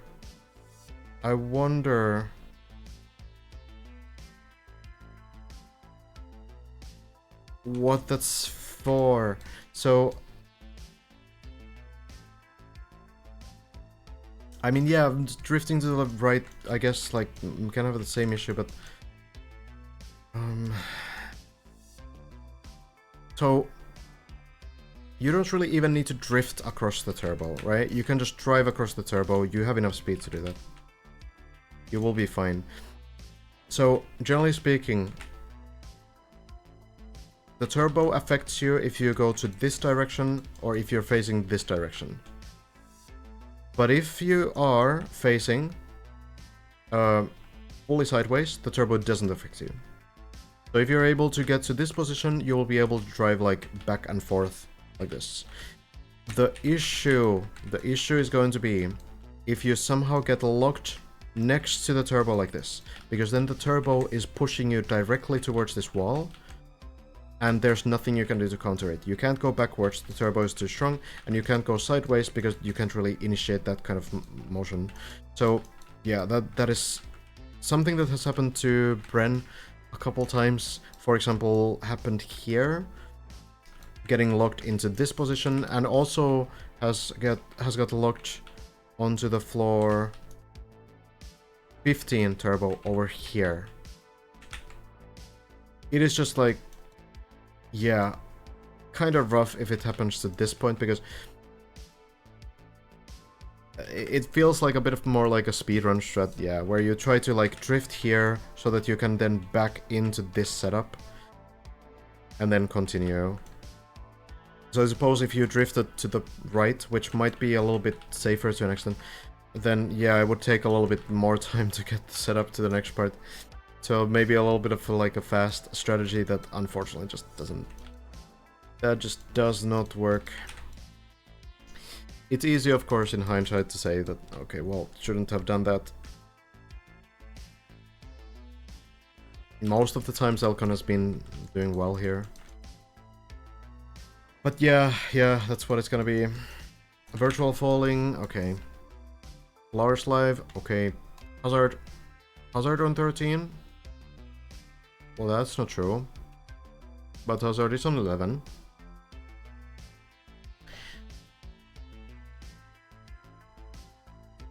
Weekend checking on that as well. Getting those runs going. So this is Hazard's stream now.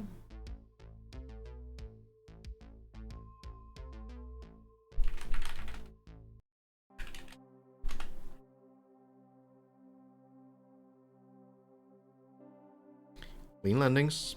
Also interesting sometimes to get to see these from the player POV. Definitely check out the players if you haven't yet, but I imagine most people have multiple streams open anyway. Any reason you did not use the mod? The texture mod? It doesn't seem super necessary to me. And I like to, you know, analyze maps from the like mapper's perspective, you know. I mean, if I do like map requests, it's just nice to see what the mapper actually built.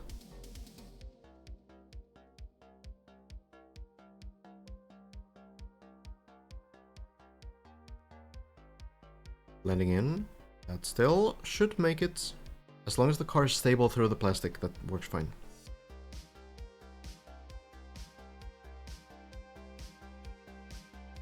Oh, good progress, Nisivo. It's not an easy map for sure. Lands in as well. Now for the spin. Anyone have a clip of the floor 8 skip? I can show it a bit later if you remind me after these runs.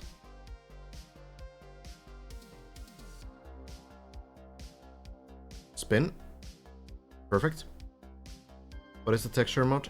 I don't remember the name, but it's essentially a texture mod that changes the ice to be a little bit more blue, and it can change these black platforms to be a little bit like a lighter colored, so they're easier to see. A bit more like gray. Are players playing on different versions of maps? As Hazard doesn't have black edges on last big ice slide. No. Oh, that was a weird spin, but there we go. Better texture mode. Okay, gotcha. Yeah, no, everyone is definitely using the same map version. The difference is that you can have different plugins. Different plugins that alter, you know, the look of the black platforms or the ice, just as I mentioned. Or you can have different graphic settings. So the lines that you're talking about specifically are about shader settings. The lines on the edges of platforms. If you have high shaders, then you have the lines, and if you have low shaders or medium shaders, then you don't have the lines. I think it's only low or high, actually. And then there's very high and very low, I think. Again, avoiding airtime here. Looks to be good. There we go. So Hazard in the same place as Elcon just was.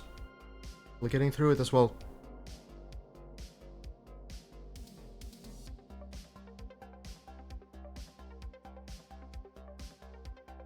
And Hazard drifts to the other direction.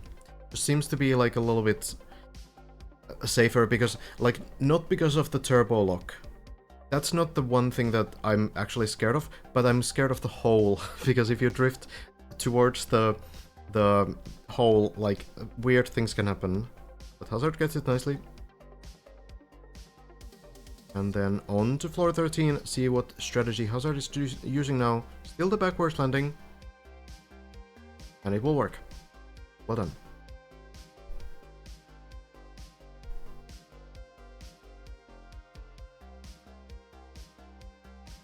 Landing in. There we go. Also jumping through the window, feeling a bit more comfortable. Hazard was doing the, like, slower routes earlier, but yeah. I feel like all the players kind of, you know, maybe getting, like, tired of doing these climbs a little bit, and maybe it results in doing a little bit more, like, speedrun strategies too. There we go. Hey, thank you, Andy, for the tier 1. Oh, you could have waited for the 66-hour mark, though. Anyway, Hazard into the bobsleigh loop. Usually you do 4 loops and then go on the 5th one. 4 full loops.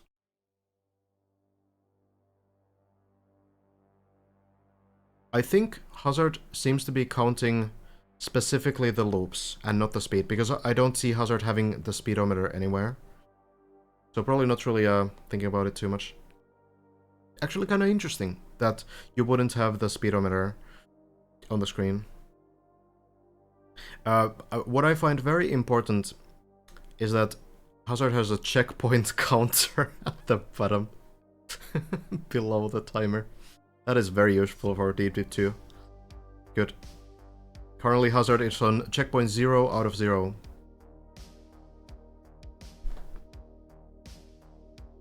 Now for the shortcut.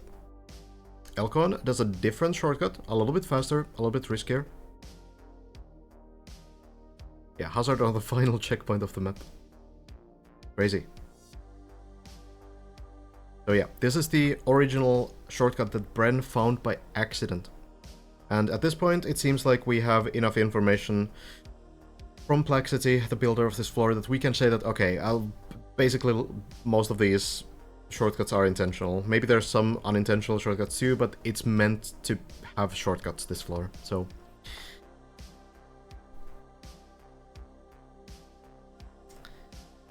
Hazard is going for the plastic bounce still.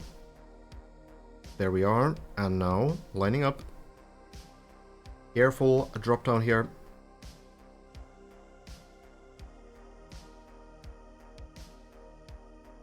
Air brake right there, and the landing works.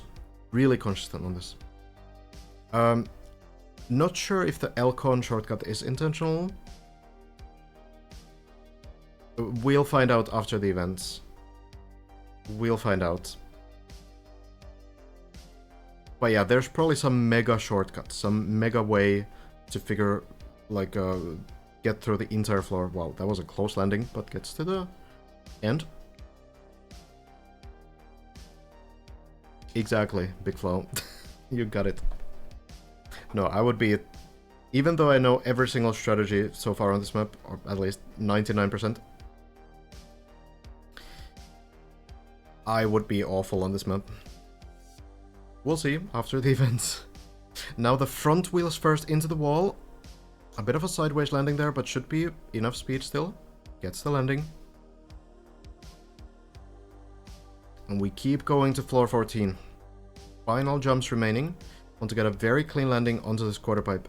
Which means that you actually don't full speed into it, because as you full speed into it, you're going to go too close to it. So Hazard purposefully releases quite a bit.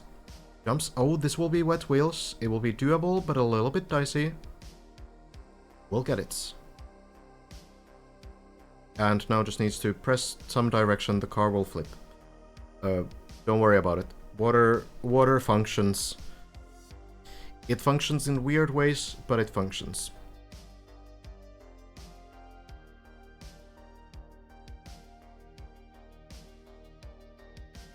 And now, a clean line to the ice, hitting the poles, there we go. Virtual in 11, gotcha, gotcha.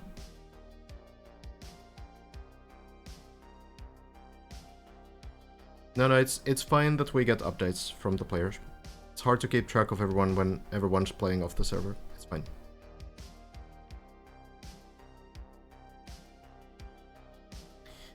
So now on to Spider Sense Virus Floor. Lipping the hole here, jumping through, works nicely. That is probably the scariest part in this very first section. The turbo walls are weird, but they seem to be fairly consistent. I haven't seen many people fail these. There's some like cases where you get like a weird bounce and it ends up in the hole and on that first section, but just generally speaking, these seem to be the easiest parts of the floor. Landing in, very good. Now the second turbo wall. As you go towards the turbo, as soon as you have grip on something with the wheels and you are in the turbo will keep pushing you, and in that case it doesn't have any other place to push you to than the wall, so kind of get this backflip. Clean landing onto the beam, that is a scary one.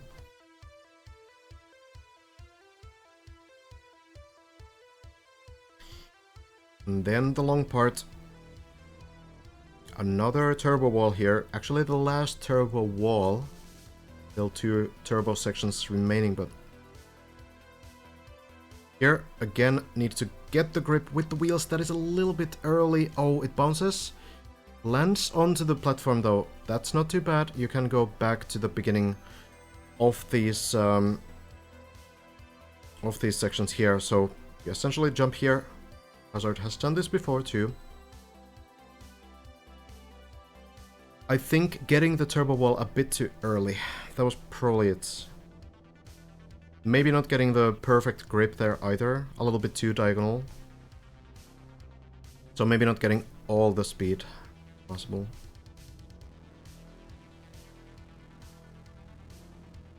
Now, yet again onto the beam. We go back. Hazard is on the ice section on floor 15, which means the second last section.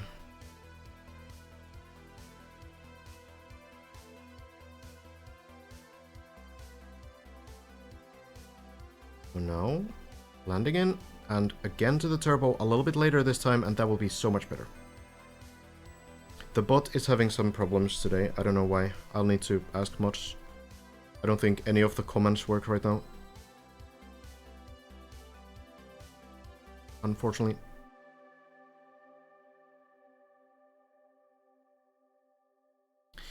Then just a straight line.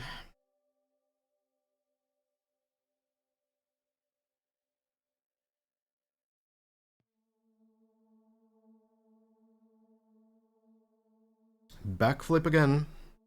And now the counter steer to try to make sure the plastic bounces work. And there we go. Well done.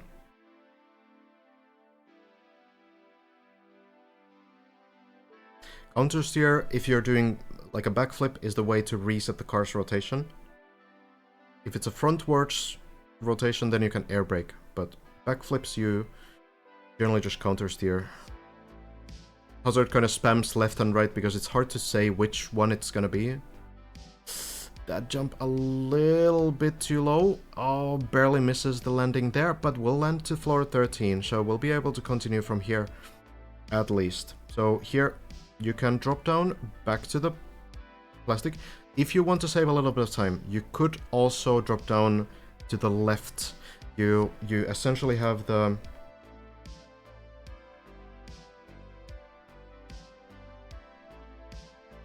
from here you have the quarter pipe over here. It's a scarier and definitely harder save to make, but you could also drive to this point and then you skip a couple sections. But Hazard, I guess, not really worried about these few parts here.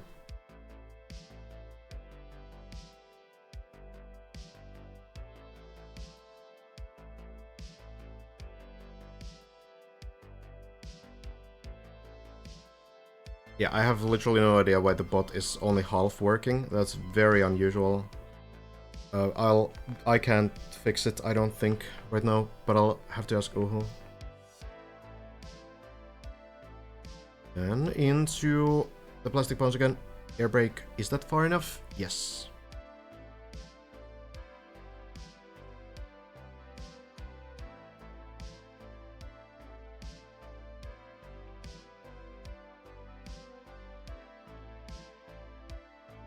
Here we go. Yeah, bot might have fallen all the way down to floor gang right now.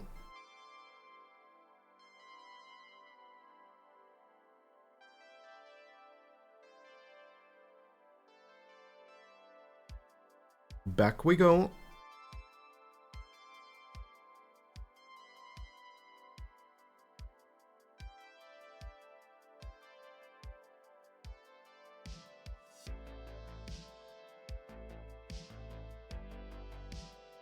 Again, front wheel landing. Very good. So the reason why we see players kind of land like upward on that wall is because if you try to land it like a usual wall, right? So you try to land like forwards sideways. The problem is that the setup jump that you get from there, it's kind of hard to explain like this. I'll try to explain it soon. All right, we'll get back to it. It's a long explanation, kind of, and it will be better if I can showcase that in the editor. But Hazard makes the jumps again, hitting the 1 hour mark on this run, so that means that the run has just begun for Hazard. Probably at least 3 dead turtles still remaining on this run.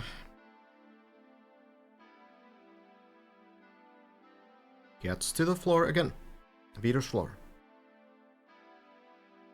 Back we go.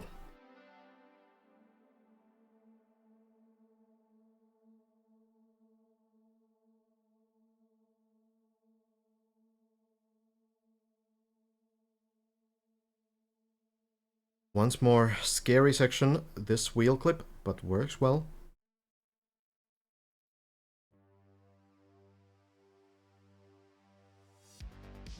And then the turbos.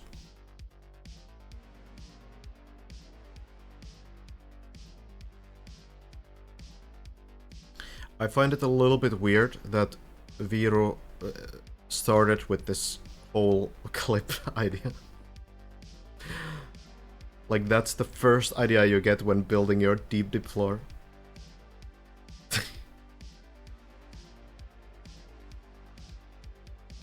But the turbo concept is super cool.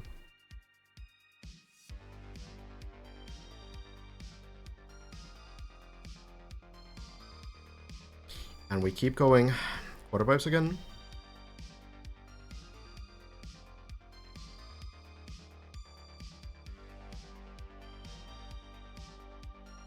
Jumping in. It is enough speed. Lands clean. The turbo flips are probably failable, but I think they're very difficult to fail. Like, you know, some things can go wrong. Your line is too far to the left when it should be to the right or something. But I think the actual backflip is very consistent. This one is failable if you don't get the grip. So if you don't turn the car enough towards the wall, you might not get the boost at all. Works fine. We go back. This section, like, the one mistake you can do is not get the counter steer early enough, which means the car will keep rotating too much and will not hit the plastic bounces. So it will land on the plastic normally, and yeah, then just tough times. So here we go. The backflip, and you will notice Hazard spam left, right, and brake here to try everything in his power to make the car from rotating more, and it will work.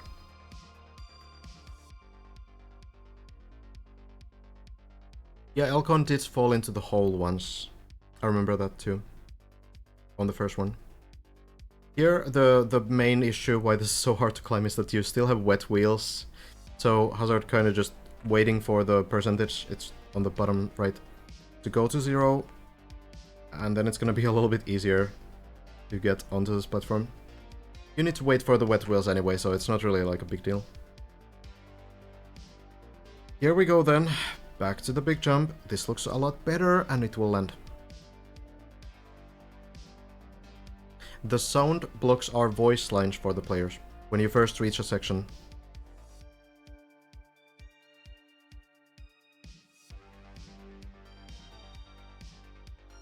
Bouncing through. And almost on 15 now. Clean landing. There we go. Lars said that there's a non-zero chance that he can finish the map this session. Oh yeah? I think so too. I feel like for everyone it's like that. For all of our top 4. But it's kinda... it's difficult for sure. Now the turbo ceiling. Turbos, as soon as you get grip on the ceiling, they push you to the only direction that they can, which is along the ceiling and into the pool. It's a weird section, but you need to believe. You need to believe that it works, and it will work.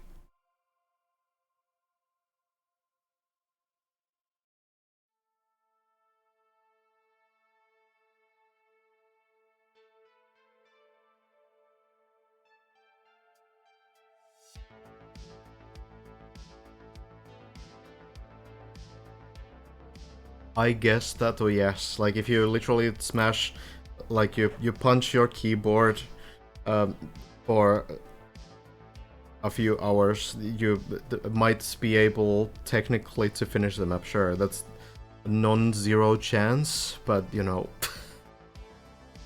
not that kind of a non-zero, different non-zero. Hazard?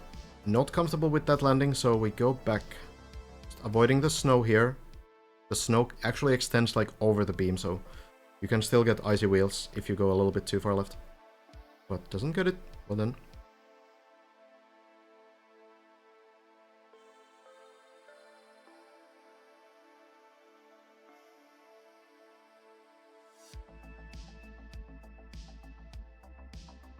Oh, looks like a better landing, but Hazard... Yeah, Elcon has been going for these, and that's not a speed loss, but it feels like it could be. You kind of land the back wheels onto the beam instead of the actual roadblock, so you feel that, okay, that might have given me a speed loss. So not taking any risks, because if you just keep going, then you might make the wrong call, you might still have that speed loss, and, you know, it might be the reason why you fall. So not taking any risks. This is a clean landing. Hazard will go jumping through. That looks to be enough. Nicely done.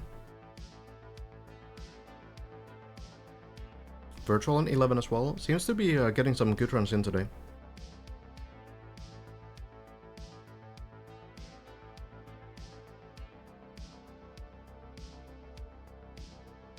Jumping through. And now the flip upside down. Plastic bounce. Oh, that's very far to the left. Is it gonna reach the pool? Just barely, and slows down also in time. A little bit of a scary line there. You would like to go as far to the right side as possible, but that will work still. So now the slight wall hug.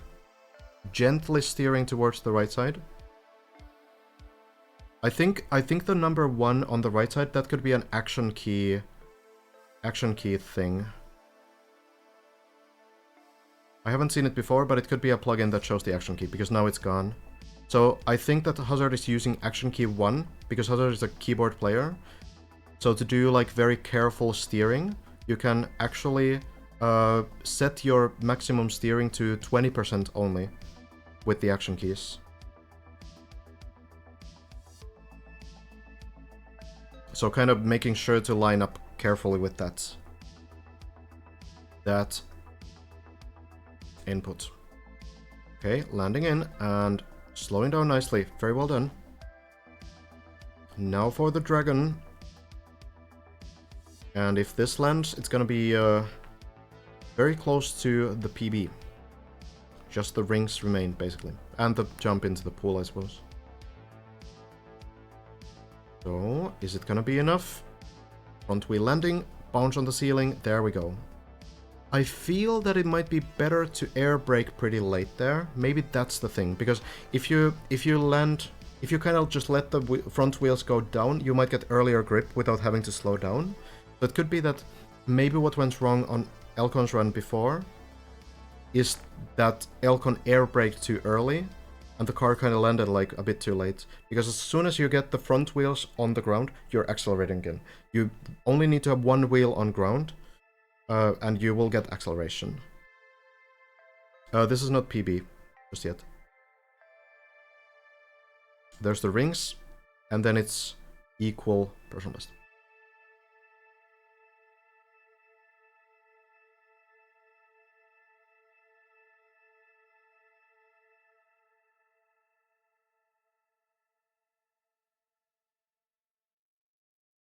We'll see.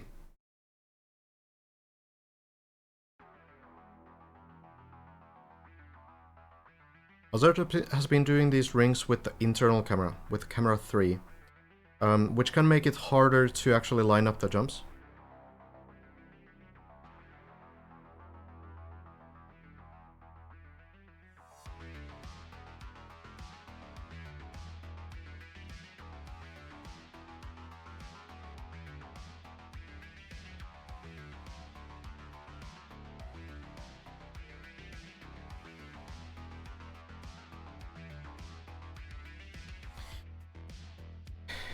Why in the world would you do that with Cam 3? Because it helps you stay on the ring itself.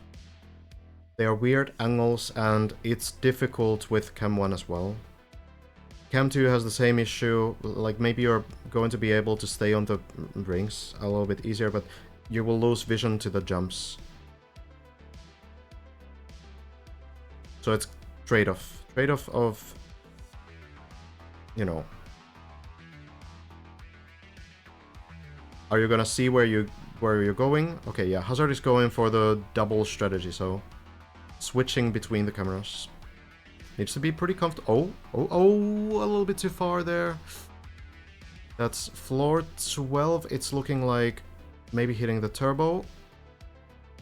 Upside down. It will go somewhere. Well, it goes sideways. I mean, yeah, what are you gonna do there?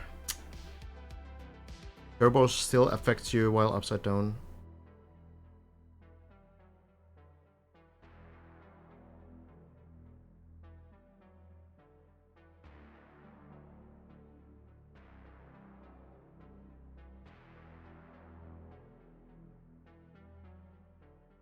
It does seem like the car is moving sideways.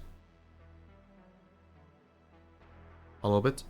So eventually it might actually fall off somewhere. We'll see though. Was a good attempt. But yeah, those rings on floor 15 are a big run killer. Okay, eventually I guess it'll probably go to the edge. So the fall.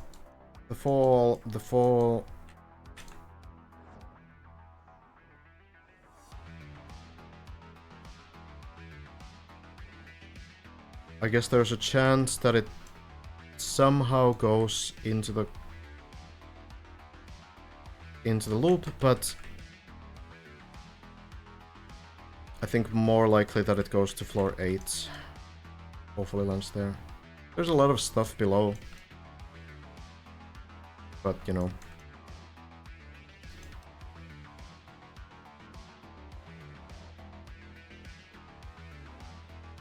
So about the Dragon, like it actually could be that when you take this ramp at high speeds, the car will kind of like flip frontwards slightly, so the front wheels might have to grip this first for you to get enough speed. So maybe like air braking too early, maybe that's gonna be like the mistake that can happen. That's kind of what it looks like. I don't think that you can get a landing bug. It looks like the landing bug has been taken care of by overlapping the blocks over here, so it doesn't have the seam. That seems to be fine. I feel like maybe you just need to let the front wheels like grip first. Not too early, like you don't want to blend upside down on this or anything, like full front flip. But like, so that front wheels get grip as early as possible, so you get that slight extra bit of acceleration. Maybe that's gonna be the consistent way. Then the rings, and Hazard's personal best is here. Hasn't been able to make these jumps.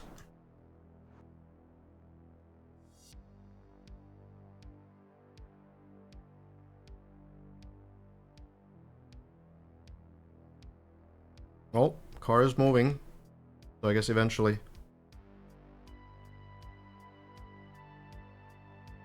Eventually.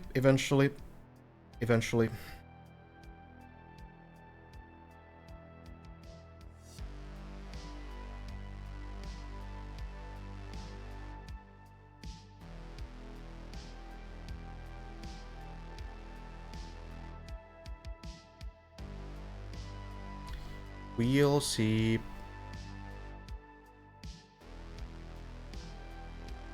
Lars, floor 7, okay.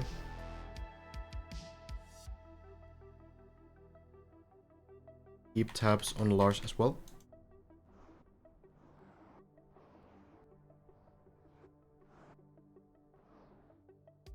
Yeah, this floor is also pretty brutal. Like, floor 14 has some decent saves, like, around this point. If you fail, for example, the plastic bones, there's, like, a good chance that you somehow fall into this part. But, yeah, it's kind of rough otherwise. Everything else is terrible. Especially the later half is, like, just terrible saves all around.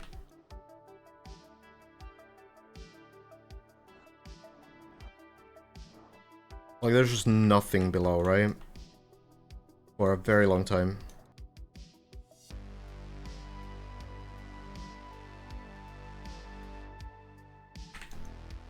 Tough times. Tough times.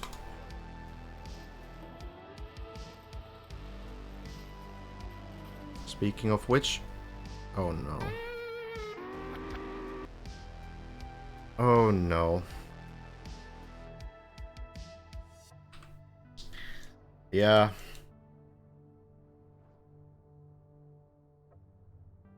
Yeah. Well, server... A rare occurrence, but it's actually empty.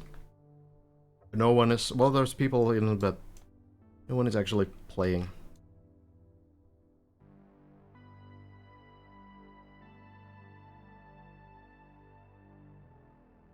Suppose Hazard... Waiting for... waiting for the... Or to go off the edge. We'll see actually what happens. Like, maybe it's gonna move a little bit forward or backward. Probably forward, if anything. I don't really know.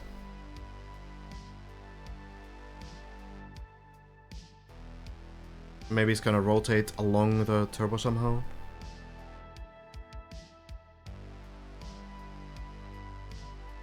No world record progress today. Not yet, anyway. Like, I don't think that it means that, you know, this will take like 5 more weeks. Because if we think about like floor 14, there was a pretty long period in floor 14 as well, where there wasn't any progress being made. Oh, this looks bad. Or not really working.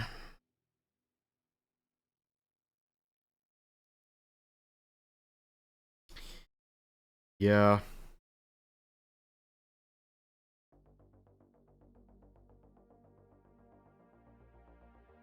I think the default movement has switched somehow. That is so weird. That is so weird. Well.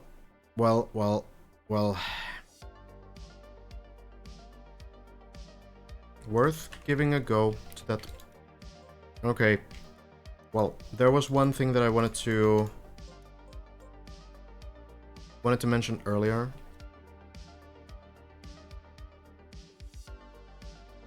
So if I make like a... this kind of a thing. A very different thing from the map, but it will kind of show this kind of a concept well enough. So this is what I was talking about the floor 13 ending a while ago. So basically, if you like jump into this kind of a section like too hard, this is kind of weird. Let me make this ice. That should be a little bit more doable. Maybe the turbos as well. Okay, that'll do. So, now I should be able to turn around more. Okay, I have way too much speed as well. Alright. Alright, maybe this one. Yeah, there's some issue with the bots right now, unfortunately. So, basically, like, if I just go like this and I go full speed, the problem with this kind of a landing is that, okay, maybe I should just... How do I do this turnaround? Maybe it breaks up? Okay, breaks up. So if I just full speed, the problem is... This is a terrible thing. Okay, I need to use... I think one of these ramps. Maybe that'll do something. God, but now it's not ice. Do I have an ice version of this ramp? Yes, the custom, but it'll do. Okay. So, yeah, if I just land like this, then obviously not only does the car bounce like crazy, but it's also going to bounce away from the wall. It's kind of like difficult to even land to that. This is hard to show. This is hard to show. My main point was though that like the more you like smash into the wall, the more the car will kind of bounce away from the wall as well.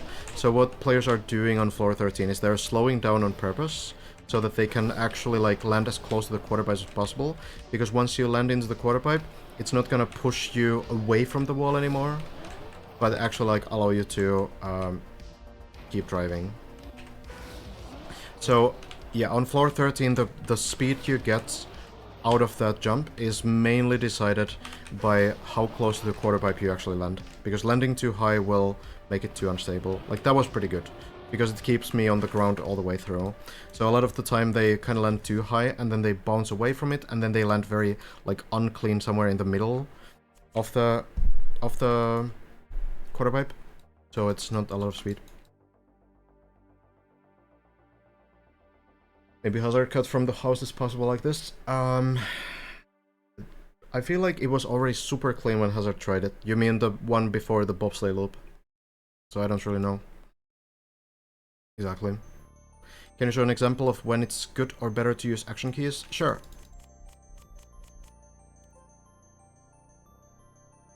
So... probably some campaign map, maybe last campaign? Maybe fall campaign? Oh, perfect. Perfect, perfect. Yeah. So, this is a pretty good example.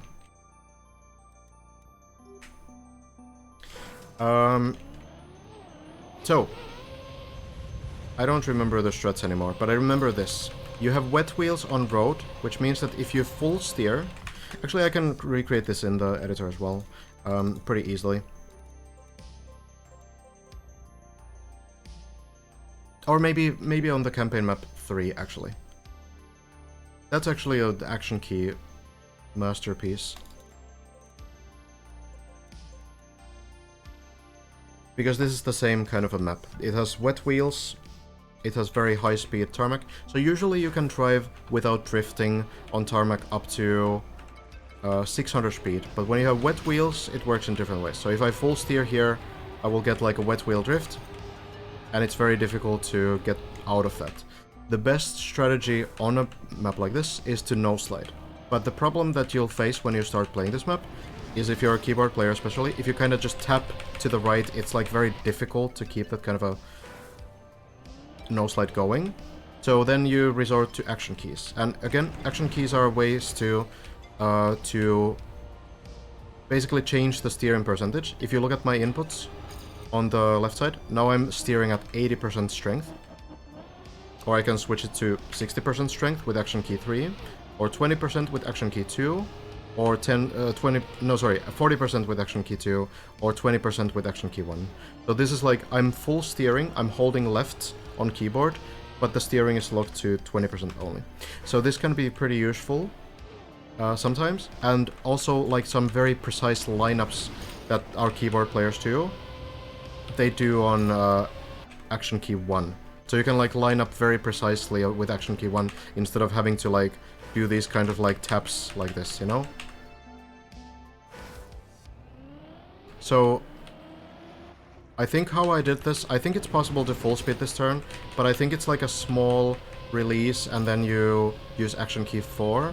But the second turn is pretty weird, because how I actually found a way to do this is by doing a release and then doing like action key 3. How did this work? I think maybe release into action key 4, but then switching between action key 3 and 4. I don't know, let's just check my replay. Should show the inputs here.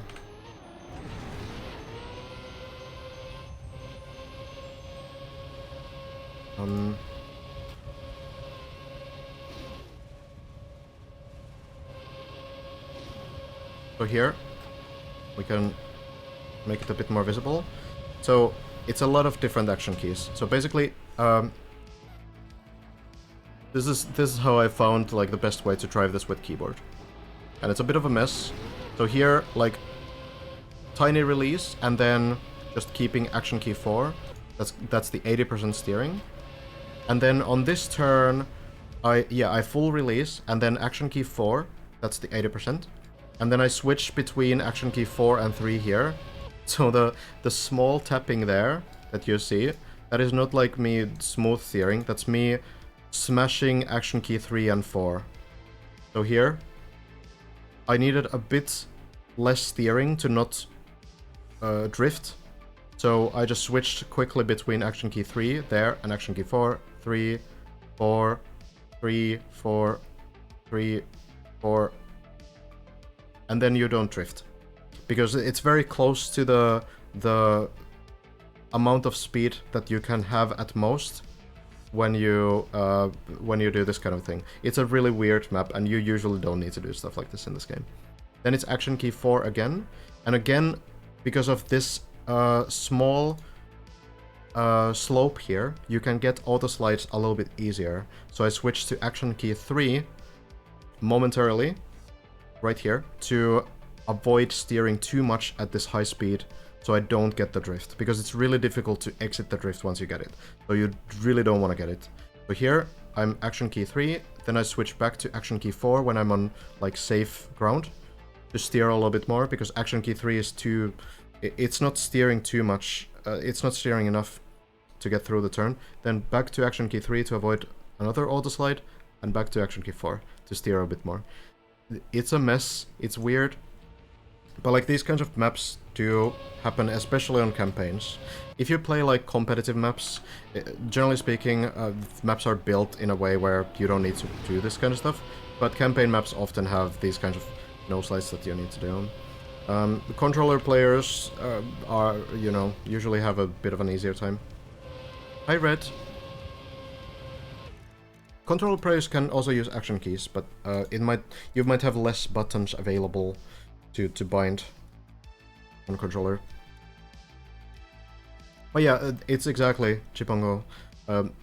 Alternating between action key 4 and 3 to get essentially the 70% steering. That's the idea. There's a weird situation with the bot Red where it works sometimes but doesn't work sometimes. Like it responds to this, but... Oh, well, okay, to me it responds. I don't really know what's happening. Like, it's very selective. I tried to restart already. Anyway, there's the Volgard clip. Maybe now it's working? I don't know. It's weird though.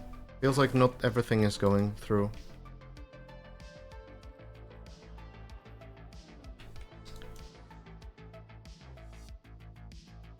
Never used action keys before. Is it a separate key you press? It's a toggle. It's a toggle that you press once and then it's active. And then if you want to get rid of it, then you disable it. So action keys are here. Action slots. 1, 2, 5. These are my binds. So it's a toggle and then you can press action key 5 to get 100% steering again. Yeah, we can check floor 10 records during downtime. Let me check the situation right now. Yeah, Lars is getting to floor 9. We can tune into that at some point. Already getting runs going, and Hazard is on the early part still.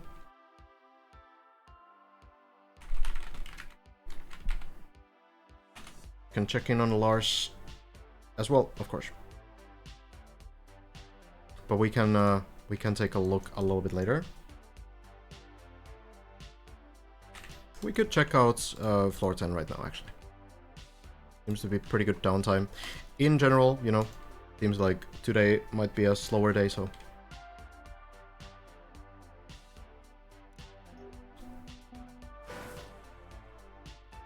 I think Damn TM was also playing some other of the segments. So yeah, floor 10 practice floor is out, and there's quite a bit of possible practice. 12 people already finished this one. A tricky floor for sure.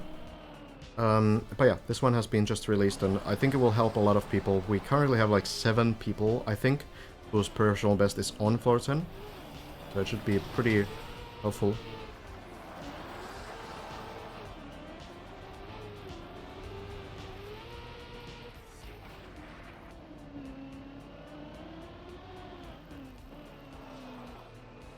Valen is gonna host a community Deep Dive 2 event tomorrow. Oh yeah? What type?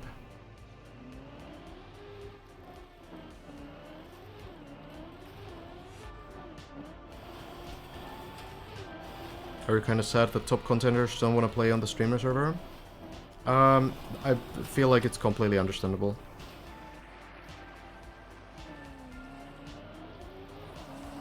Like, I would do it as well, so I can't really, you know...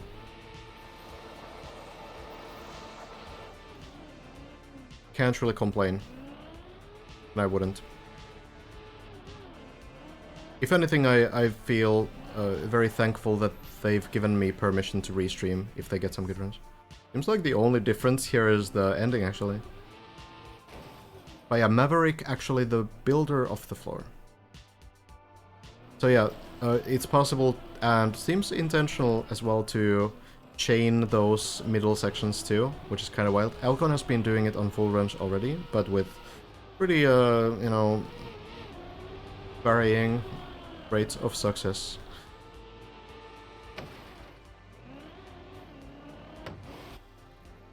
But yeah, this section here, it's kind of wild to chain, but I suppose this was what it was meant to be.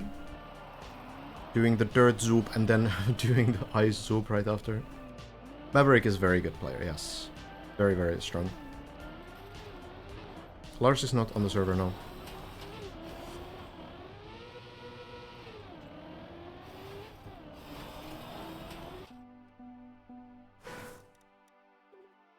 It's cool. And yeah, people have already also played the new map that came out, which is the floor 0 to 10 checkpoint version. 4 people finished this one. Basically, all the practice floors that have been released so far, with 1 checkpoint per floor. So you can get some speedrun practice going as well. So you have these checkpoints in the beginning of every floor. That also came out today. Interesting. Yeah.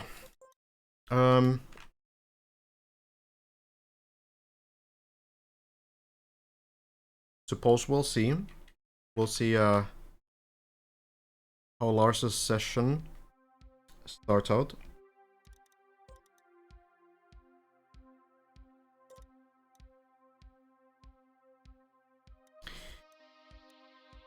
pretty quiet day otherwise, but I guess it makes sense, you know, it's a weekend. I feel like last week we saw the same sort of situation where a lot of players actually chose to kind of take like a day off or like a shorter session on Friday, but then like on Sunday pretty much everyone was playing. That was like the busiest day in a long time. So maybe something similar is happening now as well.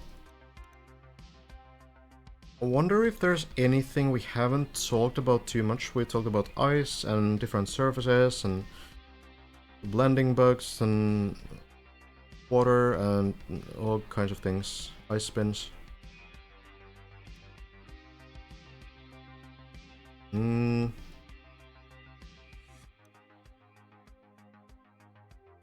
Turbos.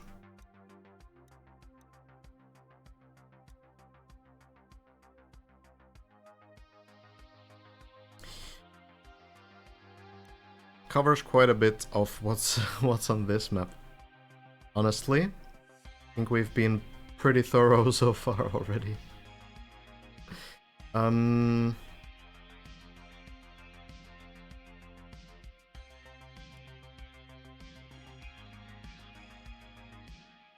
Air control we've talked about as well, as recently as today.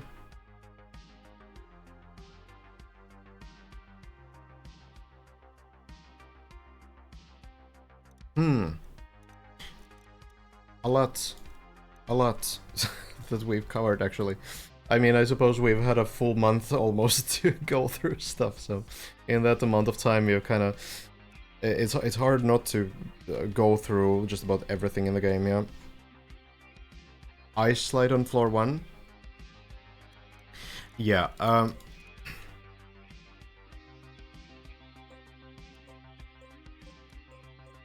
it's kind of tricky.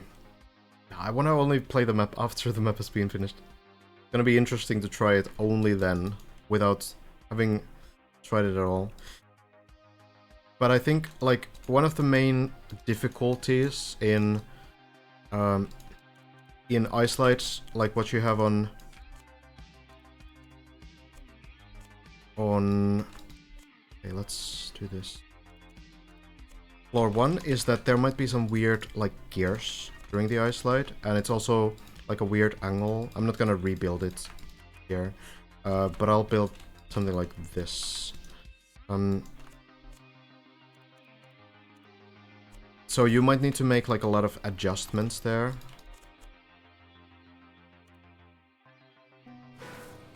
So basically, whenever you get gear shifts on ice, you are likely to slide out.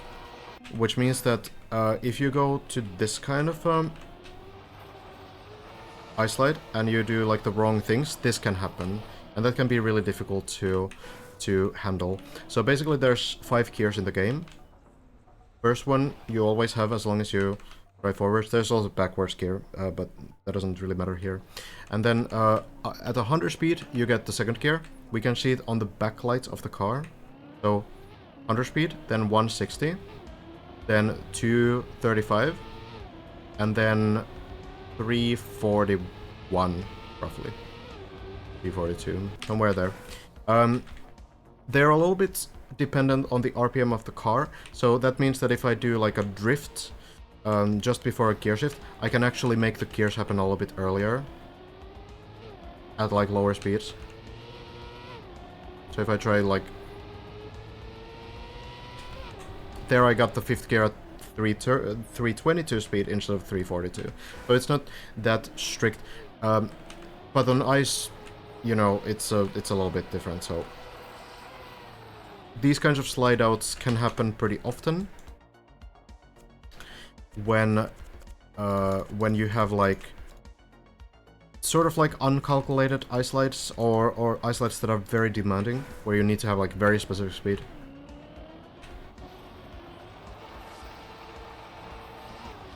So this kind of a slide out can alter your line a lot, or just make you fall off the entire ice thing. And then, yeah, there is the drop down, I suppose, which can also cause, like, big issues. So if we have, like, this kind of a drop down, this is a bit more extreme even. when you go into the airtime, what can happen is that as you're kind of sliding into it sideways, you will get more angle or less angle during the drop down, which can mean that you get like a very unpredictable line when you finally land. Okay, I don't know if this is gonna work. It's kind of weird. So here, like, you can get a pretty unpredictable angle. I could maybe do...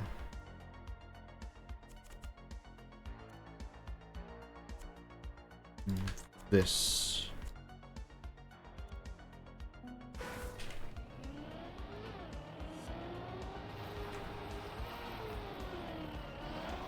Like, a small drop down can truly mess up everything. It can cause the gears to change as well, if you enter it with the worst speed. And it usually alters the line a little bit, so like it's just hard to like get into, really. Here I might get a gear down. Oh, I actually didn't. But yeah, like, it can be very unpredictable, especially like if you're not used to ice gameplay, which we went through this in quite a bit of detail at one point, but I can really quickly show the main thing again. So there's two ways to control ice slides, and this is, you know, usually where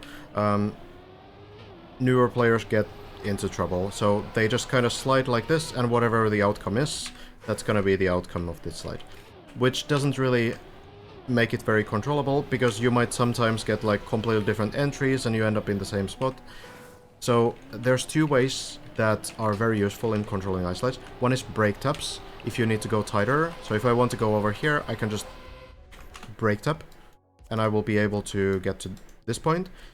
And then if I want to, for example, get to that point, I can release the steering. So, here. So you turn sideways, right? And then you counter steer. Left, right. And now, if I just do a natural line, it's just gonna go straight, right? Missing both of the exits. But two things we can do.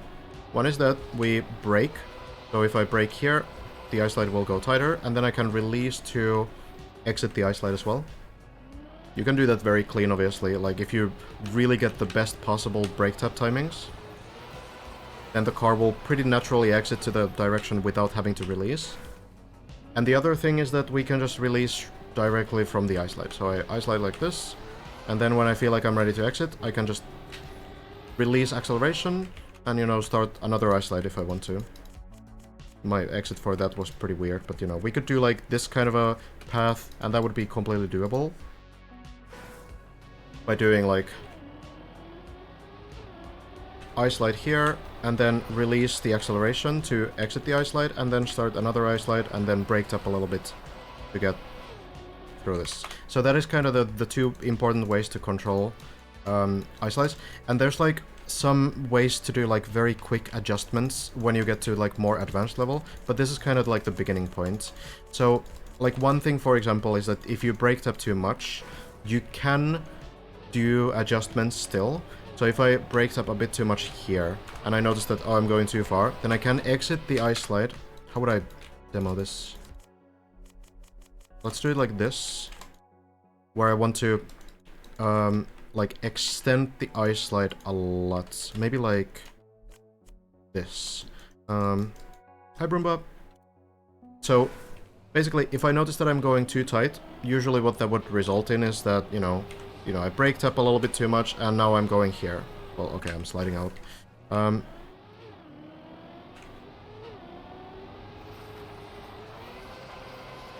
So there's not really much I can do if I just keep the ice slide going.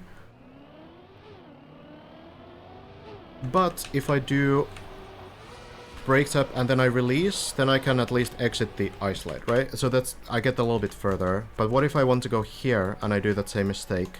Then I need to kind of combine the two. And this is where ice gets a little bit more advanced, where if you go a little bit too inside and you release, now you would need some way to still do the turn, right? So the issue with this is that you need to do a release into another break tap and re-enter the ice slide. So release and then try to find a way to not drop the gear and still get like later grip there. And this is where it gets, yeah, this is like difficult stuff. A lot of like separate adjustment, a lot of like release taps, a lot of break taps together. So you kind of like, you can think of it like if you're turning on road, it's kind of like the same thing where you would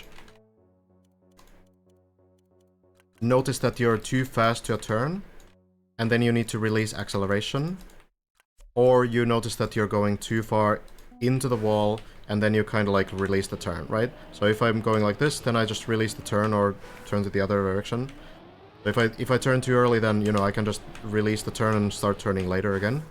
And if I notice that I'm going too far into the wall, then I can release acceleration. So it's kind of like same thing, but with extra steps. Luckily, if you play well-built ice maps, you usually have like some pretty clean way to do this kind of turns, but it is hard to get into for sure. Usually, like, you need to make those decisions pretty early. Like, if you break tap way too late, then it might be impossible to save. But like, this kind of control is possible, and you know, these are the reasons why the top players are able to do like the floor 1 ice slide pretty often, because they are able to do these kind of small adjustments and do these kinds of, yes, aren't ice slides a bit like weak bug slides? Kind of. Kind of. But not really. Not really. I mean, yeah, in a sense, but there are some big differences too.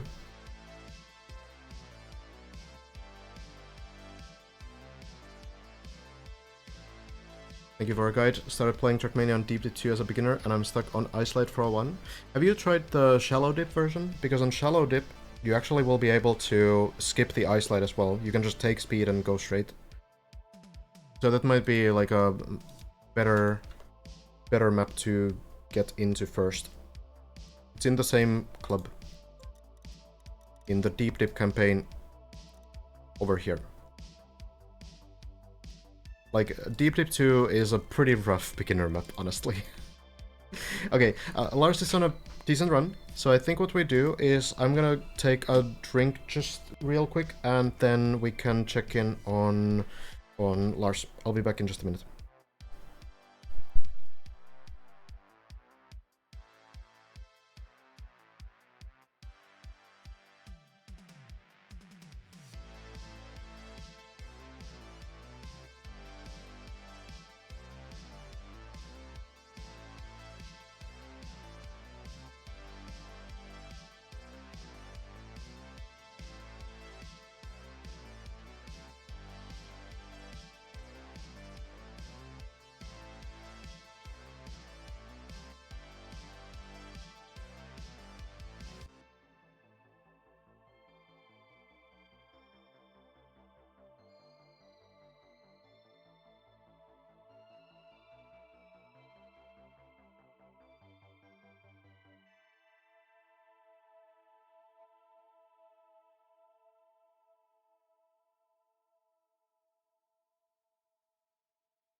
Alright, here we are.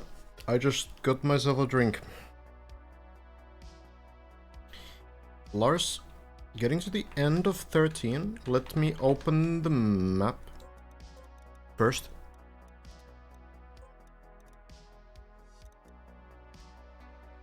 So that we can potentially scout things out if something happens.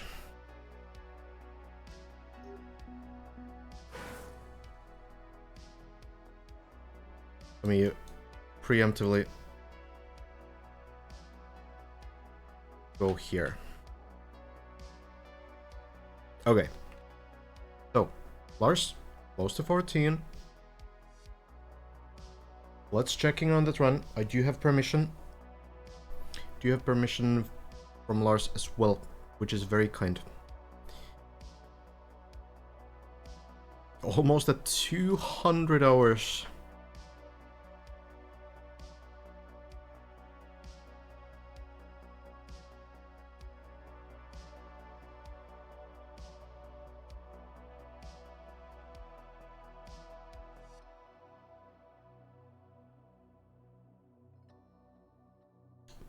Trying to do the whole clip now.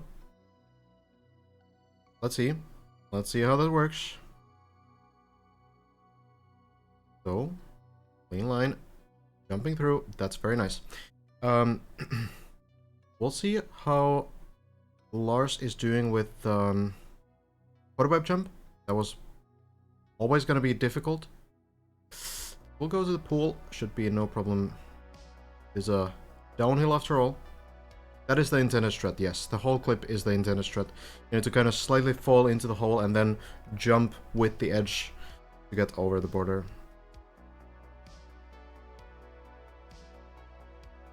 There we are.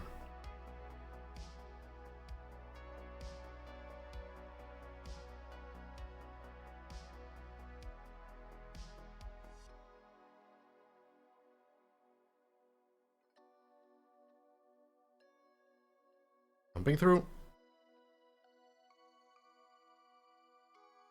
The turbos really are fairly automatic. It's really this quarterpipe section and then the last quarterpipe section that are very tricky. This one seems to work. These kinds of beam landings, that specific beam landing, can be pretty rough as well. So you can get like weird lines, weird bounces from the beam if you get it in the worst possible way. So you'd really want the clean landing there. It's possible if you are slightly too slow to land into it and bounce up, but it's also possible to fly like to the side entirely. So Lars making it through though, no issue.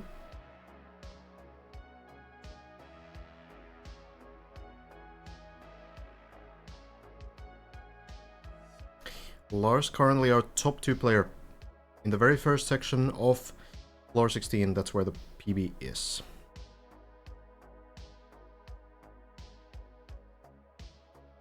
Straight line here. Now the backflip. Lars does the steering spam strategy as well. Good air brake there, avoiding the car from rotating to the other direction. So again, the reason why they do spam the left and right there is because that's the way that you end the rotation when the car is doing like a backflip. And the reason why you need to spam it is because it's either left or right that stops the steering. And you need to hold it for a little bit. It's not instant like a brake tap. It's actually something that you need to hold a little bit. So why they're spamming it is because it's almost impossible to tell which one it is. Is it left or right? You just spam because you don't really know, right? Great line. That's a difficult section cleared again. The quarter pipe. Yeah, counter steering to stop the rotation is cursed. And I wish there was some kind of logic to it, but it's just strange. Maybe there is some logic that I just don't have the PhD for. Understand? Oof, very close landing there. But should be possible to get up. 3 wheels on the ground usually works. Now to the ceiling, needs to grip the turbos and they will push the car to the pool. Very well, nicely done. And we go back to 15. What do you think the problem was with Brent's Waldegaard dying? Do you think he just had too much speed or was it something else? I honestly think there's just like a combination of inputs that need to be done. That's probably it.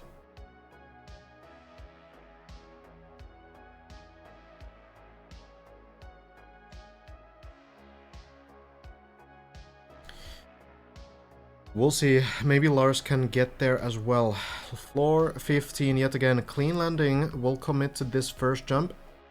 If you fail this, it's all the way down, so you better land clean, and it will be a clean landing as well. Let's see. Let's see then. Lars, round the circle, clean line, and should be a clean landing as well. But then, just flipping upside down. It doesn't rotate fully. Is it good enough of bounce? Yes. We'll go to the pool. No problem. A lot of the time it seems like here it's hard to rotate the car like fully upside down. So it's good that it works with a slight sideways bounce as well. No. Slight steer against the wall there, and Lars lands clean. Keep going. About halfway through now.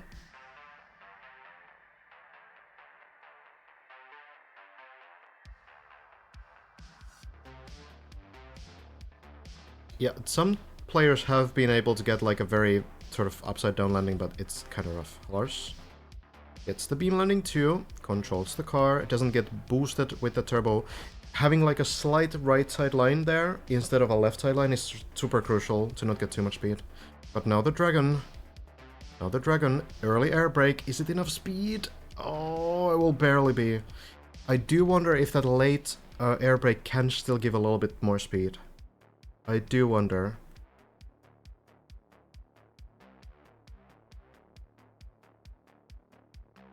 Landing to the pool, no issue. That was a good late air brake. Front wheels onto the border and yeah, no stopping. Lars gets the first 3. One more. Great landing. Is it enough speed to make the jump, or is Lars gonna do an extra lap? I think Lars will go for the extra lap. It's scary, you have so much acceleration downhill, but Lars manages and gets the landing too. Now into the ice slide.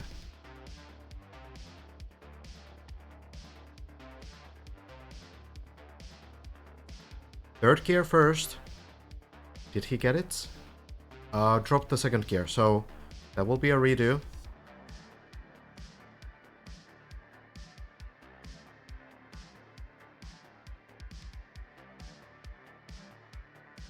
Over onto the plastic, and this save is doable. A little bit scary. Definitely not the most generous save route we've seen. But Lars, looking good.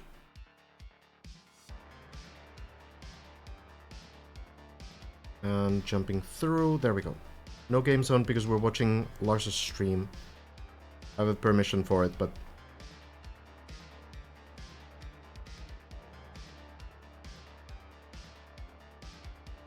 gonna be like this. It's a bit scuffed, but this is the way. Second try on the ice slide then. Landing and getting the third gear. Very late, this will be a redo as well. Fortunately you can.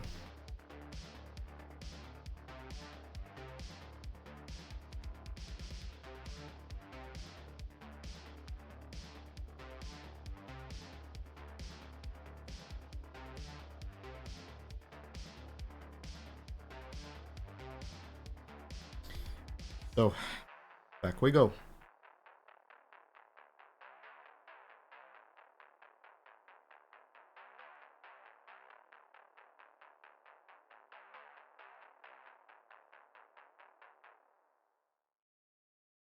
Last run died here, apparently, from Lars in the chat.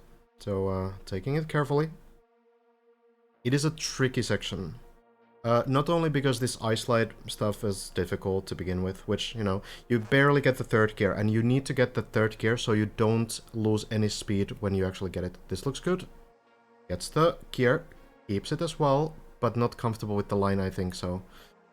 Doing it again, needs to go a little bit more inside. on the ice slide so that the exit will work a little bit better. So yeah, again, just patiently making sure that this works.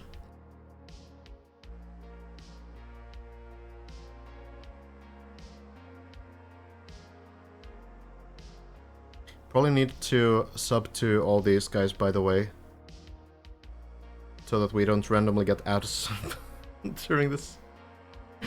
I need to do that later today.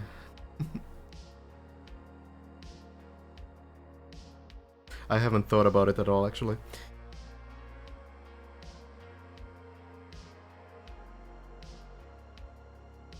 Okay, landing a little bit late, but gets the third gear. This looks like the best attempt, but still not quite the line. It's really easy because of the ice downhill to just like steer too far down, right? That is way too easy.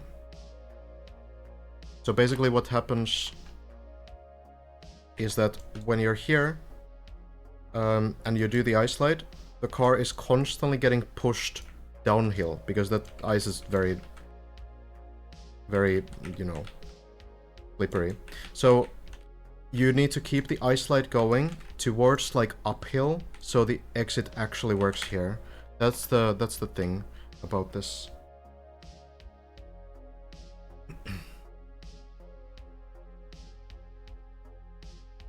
Landing in. So now the ice slide, a little bit of a better angle, but doesn't feel comfortable still. Luckily, this spin is pretty much like an instant speed loss, so it seems to work pretty well. Yes, I have asked for permission.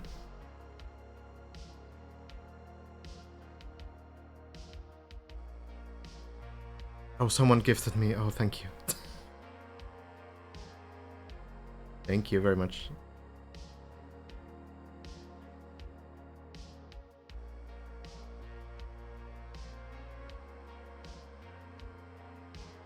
So yeah, just farming the good line again. Third gear. That was a weird landing, but looks to be the best one. No, it's too late. Oh no, the save. Oh, just a little bit too late with the turnaround, and this will bounce around. Maybe floor 13. Well, it's somewhere on floor 13. This should be able to be recovered back to the beginning of the floor. Oh, it's at the bottom part of the... Oh, this is strange. Is there a way back? There's... Yeah, okay, there is a way back over there. So, alright.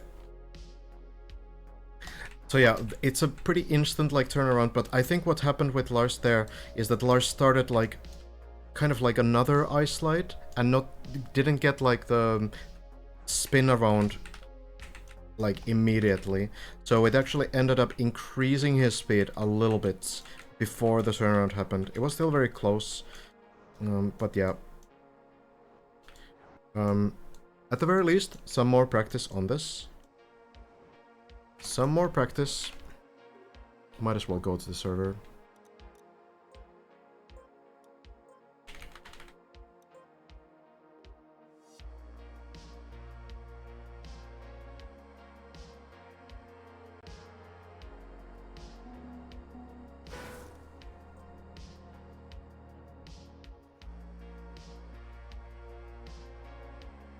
So,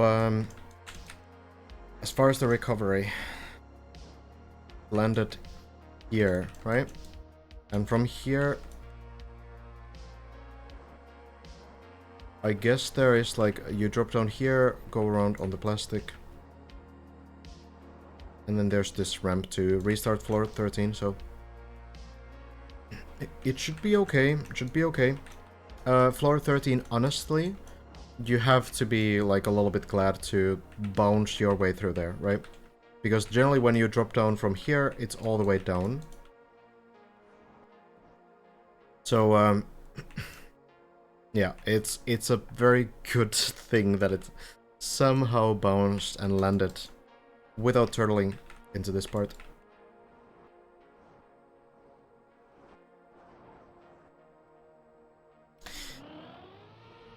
Lars is driving? Yeah, gotcha. I'm trying to take the least amount of their content as possible, because it's kind of weird for me to take those streams to begin with. Just that it's the only way now, because everyone is playing in solo. But we will check in back with Lars, if the run gets back towards that floor. Still, Lars looking actually pretty good right now. Like the confidence on floor 14, you can really tell that Lars has been doing those sections enough times now that you're able to get those runs going, like, very fast. Kind of, you know, no hesitation with any of the setups. Just like trusting your instinct. The isolate is pretty brutal, yeah. I think mostly because the third gear that you get is so close to the isolate start. So you'd really need like a good landing onto the ice, so you get all the possible acceleration before you start the isolate. Because if you start the isolate with the second gear, and then you get the third gear after, that causes you to slow down a lot. And then the next jump will not work anymore. So before the isolate starts, before you start the counter steer, you need to get the third gear to get actually like good enough speed. Yeah, or you get caught in crystals on floor 13, yeah. It seems very possible. Why so many solos today? It's been like this for a couple days now. And the reason why it's been like this is because the top players that we have, Hazard, Bryn, Lars and Elcon, I think they're realizing that they're actually close to the end. Like, you know, they're definitely thinking about finishing the map at this point. And it would be the saddest moment if something happened on the server, like a disconnect or a lag spike, would ruin your run. So that's what the players are avoiding.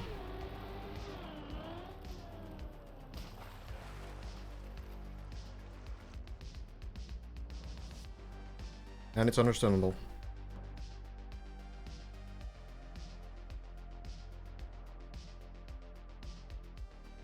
Why don't I spectate their streams? We literally just did.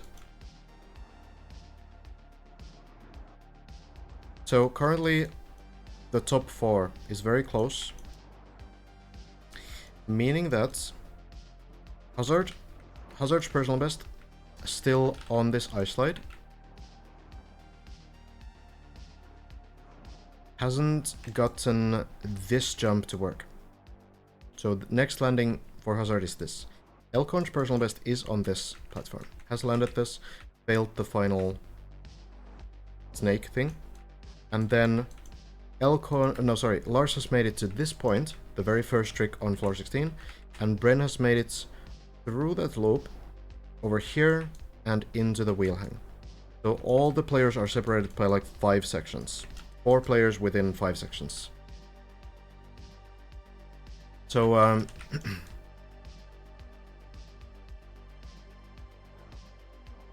it's pretty intense.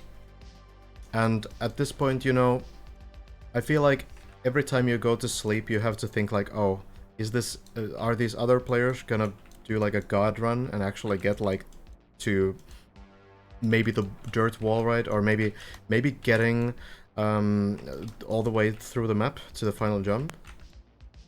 It's not impossible. Floor 16 is not that long. There's a lot of really difficult stuff, and a lot of stuff that we don't expect to be one-shot, for sure. But, like Lars was saying, there's a non-zero chance that he finishes the run today, right? So the dirt wall ride, bouncing around, this might be very cursed as well. So, when you get to this point, jumping over here, going over here, there's one final thing. You go next to the beam and try to get into this uphill, and you hope that you don't fall down, because it's a big fall down. And if you reach this point, this is the end part on the left column. Meaning that from here, it's pretty much just going into the final jump. Jump over here, climb these things. This is nothing difficult. Nothing that you can't do if you can get to this point of the map. And then you're on the final jump. So you drive around in a ring. Here, it is not slippery. And then when you feel like you have enough speed, you go to the center, jump forward, and if you reach this red light here, the height of it, you finish the map. You only get one try at this, because the quarter pipe will push you a little bit forward, like we were talking about earlier. So if you fall down, then you fall down all the way. One shot. One attempt you get, and it better work. So when we get our first player to this point, we will have like incredible patience that we haven't seen before yet on this map, I think. But yeah, like overall, currently there are 10 sections that haven't been cleared, so it's truly getting like closer.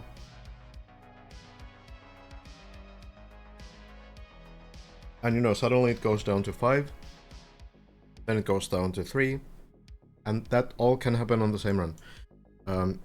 It's possible that someone has like a couple attempts on the dirt wall ride and is able to like save that line as well. Loud jump scares. Yeah, I wouldn't see it impossible. Like I would see it very unlikely that someone will one-shot everything on floor 16. But potentially, if you get past the wheel hang, and you get past like the couple like non-retryable sections, is that you can practice and get some saves even after failing the sections, and then you're able eventually to clear those on the same run. Maybe you even fall down and somehow land to, you know, floor 13 again, and then you're able to continue. That's possible. And then you have a little bit of experience, and then you're able to like do these things. Not something that I wouldn't see happening.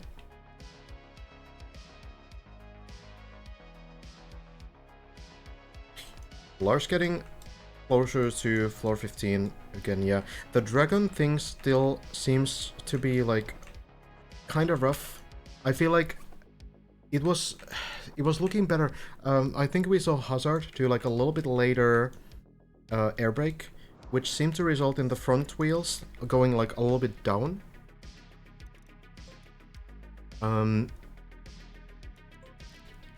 Okay, I don't need to really show it, I think. But basically, like, if you air brake immediately, the car will be like diagonally facing up. But if you wait a little bit with the air brake that stabilizes the car in the air, the front wheels will turn like a little bit lower. And in Trackmania, as long as the wheels are touching the ground in some way, even one wheel, you will accelerate. If you're fully in the air, you will not. So that means that if the front wheels can land a little bit earlier because the car turns a little bit downwards, that could actually give you a bit more speed and make this section a bit more consistent. The dirt wall ride, I think there's still like 2 failable parts after. Basically like this line, this landing, and this landing, it's hard to say how difficult these are. They could very well be failable. Why is there a sign here? I don't know. I don't know. There's a sign here. I'm not sure what that's gonna be about. Oh well. I think it's just a straightforward jump, though. I think you just jump here and land and slow down. But yeah, then this is all pretty trivial. But then I think the exit from this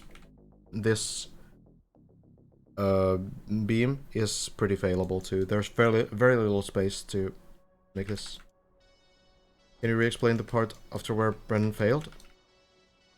So the goal here is to take speed and jump over the first beam, so you don't actually end up touching anything here. So you jump over this first one, and then you go just barely below the second one, and you land onto the ice. And then you need to spin the car so you don't fall away, off the platform, you know? That is the strategy. It's possible, and the players have been able to try it by going to the practiced floor 8. It starts here, and dropping down over here, and then going here. Because this is a very similar combination of blocks.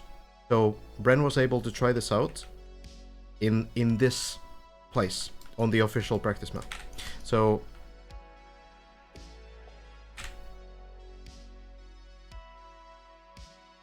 we know that it's possible. It looks very tight, but it's possible.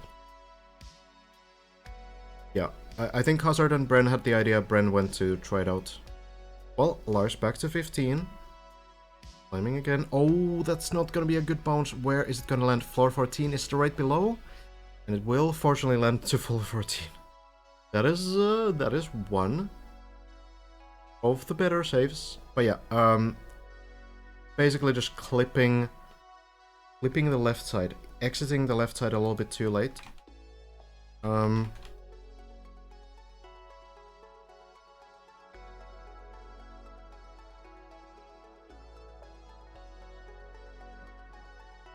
So yeah, left wheels off to the left side. You need to kind of push to the right side very early. Here's like the main thing how you get the car to flip properly is not just like driving straight from here. What you need to do, and why I think Lars probably also failed, is because you need to go very close to the edge, and then when you're very close to the edge, you turn to the left. And when you turn to the left, the car will kind of like go on left wheels only on this platform, and then it will flip much more. So if you just drive off the platform, it's not gonna flip at all. But if you are able to do that left press right at the end of the platform, you will be able to flip the car upside down, and it's gonna bounce here into the pool. That is entirely possible. And I think, yeah, Lars just did that left tap a little too early. It's all these small things that just need to click, you know? They just need to work.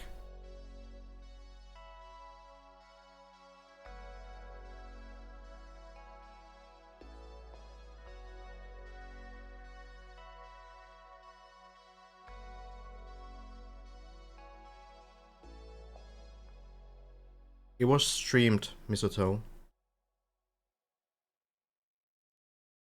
By the way, the floor 7 trick. What are the numbers on that wall? It spells out Bren Have. Bren, who is the winner of Deep Deep 1, and Have, who has the Deep Deep 1 world record.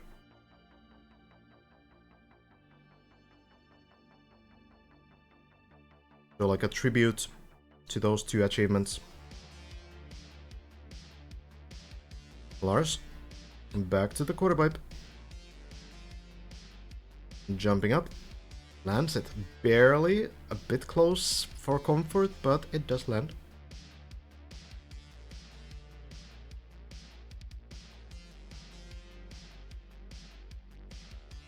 Jumping through.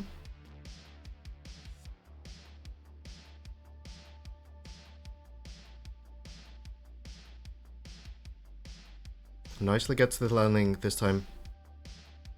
It's kind of a very unusual angle to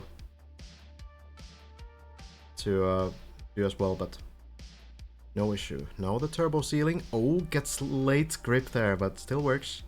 It looks really goofy, but yeah, as long as the wheels get the grip, you should be fine because the turbos are really strong and they do push you upwards. So we go back to floor 15.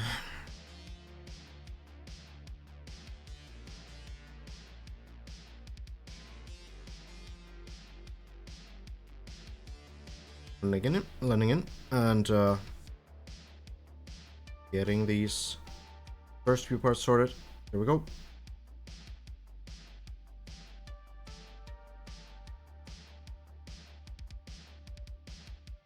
This setup has been very much figured out as well, exactly the right amount of speed. And now the flip.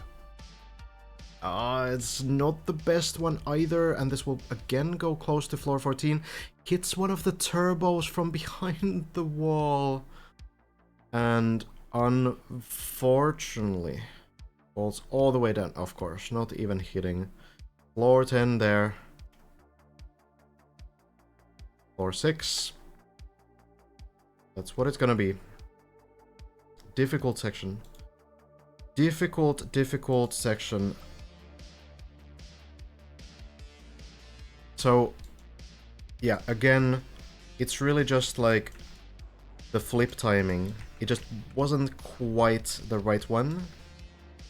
Also, one danger that you have if you drop down from this is that you actually keep steering, and if you get like the wrong direction there, like if it happens that you know, you're still holding the steering and the game decides that it's the, you know, one that counter steers the rotation, then you might even stop the car from rotating as well. So yeah, that just wasn't quite there. It's a very tricky section as well. Good night, Mizuto. But yeah, even weirder than that though is that landed right here, and we can see that the turbo extends through the wall. Not like there's anything below here anyway. If you wanted like a safe landing, then it would need to bounce from the pool border a little bit backwards into this part. So it's not like we could have expected a better outcome, really. Yeah, the turbo, another backflip from here, and falls all the way down. There's just nothing below. 11, 10, both super cursed floors to recover on. Not great. Not great at all. Plastic is clearly the favorite surface of the contestant. The thing is that, like, I feel like this kind of plastic bounce is fairly consistent. It's just how you bounce on it. Because you can have the sideways bounce that just doesn't end up giving you enough height. If you're fully upside down, if you're able to drop down from it, and you're able to flip the car fully, then yeah, it can be pretty consistent, I would imagine. Would you like to be a mapper for DD3? We'll see. It could be interesting. We'll see what kind of a project it is. But yeah, like if you go like a little bit too far, you notice that the car really doesn't rotate that much. But if you do that light left tap, you can rotate the car so much more. But yeah, if you also like counter steer after leaving this, it's possible that you like stop the rotation. So if you keep holding left, for example, it's possible that the rotation gets pretty weird. Obviously, this is a very different scenario, but there's the like counter steer to stop the rotation. So like sometimes you might accidentally do that as well.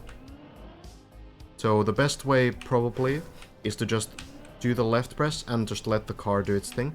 But of course, if you feel like you're rotating too much, then you would like to counter steer so that the car stays upside down and doesn't do like a full rotation, right? Like this. But yeah, it's like a big difference between just driving off and actually like driving off like in a very clean way. If you kind of Tony Hawk this edge as well, it can result in very weird speed losses and stuff like that. So there's a lot that can go wrong just in like a simple looking drop down like that. Stadium turtle training. That's the one. Hazard, floor 10 as well. Getting some runs going. We'll see. I will say that plastic can be pretty unpredictable and strange as well. Especially if you have like plastic slides and such. I feel like those often end up being pretty weird. There was like one Cup of the Day map. There's no way I'm finding this. But there was one Cup of the Day map where you can get like a mega speed boost, for example.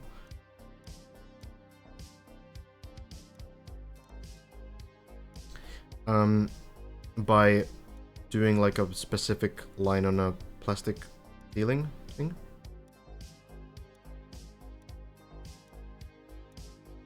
I could actually maybe find the map based on the fact that I didn't play it. I'm pretty sure.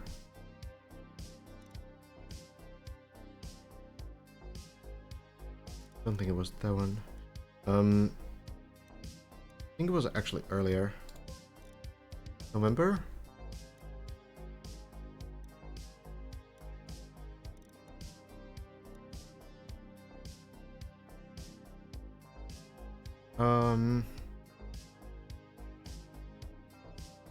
This maybe? I'm not sure. No, I'm thinking of like a normal tech map, but with like a downwards, like, plastic quarter pipe that you end up in, like, you know. You know.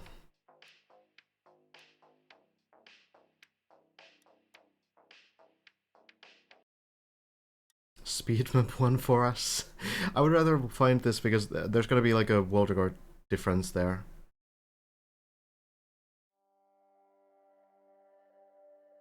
Main complaint is mainly the fall into plastic surfaces. Recovery of a fall is nearly impossible with plastic under you. That's probably, yeah. There, and you can get weird landing bugs as well because of plastic items and such. Okay, I feel like I can find it. I can find it.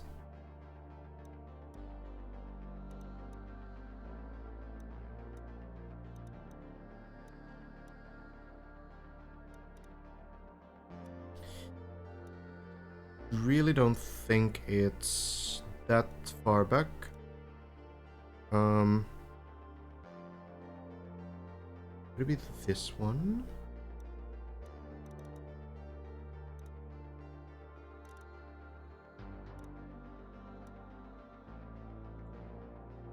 Don't know. I have no idea who made it, unfortunately. Oh, it's not this one for sure. This is like a... Is this ice?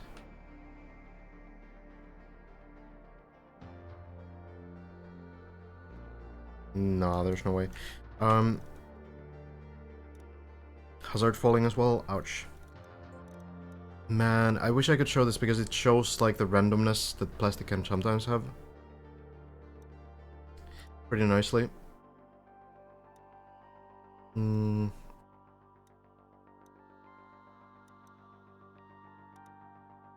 Oh well. There's very cool maps though. All of these are very cool maps. Maybe I do have a run on it. After all, I really don't think I played it, but... Okay, it's probably not this far back though. I don't think. Oh well.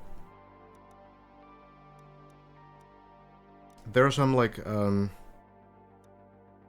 could be some other plastic bounce maps. Sometimes they are very consistent as well. But yeah, there can be like some speed differences. The main thing when you do something like this,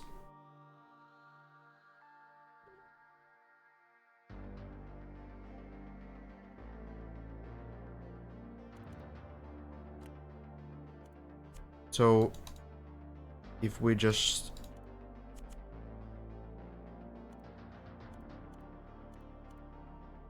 do like this kind of a thing, for example, maybe a little bit lower.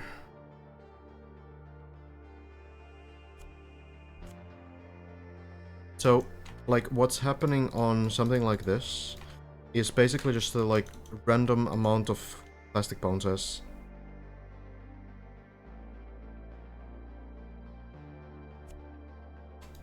And even if, like, it might be pretty consistent to get through this kind of a thing, where you kind of land down there, the speed that you get kind of depends on the, like, dozens of tiny plastic bounces that you get. So it can be like surprisingly different outcomes, even if it looks the same.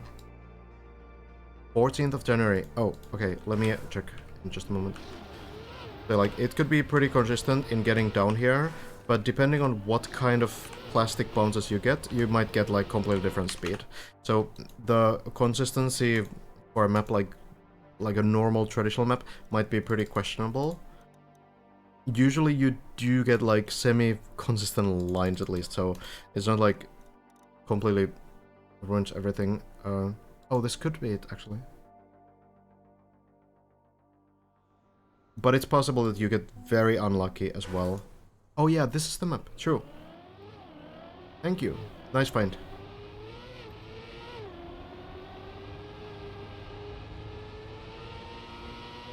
It would be this one. So it's like a tech map, kind of, but it does have this plastic thing here.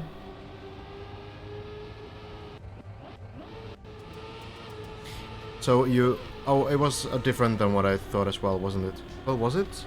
No, no, no, it's exactly like this. Okay, so you can kind of see... maybe it's kind of hard to actually see, but you can have like very different speeds out of this plastic. Where you kind of like get some kind of a speed boost, and it can be very unpredictable and pretty weird as well. So usually these kinds of elements are not used on maps that are otherwise just kind of normal competitive maps. For that reason, there have been some, you know, plastic bounces in some more competitive maps too, but it's pretty rare. Plastic wall hugs are usually pretty consistent because your wheels stay on ground, so you're less reliant on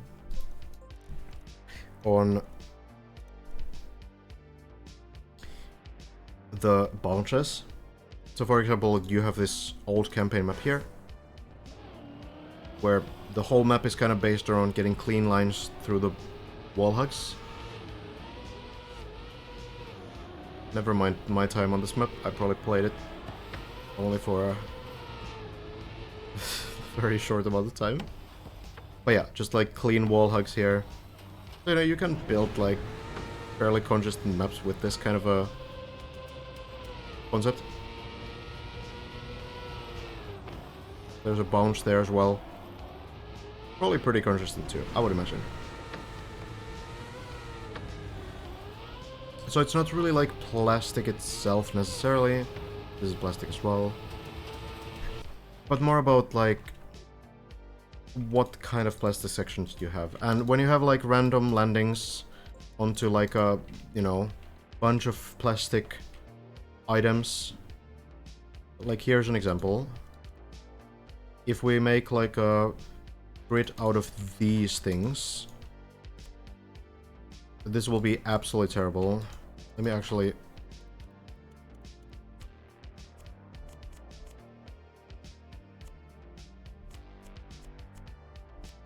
Because none of these connects, right?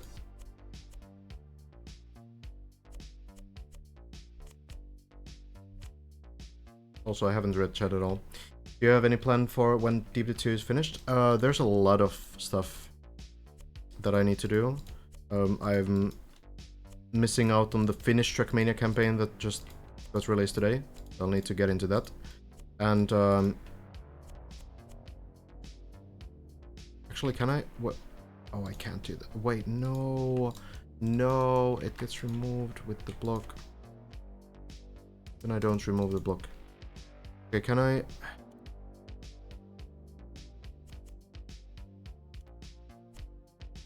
Hold on. Yeah. Okay. This is terrible. Alright, I'm not gonna build that. I'm gonna build just this thing.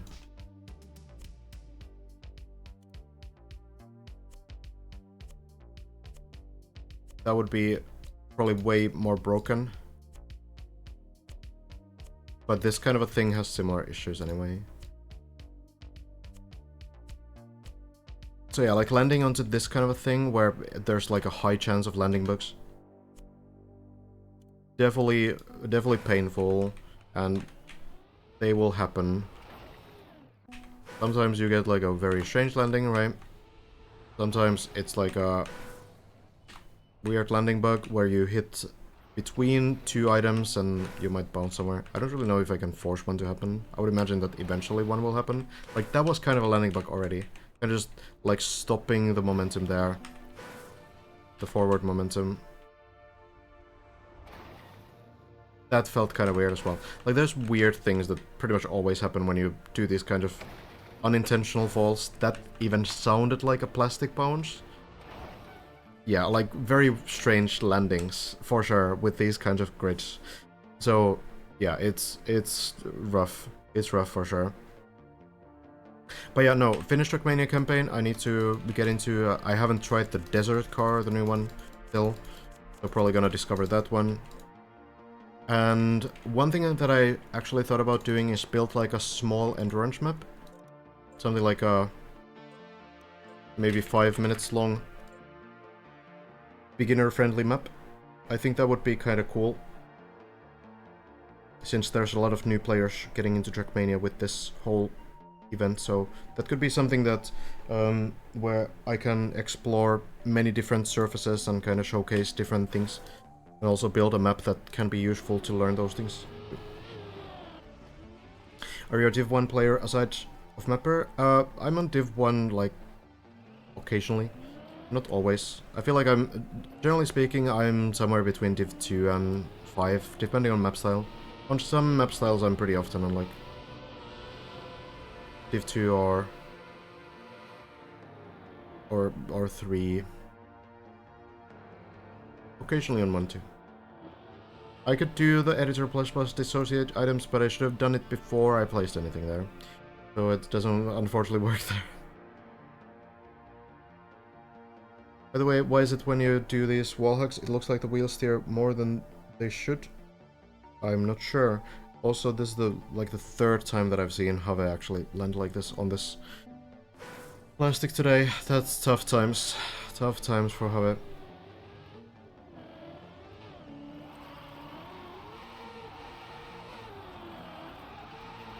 Here we see the slide out on the ice. Is this still enough speed? Oh, still enough. Damn. Might just look like it, Mako. Hello, big dude. Trackmania is pretty amazing and pretty weird. Yeah, that's a good way to sum it up.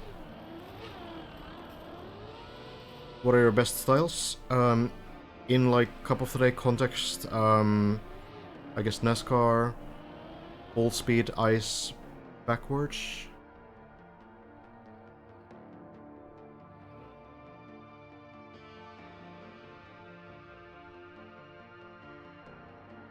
I'm usually a bit weaker on like more technical like dirt and grass maps, but also my best division win is on like a pretty technical dirt map, so I don't know. Div 2 win. You can dissociate currently placed items? Oh really?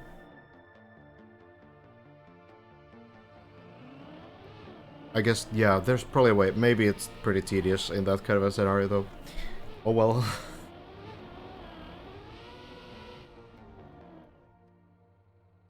Maybe it's actually... yeah, I'm not 100% actually. I wouldn't be surprised, I guess. Editor++ can do a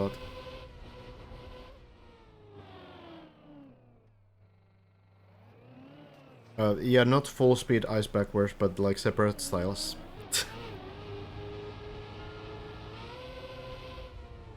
Don't think there's a full speed ice backwards style.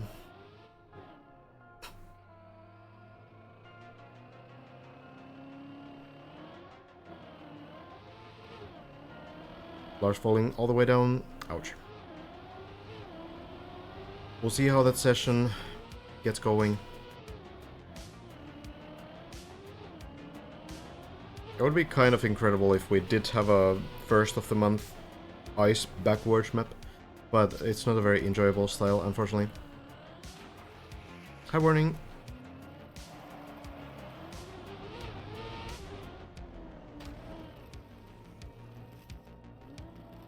No, backwards ice is just not very playable, actually. It's not good. First of all, it doesn't work with camera 2 at all. You need to use camera 1. I should build a first of the month map.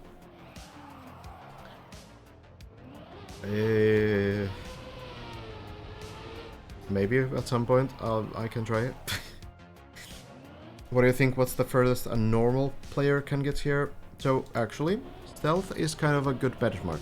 I've been grinding a lot, like probably a similar amount as some of the top players right now, probably like 150 hours or more. But Yeah, so Stealth has actually reached the very final parts of floor 4. Said he had 450 hours total before Deep Dip 2. Yeah, so that's your kind of like more of a casual newer player, like, you know, grinding a map like this for 200 hours. Yeah, it's definitely not the casual experience. That already shows a bit of a grind there, not a bit either. So yeah, Stealth is probably a good benchmark for like what the like average player or like casual player experience would be like. 200 hours, final jumps of floor 4. So yeah, with a similar grind, like newer players can probably get to same sections. But if you're completely new to the game, as in you don't know how ice works, you don't know how air control works, you don't know how turbos works, things like this, it's gonna be very bad. The ice stuff is already difficult to begin with on this map. So if you don't know how ice lights work at all, I would recommend some other maps before you jump into Deep Dip. The Shallow Dip map is much better. Doesn't really require you to do anything in the same way as this map does, but you still get to have like the same sort of experience. Like the map is the same, but everything has been nerfed, everything is easier. So that's maybe, you know, something.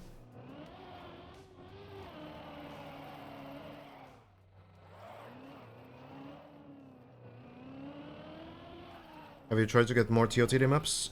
No. I have one that I could try, but I haven't actually sent it much to map review. But it's a weird map. It's like a NASCAR type map. So you have like high-speed release turns, and it's very foreign for a lot of players. So when I put that to map review, it was kind of like a lot of crashing. The map itself is pretty forgiving, and I don't think it's too hard, but yeah, it's kind of tough. Usually my building style is just not really TOTD friendly.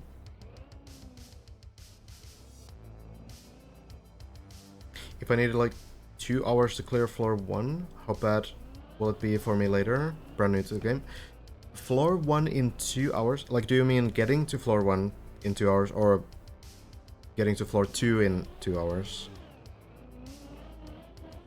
Because if you actually figured out the ice light and everything else on floor 1 in 2 hours, that's pretty promising. You can probably make it to like these similar floors. Like floor 2 is already very difficult. You can try the practice floors though, right? In the Deep Dip Club, you have the practice floors, and you can get into the grind over there. So kind of get a feel for how difficult everything is. Floor 4 practice floor will probably give some pretty good idea as well. It's a fairly tricky floor to figure out, at least was in the beginning of this whole event. For many top players as well. Do you think map review system gatekeeps innovation?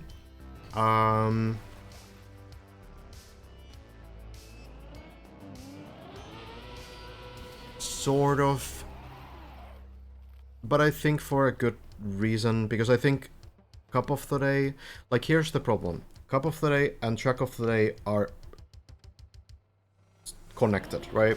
So you have a Cup of the Day map that gets released every day, every evening in Europe, European time. And then you have 15 minutes to learn the map, set a time, and then you get into divisions, and then you play like a knockout tournament on that map. And then the same map gets played in Track of the Day for a full day. And here's the problem. Not every map that's maybe fun for Track of the Day, for like a full day grind, is good for 15-minute fast learning. And not every map that's good for 15-minute fast learning will be great for a full day grind. So I actually feel like it wouldn't be a bad idea to have like a little bit of a separation between those two. So maybe having like campaign of the week, maybe have like 5 maps, and you have like 1 week to set times in those 5 maps, and then whoever has the best combined times would win. And you could have like harder maps there, a little bit different styles. You could have like, you know, some more RPG styles, some things of this map, for example, and that would be fine for newer players as well, because you would have way more time to learn those maps. But in a Cup of the Day situation, everybody, including like newer players, need to have those 15 minutes to learn the map. And that, yeah, that limits the selection a lot. So, yeah, I would kind of wish that there was some other way to showcase maps that are not necessarily possible to learn in 15 minutes, but would be possible to learn in, like, you know, 1 day, and then you would be able to, you know, get some runs in and learn new things and explore new styles that are not present in Cup of the Day because they can't be, because they're too difficult, or the maps are too long. Like, you know, you could have a 2-minute map, for example, in Track of the Day, but you couldn't have it in Cup of the Day because you don't have time to finish it within 15 minutes. So, you know, yeah, obviously there's like limitations like this, and I think it would be kind of cool to separate the two somehow. It's kind of, you know, kind of sad that a lot of maps gets excluded just because they're, you know, not suitable for those 15 minutes.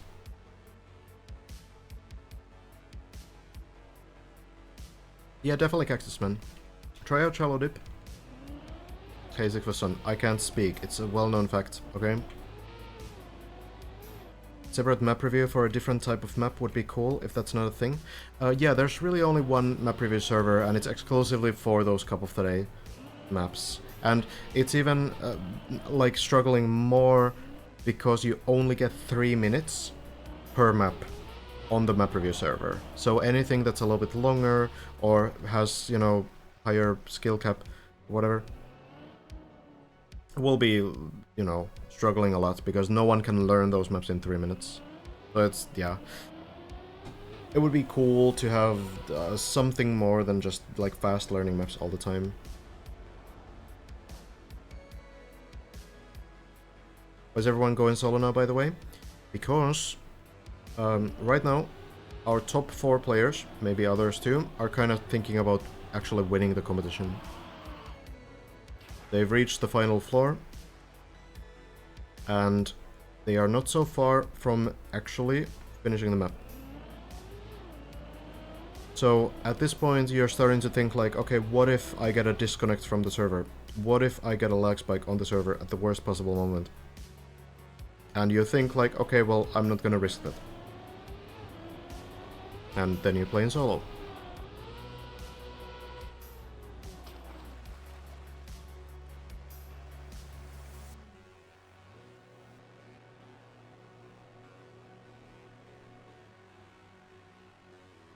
Ren thought about surfing this weekend. Oh yeah?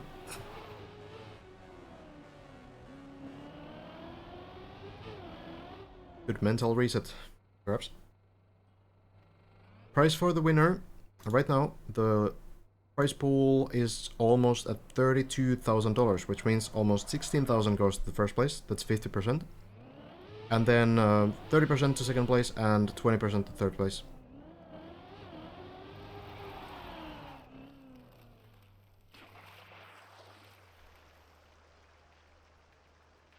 It's pretty solid. And you know, you've been grinding for a month, but I feel like at this point you're not really thinking about what happened like 4 weeks ago. Like, you don't think like, oh, I'm spending so much time onto this, and you know, you don't really think about the grind, because you know that you're close enough that you're fully focusing on that like one run that might end up finishing the map. So yeah, a lot of players just want to think like, okay, I have a chance to win. I'm gonna do everything I can to make that happen. And, well, one of them will actually do it too. It's not the highest prize pool in Trackmania history. There was the Zerator tournament last year, which was like a 3-part tournament, and I think the total prize pool was like 127,000. But it was separated between 3 different tournaments, so it was like 50k per tournament.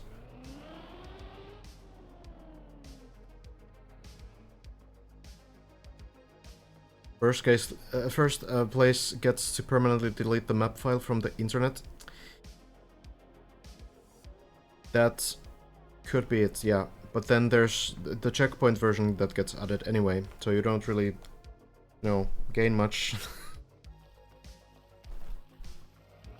So yeah, I don't honestly think that it's about the price pool for anyone. Like, you know, it's a good motivator, sure, but I don't think that's like the main thing why people are still playing. I feel like they really just want to finish the map. Because you realize that you're actually close to the goal. You've learned everything to get to this point on the map. All of our 4 players. They've managed. And Bren has also made it to this wheel hang. So, you know, from here, the crown is pretty well visible, yeah? So, you're starting to kind of feel like, okay, well, this might actually happen. So then you go for the final push. And yeah, like, you will be remembered as one of the greatest players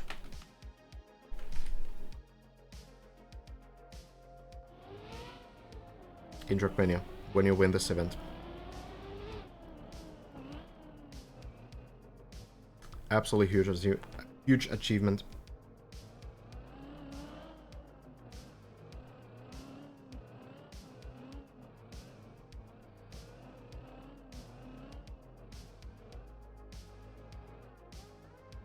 First place gets to be free. That's kind of it, yeah.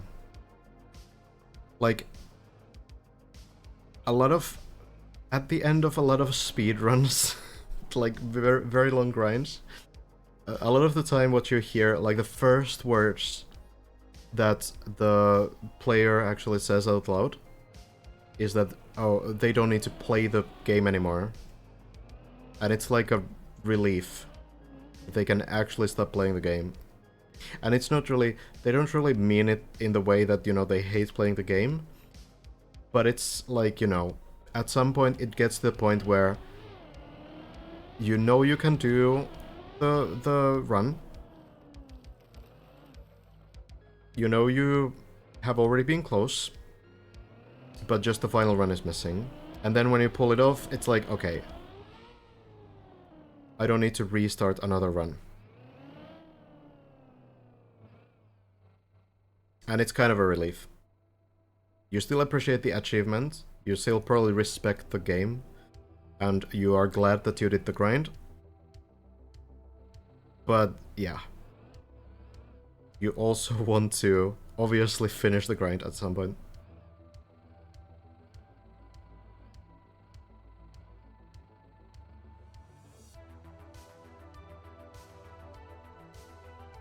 Yeah, I feel like a lot of people don't really have a favorite player. I also don't have a favorite player. I'm a pretty neutral observer. It's more about people just wanting to see the map getting finished. You're like that on every ice map. Also common. And like, you know, on a smaller scale, more casual players can experience this as well, where, you know, they get like that final campaign author time.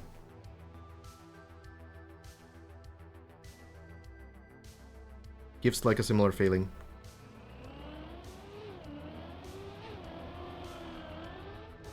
You experience it with shallow dip. Good luck, dude.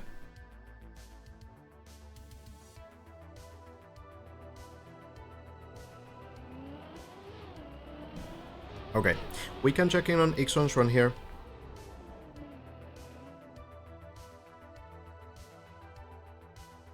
And maybe call it a day after that.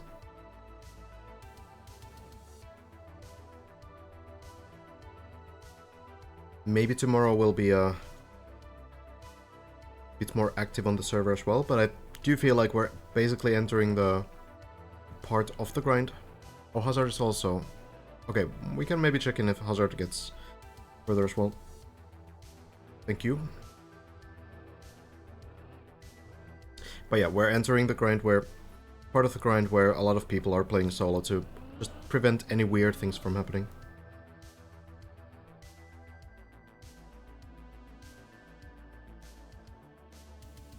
As a speedrunner, the feeling of jumping the hurdle is something special. Yeah, for sure.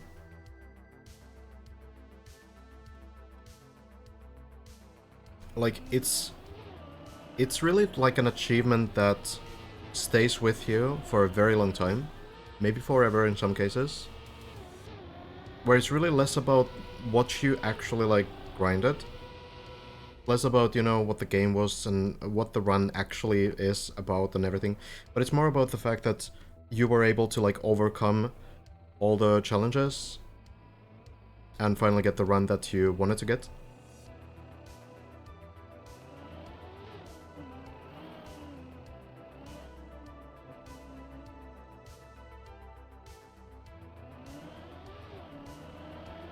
Clicks on. Up to floor 9. Getting these turbo landings. There it is. There's no one I want to see lose either. Yeah, for sure.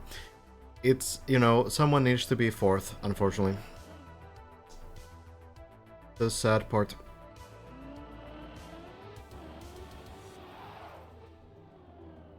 But a Steve Fear run is amazing. Yeah, for sure. Like, in that case, not only is it like a personal achievement, but it impacts the entire community as well. And, you know, Deep Deep 2 is one of those.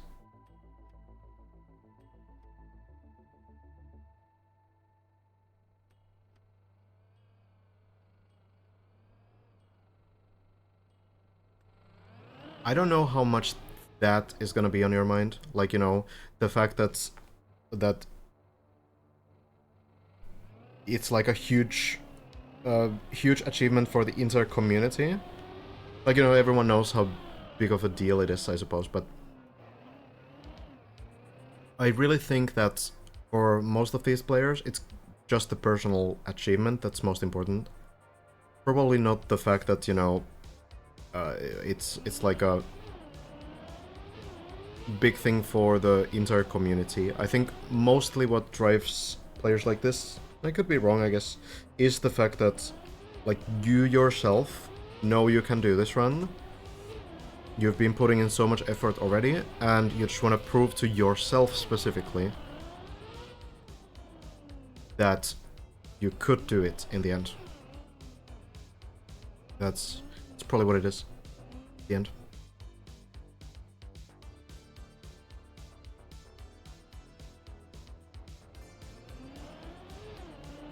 On. Oh, a little bit of a shaky line. We'll redo this line. Luckily, very recoverable.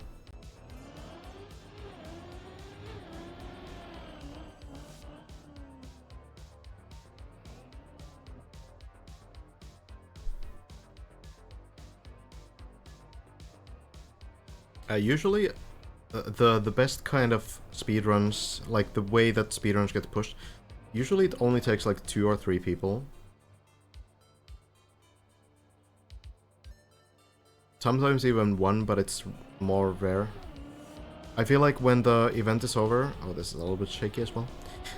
When the event is over, I would really like to see like 2 or 3 people hunt for the world record, because I think that way it gets pushed much lower. And the runs will be really insane.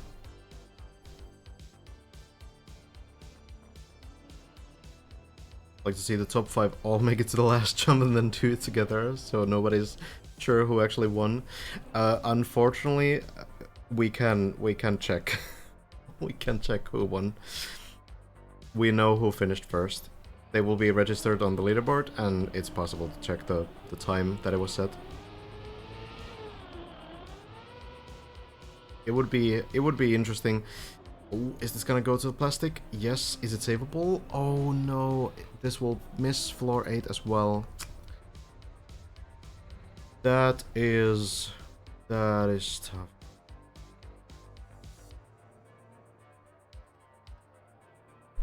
We can maybe check in on Hazard.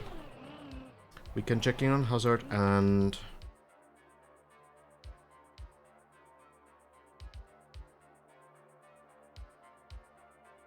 watch the run, and then we can call it a... We do have permission. So yeah, a lot of players are playing off the server, including Hazard and Lars right now.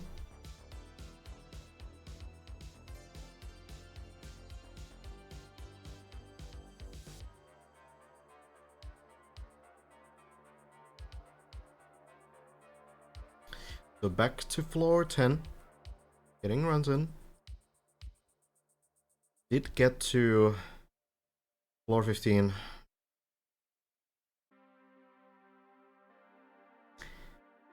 But still waiting for those floor 16 runs to start from Hazard.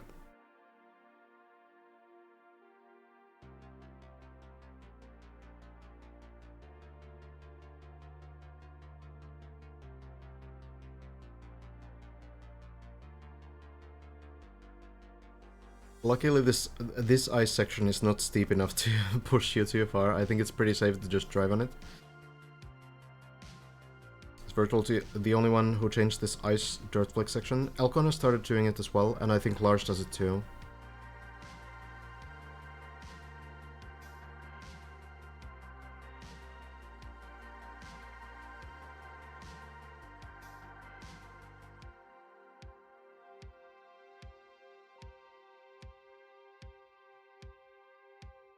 Here we go. Dirt wheels, zoop up, and then the ice slide over the snow. A little sad that it's getting close to the end. It was a lot of fun when a player discovered a new jump for the first time. True. Though we shouldn't call it just yet. It could still take a while.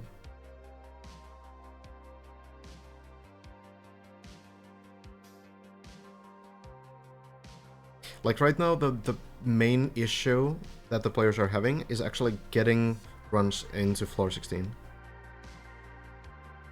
The bot is pretty selective today, Sleepy, for some reason. I'll have to ask Moch about it.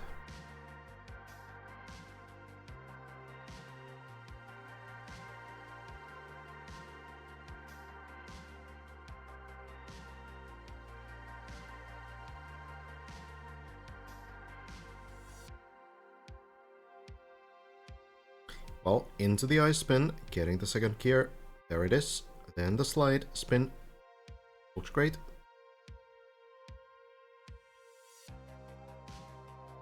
Super, super consistent on this.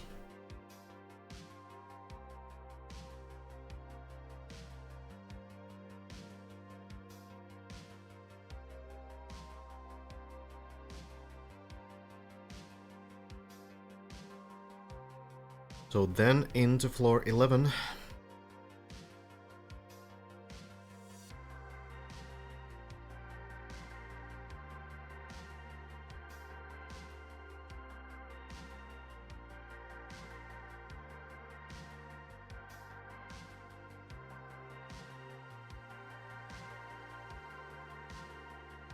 That's where runs kind of start at this point.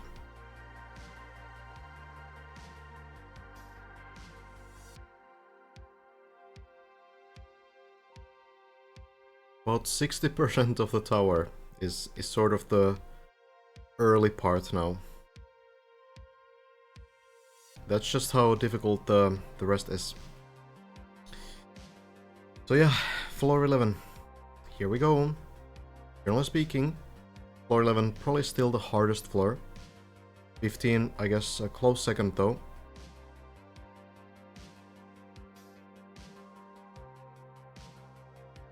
Gets the first few landings.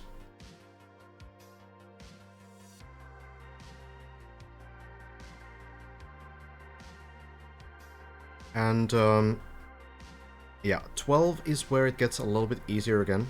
13 can have some tricky sections for sure, but I feel like that one's going pretty nicely too now. 14, some difficult parts. 15 has a lot of difficult parts. I don't think 11 is that fast, actually. I feel like it's somewhat long still.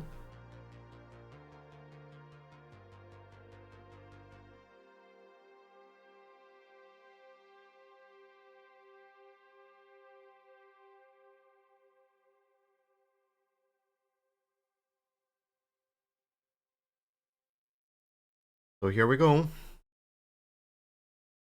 The big jump, this is one of the dangerous ones. Very standardized setup here. Inside line and then the drop down, and now jumping to the left. It looks pretty good. will land. A bit dangerous going over the plastic there, but fortunately no slippery lines this time. And then into the wall, into the plastic. Looks stable enough. That should be in the pool as well. Very good.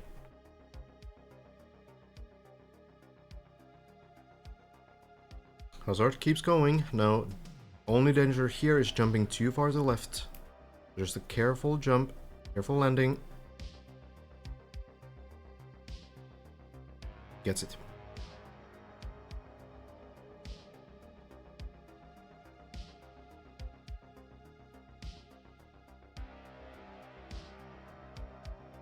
Now for the speed. Landing into the loop and the spin strategy. No issue. Now, one more tricky part on this floor.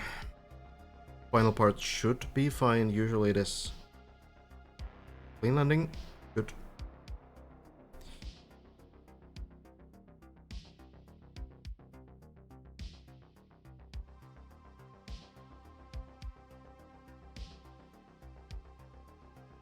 So, avoiding getting too much speed here. Careful, careful speed. Looks good. Second gear and into the pool. So the run will go to floor 12. That is where the map gets a little bit more forgiving. You can retry a lot of the sections there. Possible to kind of like bail out from a bad line, something that you're not comfortable with. And then just restart that section. Here, very wide line. Clean landing. And we'll jump. Lands it as well. A little bit low on speed, but it doesn't clip the hole too much.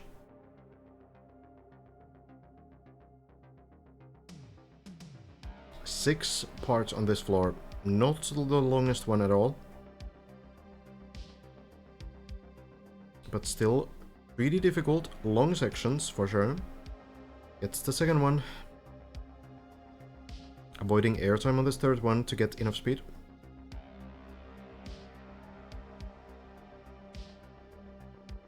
Looks clean.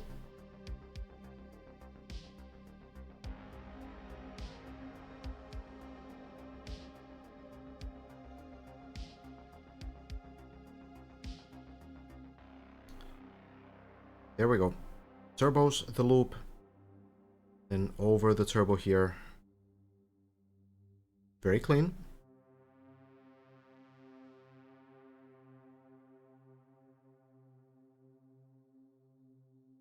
And the final ramps, now just pushing the line to the left, that looks very clean as well.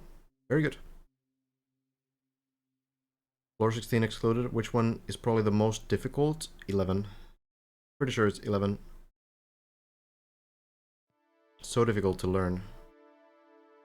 Hazard still going for this backwards landing. Onto floor 13. Works just fine. No issue.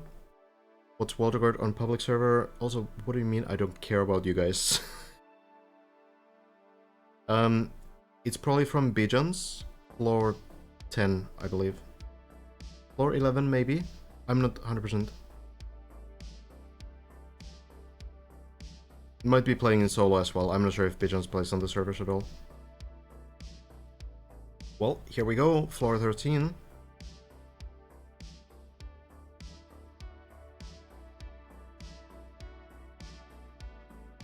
Into the bobsleigh loop.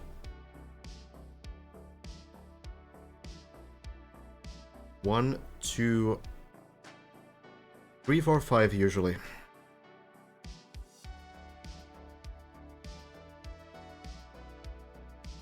Gets you enough speed to make it into this pool, and you will always flip upright on these pools, so you don't need to really stress about that. Generally speaking, fairly safe landing. I don't know much about Bijan's at all, actually. I'm not sure about the background exactly. Well, wood grip, and we're close to the floor. 13 shortcut now. Jumps through. And here we go. Still using the old shortcut. Elcon is still the only one going for that extra shortcut. A little bit riskier. Makes it work though. Play Hazard. takes the safe drop down. Oh yeah, more like a Kage player. Yeah, fair enough. That's fair.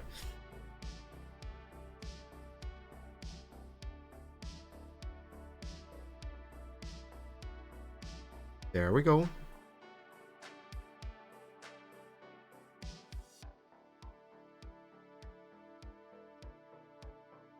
And now for the plastic bounce. That has been working really nicely. Been good.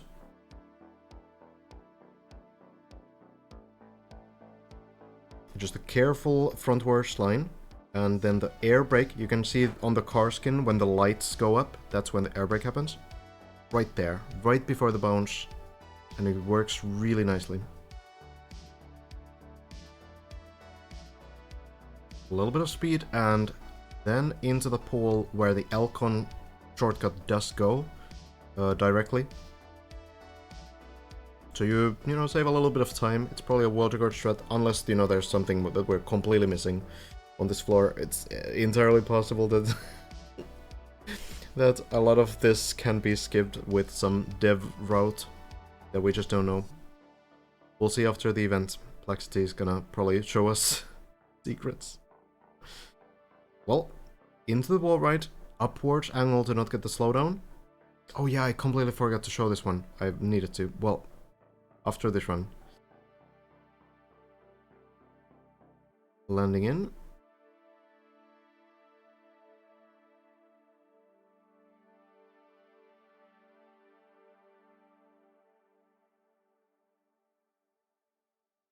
And now, final jumps off this floor. Releasing a bit to get a very clean landing. That's super good. Keeps the wet wheels. Landing in. And now to the side.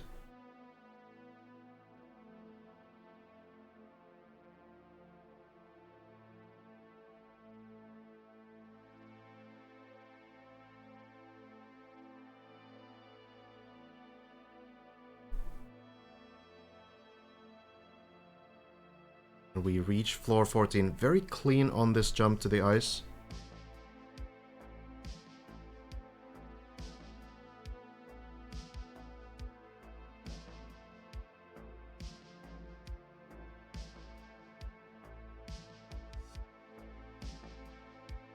Let's not go into this topic.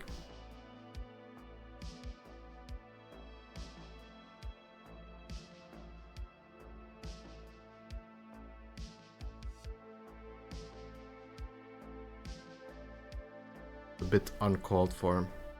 Well, floor 14 doesn't quite get the wheel clip, but as long as you get these lines well, you don't fall down. So just need to push it a little bit, get through.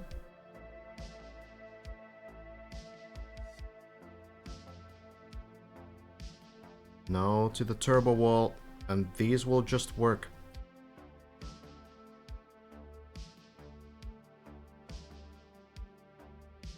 You just trust them. You trust the game to do things. And the turbo walls will follow.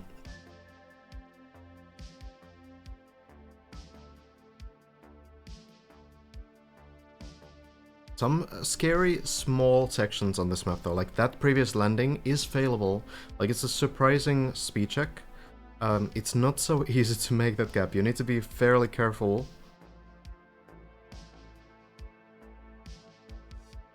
And now this quarter pipe, again, needs so much speed.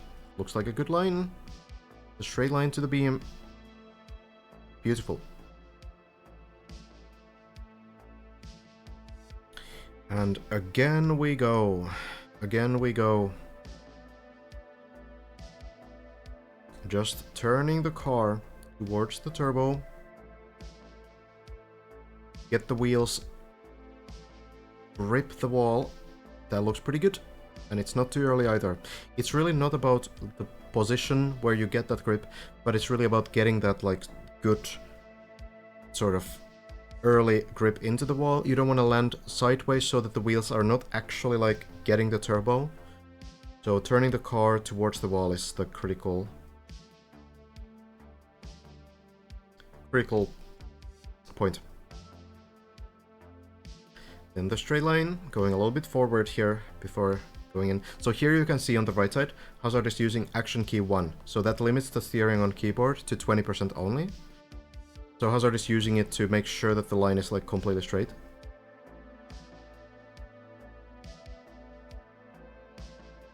And then going, get the turbo, and now counter steer furiously to make sure the plastic bounces work, and they do. I'll add it back here after the deep dip 2 thing. It'll be back.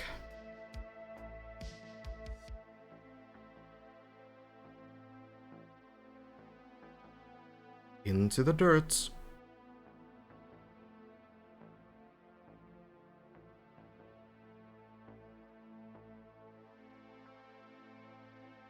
Gonna be back normally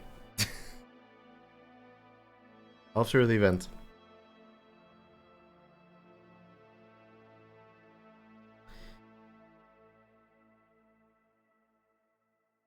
Here we go then. Water pipe jump up. Very tough one. Need to get the good line, get the good height. The jump looks to land upside down. This is savable though, just a full circle. Oh, so close to the edge, but Third manages to control it.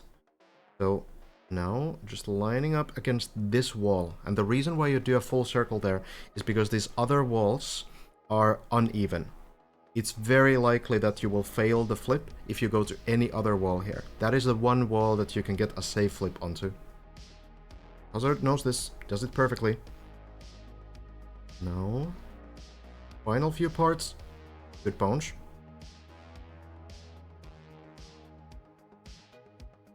Sure you can here. Unless it's in the middle of the night. We'll see.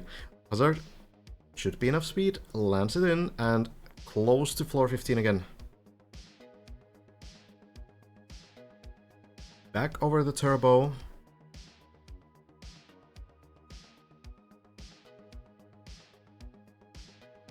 And into the ceiling. Works great, no issue.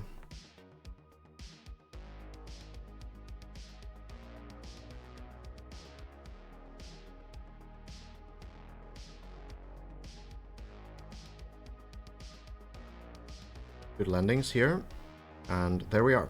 Scared of dragons. I am a little bit scared of this specific dragon on this floor. It is a little bit rough. I do seriously wonder if the late air brake will be a little bit better, because we've seen players fail this one. Even after the setup was figured out, it kind of looked like some attempts are just so much faster than others. And I feel like the late air brake so that the front wheels grip the landing into the dragon a little bit earlier, I feel like that could be the solution. But I'm guessing that the players are, you know, also maybe thinking about this, and maybe they know something else too. Well, a few sections to clear before you get to the dragon anyway.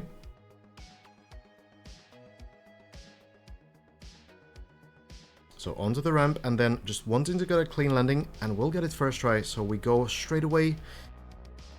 Looks to be a good landing. The problem with these kinds of landings is that the car will often bounce a little bit, like from left wheels to right wheels to left wheels.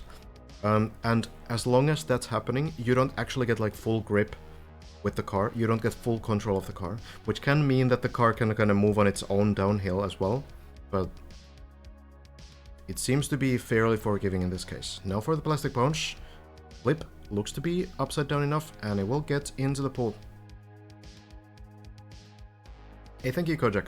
That is exactly what I'm trying to do, so glad to hear. Well, then just gently next to the wall. Probably will see the number 1 come up here again. Yeah, number 1 right there to get the action key 1, limit the steering. This will bounce once, but that works just fine. So yeah, 20% steering on keyboard is so useful sometimes to line up for things like this. Then over the hole works well. Now pretty close to the dragon.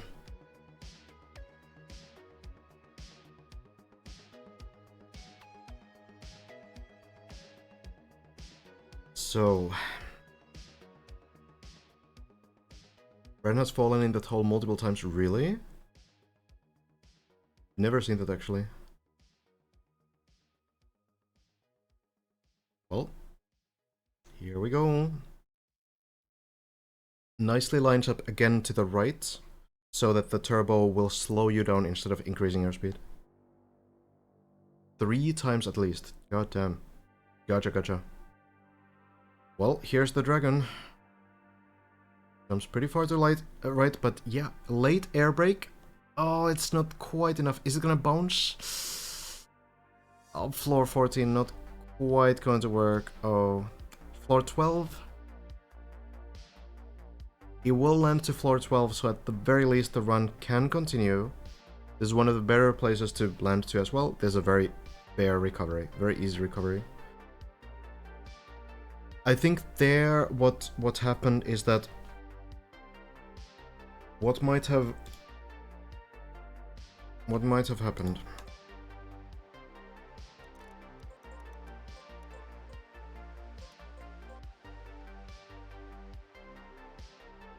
is that I'm gonna try to not recreate anything of the map. So you start from here, and then your goal is to go here, and then we can place a checkpoint here. So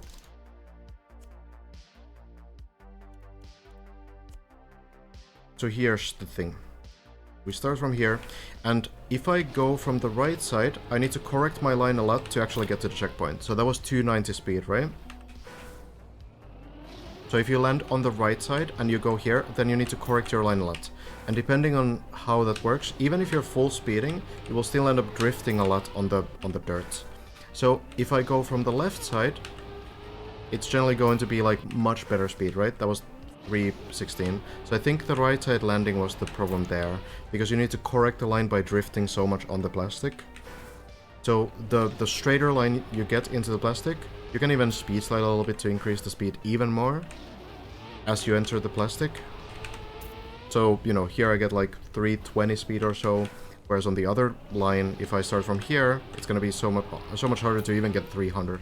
So that's probably what happened on that one. I think you need to find a line that gives you like a pretty straight landing, so you make sure that you don't actually drift at all when you get into the dirt, because that will always slow you down. The only exception to it is the speed slide, which is like a very narrow drift where the front and back wheels are overlapping, like the skid marks overlapping.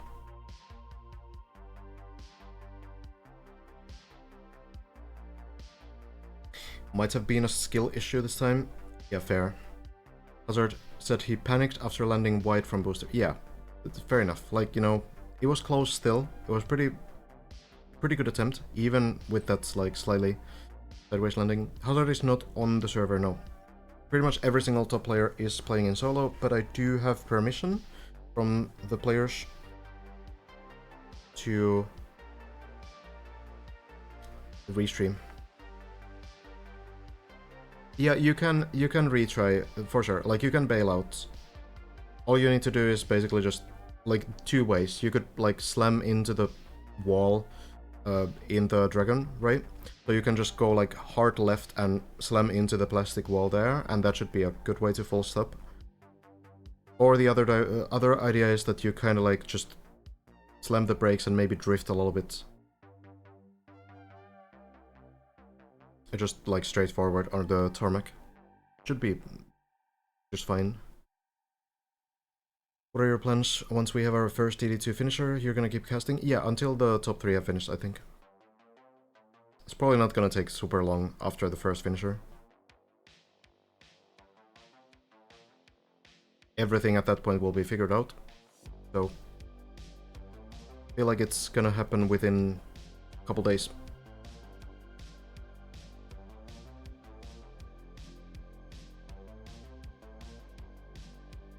2, 3,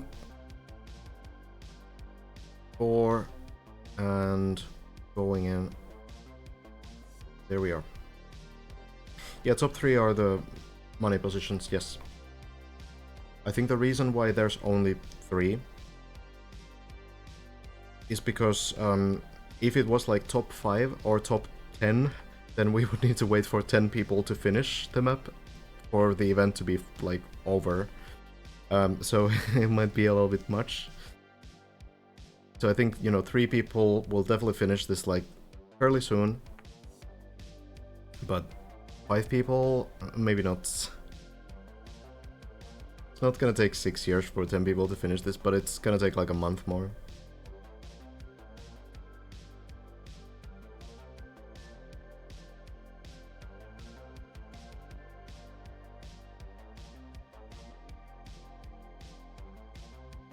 There we are.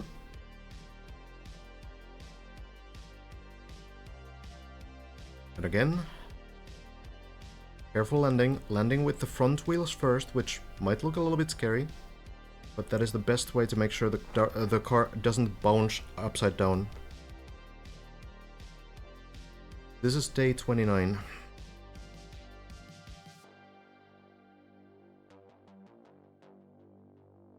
I believe. Unless I've made a mistake in counting. It should be.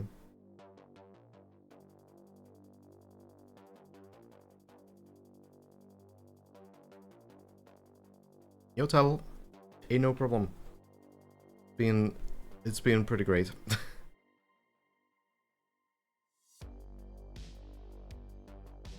Start on the 3rd. Yeah. Oh, that is not the line. Oh, Hazard with the unfortunate mistake there. That is all the way down. Missing floor 6 as well. Floor 5. Into the pool. That is... yeah. Unfortunately.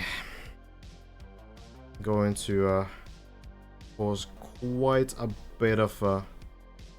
hold on. We'll see if Hazard continues. Was there something Hazard said? I don't think so. I guess we'll continue. But it might be that we will continue also tomorrow from here. Been a good session. Been a good session overall. But I think, yeah, it might be time for us to call it and let the players grind for the night and then see if Lars or Hazard are able to get further ahead. Lars is still playing as well.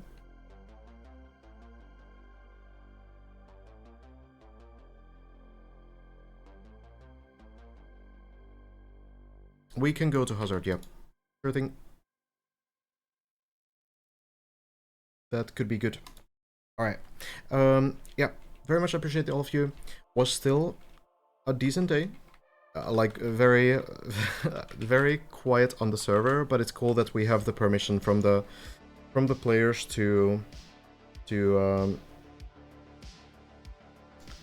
still watch their streams here. Very much appreciate that. And yeah, I can throw you guys on towards Hazard as well. So yeah, we're gonna continue tomorrow as well. And we'll see how the weekend goes. Gonna be exciting to follow no matter what happens. But yeah, thank you guys very much for